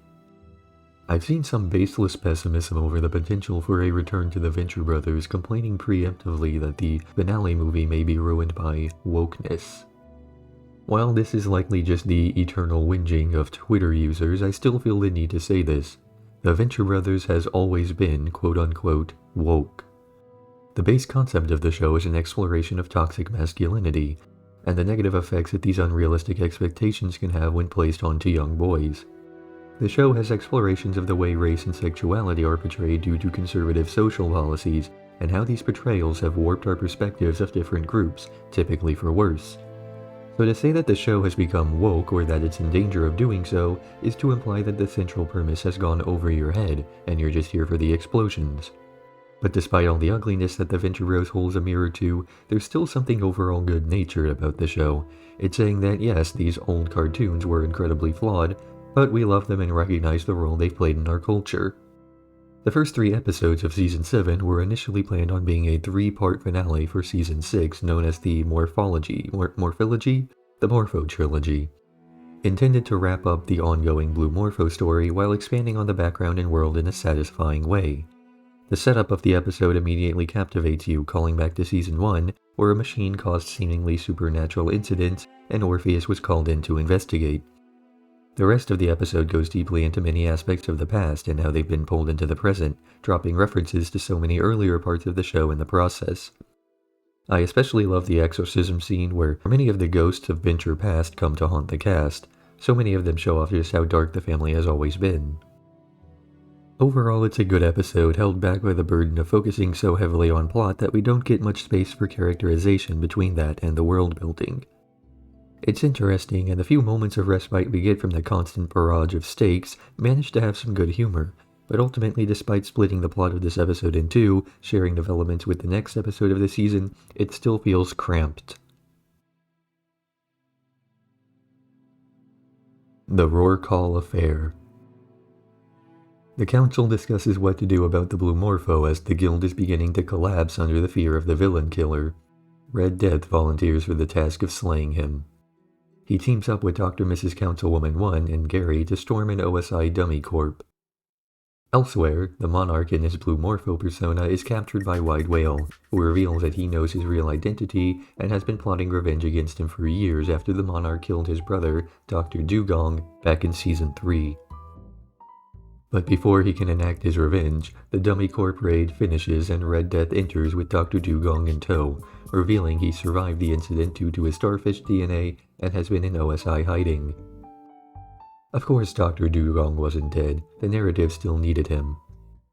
Had he not served a purpose to the plot later, however, he would have stayed dead, his character being a mere footnote in the monarch's character journey. In the real world, death is random, it has no meaning, but in fiction, death has a story and serves a purpose, whether that is to give character a motivation to change, or to add stakes to a conflict, be it a sense of finality or climax. The Venture Bros manages to subvert this in a few key situations while also playing it straight.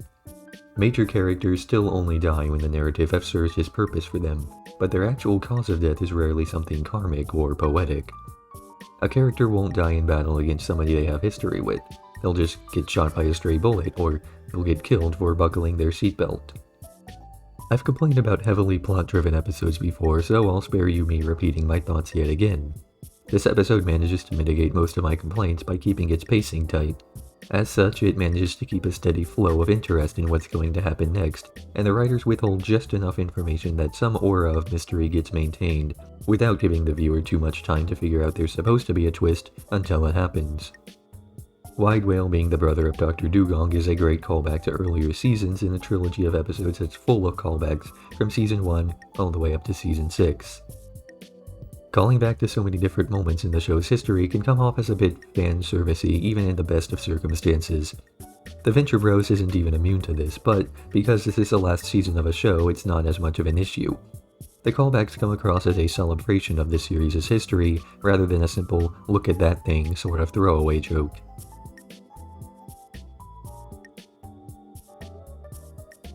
Arrears in Science. Vendetta, the original Blue Morpho, arrives at Ventec Tower in order to communicate with his old confidant in Jonas Sr. Many members of the Guild and OSI arrive to investigate the incident, and once there, end up discussing the history of Team Venture, including the Blue Morpho's transformation into Venturion, and then later Vendetta. The Movie Night Massacre, alluded to back in Season 1, and the history of the Pyramid Wars against Sphinx. In the end, Vendetta, Jonas Sr., Rusty, and Malcolm end up crashing into a Thanksgiving Day balloon float, where the plot wraps up with the original Blue Morpho being apprehended, while the Monarch gets the credit. There is a single line in the Season 5 episode, The Devil's Grip, that often gets overlooked for its importance as a foreshadowing device. Rodney and Hank are attending the funeral for Entman, and they mention that he was the first of Team Venture to die. It seemed like nothing at the time, but rewatching the series you start to realize the significance. We've been told for so long that Jonas Sr. was dead, we never stopped to question if that was true. In the end, the mystery of who killed Jonas Venture is solved with the last two answers anybody might have guessed. 1. He didn't die, and then 2. Pete White. Dr. Dugong is the brother of Wide Whale, who has been holding a grudge against the Monarch for years. The Movie Night Massacre, alluded to in Season 1, is what caused the world to believe that Jonas Sr. is dead. A council member visible as early as Season 3 is the Monarch's father. The setup and payoff for these mysteries is possible because of something I mentioned in my Tag Sale Your It review back in Season 1. There's a great amount of care given to the designs of the world, background characters, and the minutiae of their actions, not because the entire show's arcs have been planned since as early as the first season, but because doing so allows for new plots to be made up on the fly, pulling from whatever evidence has been left behind throughout the rest of the show. And so we enter the final stage of the Season 6 Answers arc. This is by far the most plot-driven episode of the entire series, with almost half of it being told as flashback and the other half being context for the flashbacks. Very little actually happens in this episode in terms of development. It's mostly everybody going to Ventec, declaring they don't know what's going on, then leaving. I feel as though there may have been more subtle ways to dump this much backstory onto the screen in a short amount of time, something along the lines of a past tense and its dual arc structure, or they could have fully committed to a flashback, such as in The Invisible Hand of Fate. In the end, this episode feels very much like a lore dump more than a story. Thankfully, what information we do get is interesting enough that it still serves as a satisfying conclusion to the arc, which is a pleasant surprise considering just how much was left behind to facilitate these last 3 episodes.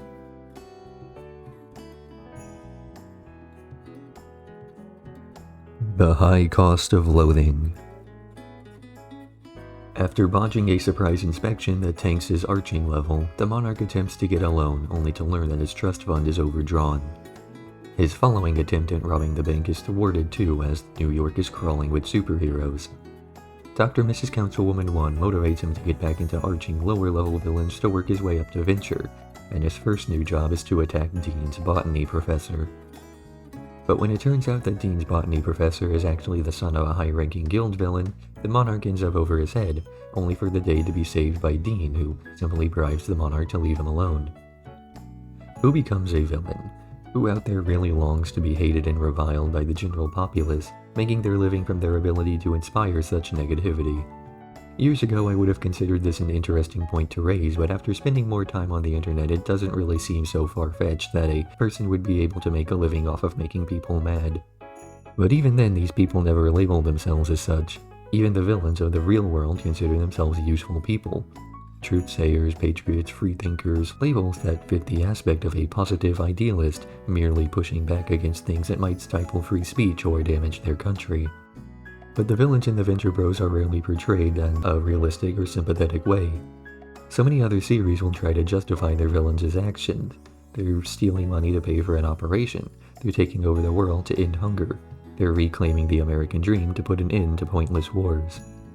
Villains in the Ventureverse will have the more simple motivation of trying to destroy a nemesis, or they'll simply steal things because they can. Despite this, Venture villains tend to be much more relatable and respectable, purely because their internal pressures are things we can understand better. It doesn't matter if the antagonist of a series didn't do anything wrong, that doesn't make him relatable. This is a financial episode. Almost every plot ends up involving money in some way.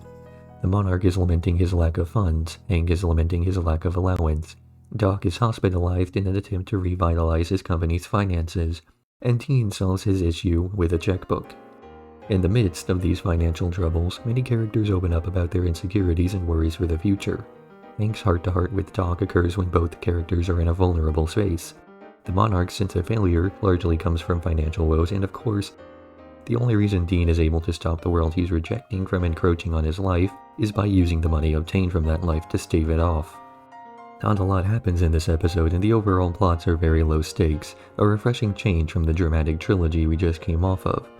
Keeping plots small has always been the go-to way that the Venture Bros focuses on character, and this episode is no different.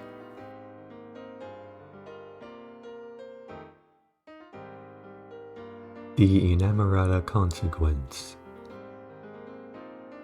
The Guild and OSI meet in the remains of the Venture compound in order to negotiate the terms of the Second Treaty of Tolerance. While Doc is mediating tensions between the two sides, Hank and Dermot wander off to discover a guild mole, while Dean meets an old Helper model who reveals the origins of the robot. Helper is the ever-faithful assistant to the Venture family, staying with them from the very beginning and always appearing in the background, ready to serve some small purpose. He speaks exclusively in the beeps voiced by Soulbot, though members of the Venture family are always capable of understanding whatever he says. This includes both Dermot and Brock, so whether it's a biological thing or merely acquired the way one might learn a language is unknown. In this episode, Dean mentions that it's like talking to a microwave, so there's really no confirmation one way or the other. He's quite well spoken, allegedly quoting famous poets, and very unselfish, ready to put himself in harm's way unprompted and sometimes unnecessarily in order to rescue his family.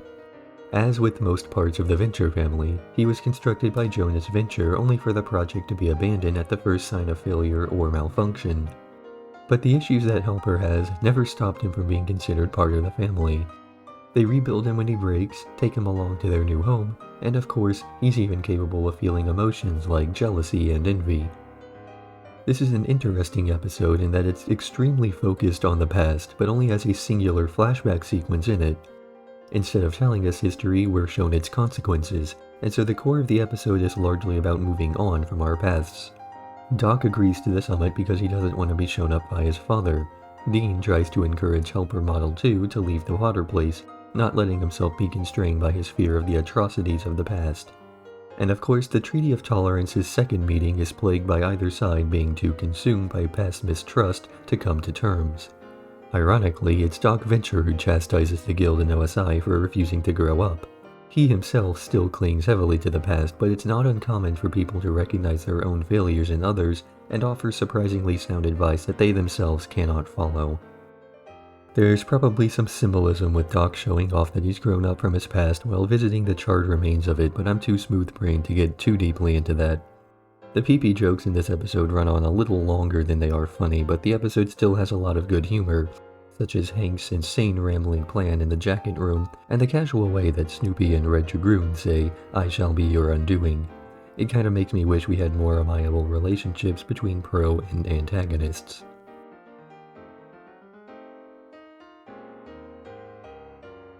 The Bellicose Proxy. Hoping to buy some more brownie points with the guild and hoping to get a chance to annoy Venture by proxy, the Monarch assists St. Cloud with his career as part of a big villain program.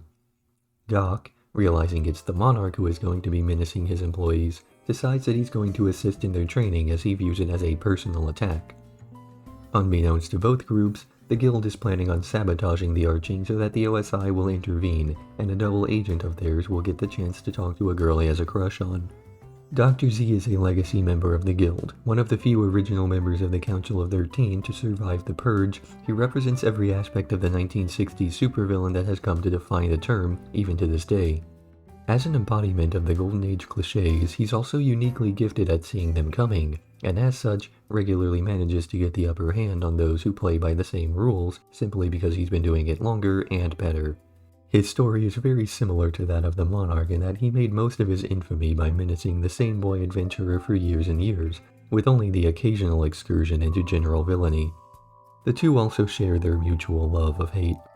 They thrive while doing field work and are in their element when giving grand evil speeches and showing off their shiny new death ray. The only key difference to them is that Dr. Z also happens to have a knack for the bureaucratic side of things, while the Monarch resents the fluff associated with his career.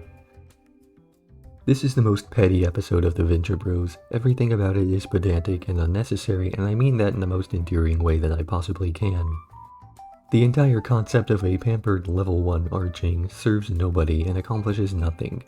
The Monarch and Doc Venture both agree to assist in this arching because of their mutual animosity towards one another, using this momentous occasion in the two up-and-comers' careers to vicariously get at each other, the way two soccer moms might feud over their 6-year-old's game of touch football. The whole intro sequence involving the various secret rooms inside the guild HQ is nothing but a series of jokes that don't add to the episode, but then again, this is an episode all about the performance of supervillainy, and how can you have a performance without the look at my cool shit sequence? The episode is ultimately a very small one, small people involved in small plots with small stakes. The only thing in any danger here is Doc's and/or the Monarch's ego, but it's refreshing to see an episode that doesn't take itself at all seriously. The writers know it's all a game, just part of a show, and so they put on the best show they possibly can. It's indulgent, it's overstated, and it's totally trivial. Could not represent the show any better.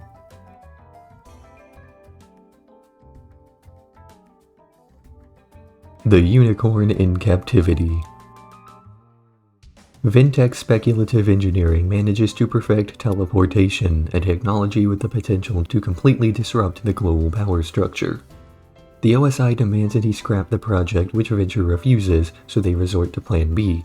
Trap Doc in virtual reality while they steal the teleporters themselves. But the OSI aren't the only ones who want the new tech. The guild has a heist plan to steal the teleporters on the night that Doc leaves, though Copycat plans on double-crossing this team to steal the glory for himself. In the end, all the plans collapse when they encounter each other, leaving the Monarch and 21 in sole custody of the functioning teleporters. It was incredibly hard to find screenshots of this episode that are safe to be uploaded onto YouTube, so apologies in advance if it seems as though I'm misrepresenting the episode's plot. I could maybe go into some long tangent about how Rusty hastily accepts a secret underground cabal of billionaires and military representatives running the world, because he himself has always lived in the shadow of the OSI's iron grip on politics. But I don't have enough pictures for that, so I won't. I will, however, point out that the Mexican community college professor is apparently one of the most powerful and influential people in the entire world. I know this is just because the Venture Bros reuse his background characters for stuff like this, as well as the fact that this is all just something in Rusty's head, so naturally everybody who appears is going to be somebody who's appeared in his life before. Two of the biggest cop-outs in the entire run of the show, both in the same episode. The entire subplot involving the Illuminati ends up being a fabrication with the VR goggle fake-out twist at the end. And there's the Monarch in 21 ending up with the teleporters by sheer random chance. I know the show's done this sort of thing before and got away with it because of the more carefree tone the show had. But once you start to include plot lines that are meant to be taken more seriously with overarching stories where the stakes are much higher, it's harder to justify and get away with this kind of writing. That's not to say the writing is bad. In fact, this episode is actually one of my favorites of the season due to the humor and cleverness of many of its setups. Presto Chango is an absolute treasure, and the fact that he's voiced by Mark Hamill just adds to an already fantastic aspect of this episode. This is a good episode overall. Who doesn't love a good heist story? The writers certainly do, as the actual heist scenes were played surprisingly straight, even down to the "and then something went wrong" cliches that get added partways through. I could be much harsher on this episode, but in the end it's got enough of the ventured charm that I just can't stay mad at it.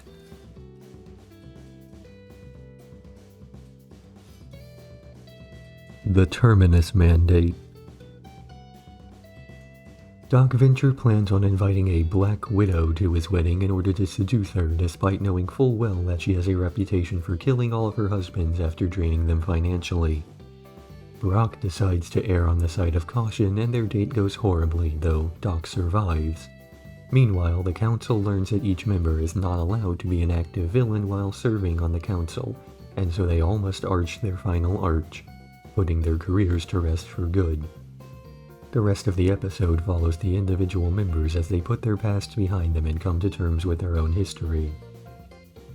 Red Death is the prime villain. Everything about him, from the way he carries himself to his passion for his work to his physical appearance, is villainous. When you imagine a bad guy, his is the image that should pop into your head. And it's not just outside the Ventureverse that this is true. Many of the characters in the show feel the same way, to the point that the Monarch is flattered that his work is recognized. Because it's not just about his career, it's about his character. He has a love of villainy, and that's reflected in the way he treats others. No gatekeeping his hobby, no telling others they're beneath him. If they're a villain, then they must have the same passion as him somewhere, and so he cares enough to try and spread the word about his career choices, hoping to guide others to the happiness he himself has found. Every B, C, or D plot in this episode is perfect. We split between so many different characters and perspectives, and yet it always feels as though the exact right amount of screen time is given to every plot. Nothing is held for too long, nothing is given too little attention. The exploration of the history of the Council is done by letting them revisit their past nemeses. Their final arches let us see their journey to where they are today. And these journeys all end up being reflective of the environments that the characters themselves reflect. For a few examples, Wide Whale represents the political villain, and politics is a field where you regularly find yourself in opposition to people you're friends with, as well as working alongside people you can't stand. Red Death lives in the hatred of the moment, his final arching being against the last person to have annoyed him.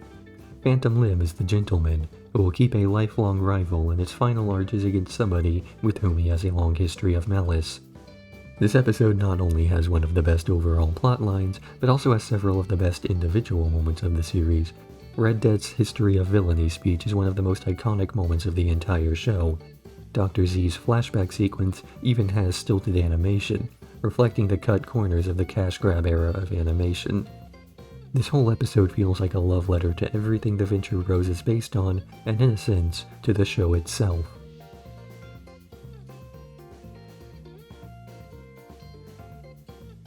The Forecast Manufacturer.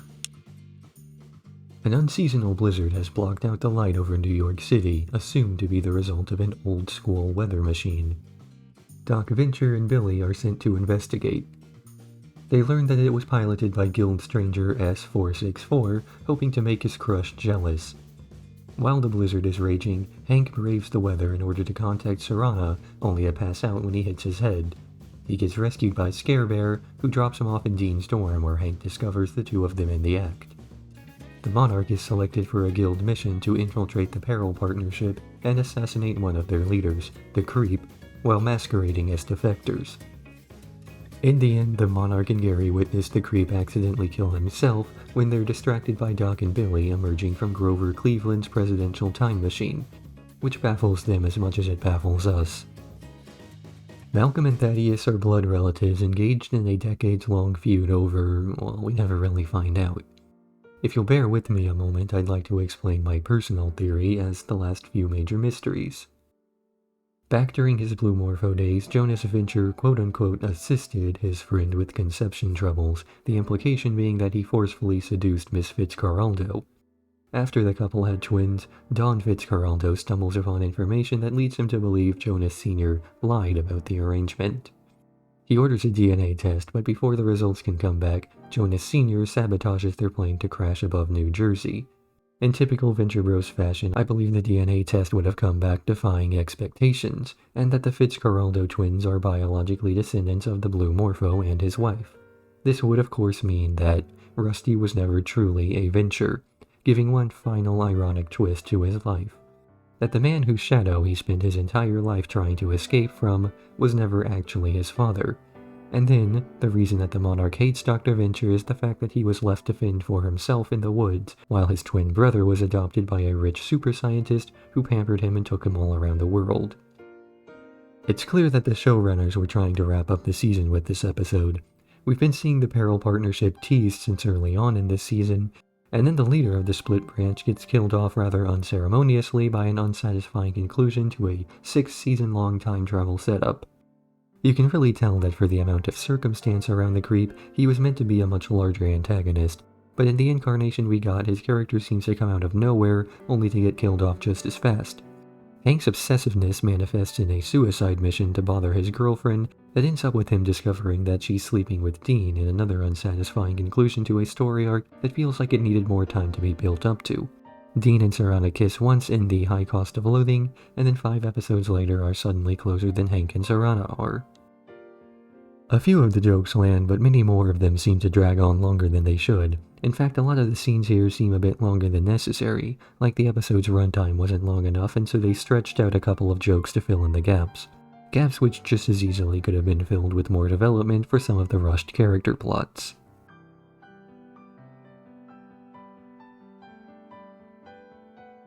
The Saphrax Protocol.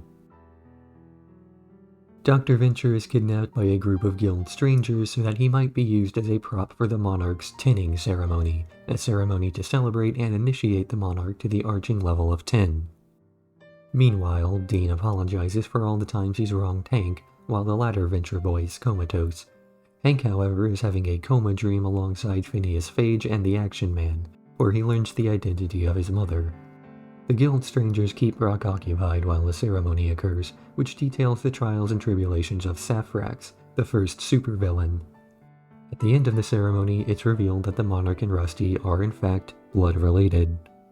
The final episode of The Venture Brothers, to many a fan's dismay. At its peak, the show was able to pull in just under 2 million viewers on new season openers and finales, but numbers had been dropping off for some time, with Season 7 rarely managing to break the 600,000 threshold. While the cancellation was unexpected, it wasn't unsurprising. Long waits between seasons and viewership that wasn't keeping up with other cheaper-to-produce content meant that the only thing keeping it around was Mike Lazo's personal love of the show. So when he left, The Venture Bros was quickly and quietly dropped. In the end, we got a cliffhanger, a bit of fan service, and a finale that didn't know it was meant to be a finale. As far as episodes that conclude a season go, the Saphrax Protocol only fares slightly better than Red Means Stop as far as being at all conclusive. This is largely due to behind-the-scenes factors, but judging the episode independently, it's still difficult to call it convincingly conclusive.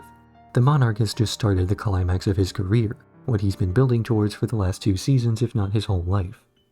The fact that Rusty is his blood relative is shocking at first, but the guild has never had any issue with pairing siblings against one another before, so it shouldn't really affect anything in the long run. Hank is wandering off on his own, a setup for a potentially Hankless season, as Dean searches for him. But in the end, since we aren't given much direction on what he's searching for other than himself, we have very little to base speculation off of. The Saphrax Protocol had incredibly high expectations placed onto it, and to no surprise failed to live up to them. Maybe it's a bit like the Venture family in that same regard, but I'm certainly looking too much into it if I make that conclusion. The very best thing I can say about the episode is that it encapsulates the Venture spirit. Major plotlines are given a random solution, characters find themselves in weird situations but spend most of their time arguing semantics, and we get a bit of a fan-servicey callback at the end. It was a good episode that should have been a great episode, and as a result comes across as an okay episode.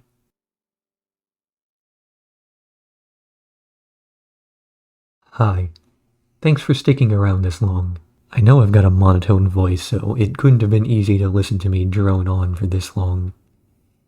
This was originally a bunch of individual videos because I'm super greedy, but I started to feel bad about flooding people's sub-boxes, so I condensed it down to this big one instead. My original plan was to upload one episode review per day for 3 months, but 1 month in I realized that it probably wasn't a wise idea, especially for people who are not here for this type of content. If you like the video and want to see more content like this in the future, too bad. This is sort of a one-off thing. If you comment, I will read the comment. I may not reply to it, but I do enjoy reading them. The Venture Brothers will probably be getting a movie at some point in the future. There's no exact date, and even if there was, the showrunners are notorious for pushing back deadlines and delaying the show until it's perfect. That's something we as fans have grown to expect. The Venture Bros is a show beloved for its quality, not quantity. Of course, there's also always going to be behind-the-scenes stuff we're never privy to, so even the fact that the wrap-up movie will come out is also something that's not a guarantee. I'm personally not going to hold my breath in anticipation until we get much more news. But it's not as though I think the story of this beloved show has an unhappy ending. We got 7 great seasons of television that made us laugh as much as they made us think. I've gotten into so many other hobbies as a result of watching this series, and I've made friends through the community. So instead of feeling sad that it's over, feel glad that it happened. Glad that a show that started out as an early 2000s cynical take on old Hanna-Barbera content managed to spawn something so much greater over the years. Because I don't think we'll ever see another show like The Venture Bros again. Most modern media is designed in such a way that we see an endless loop of in-house reimaginings and recreations in order to keep the works out of the public domain for as long as possible. So a next-generation exploration of media in the style of the Venture Bros can likely never exist, purely because there's nothing that media conglomerates are willing to part with long enough for any amount of pop culture analysis to become relevant. It's become a time capsule for a specific era of history, and it's time to bury that capsule once again.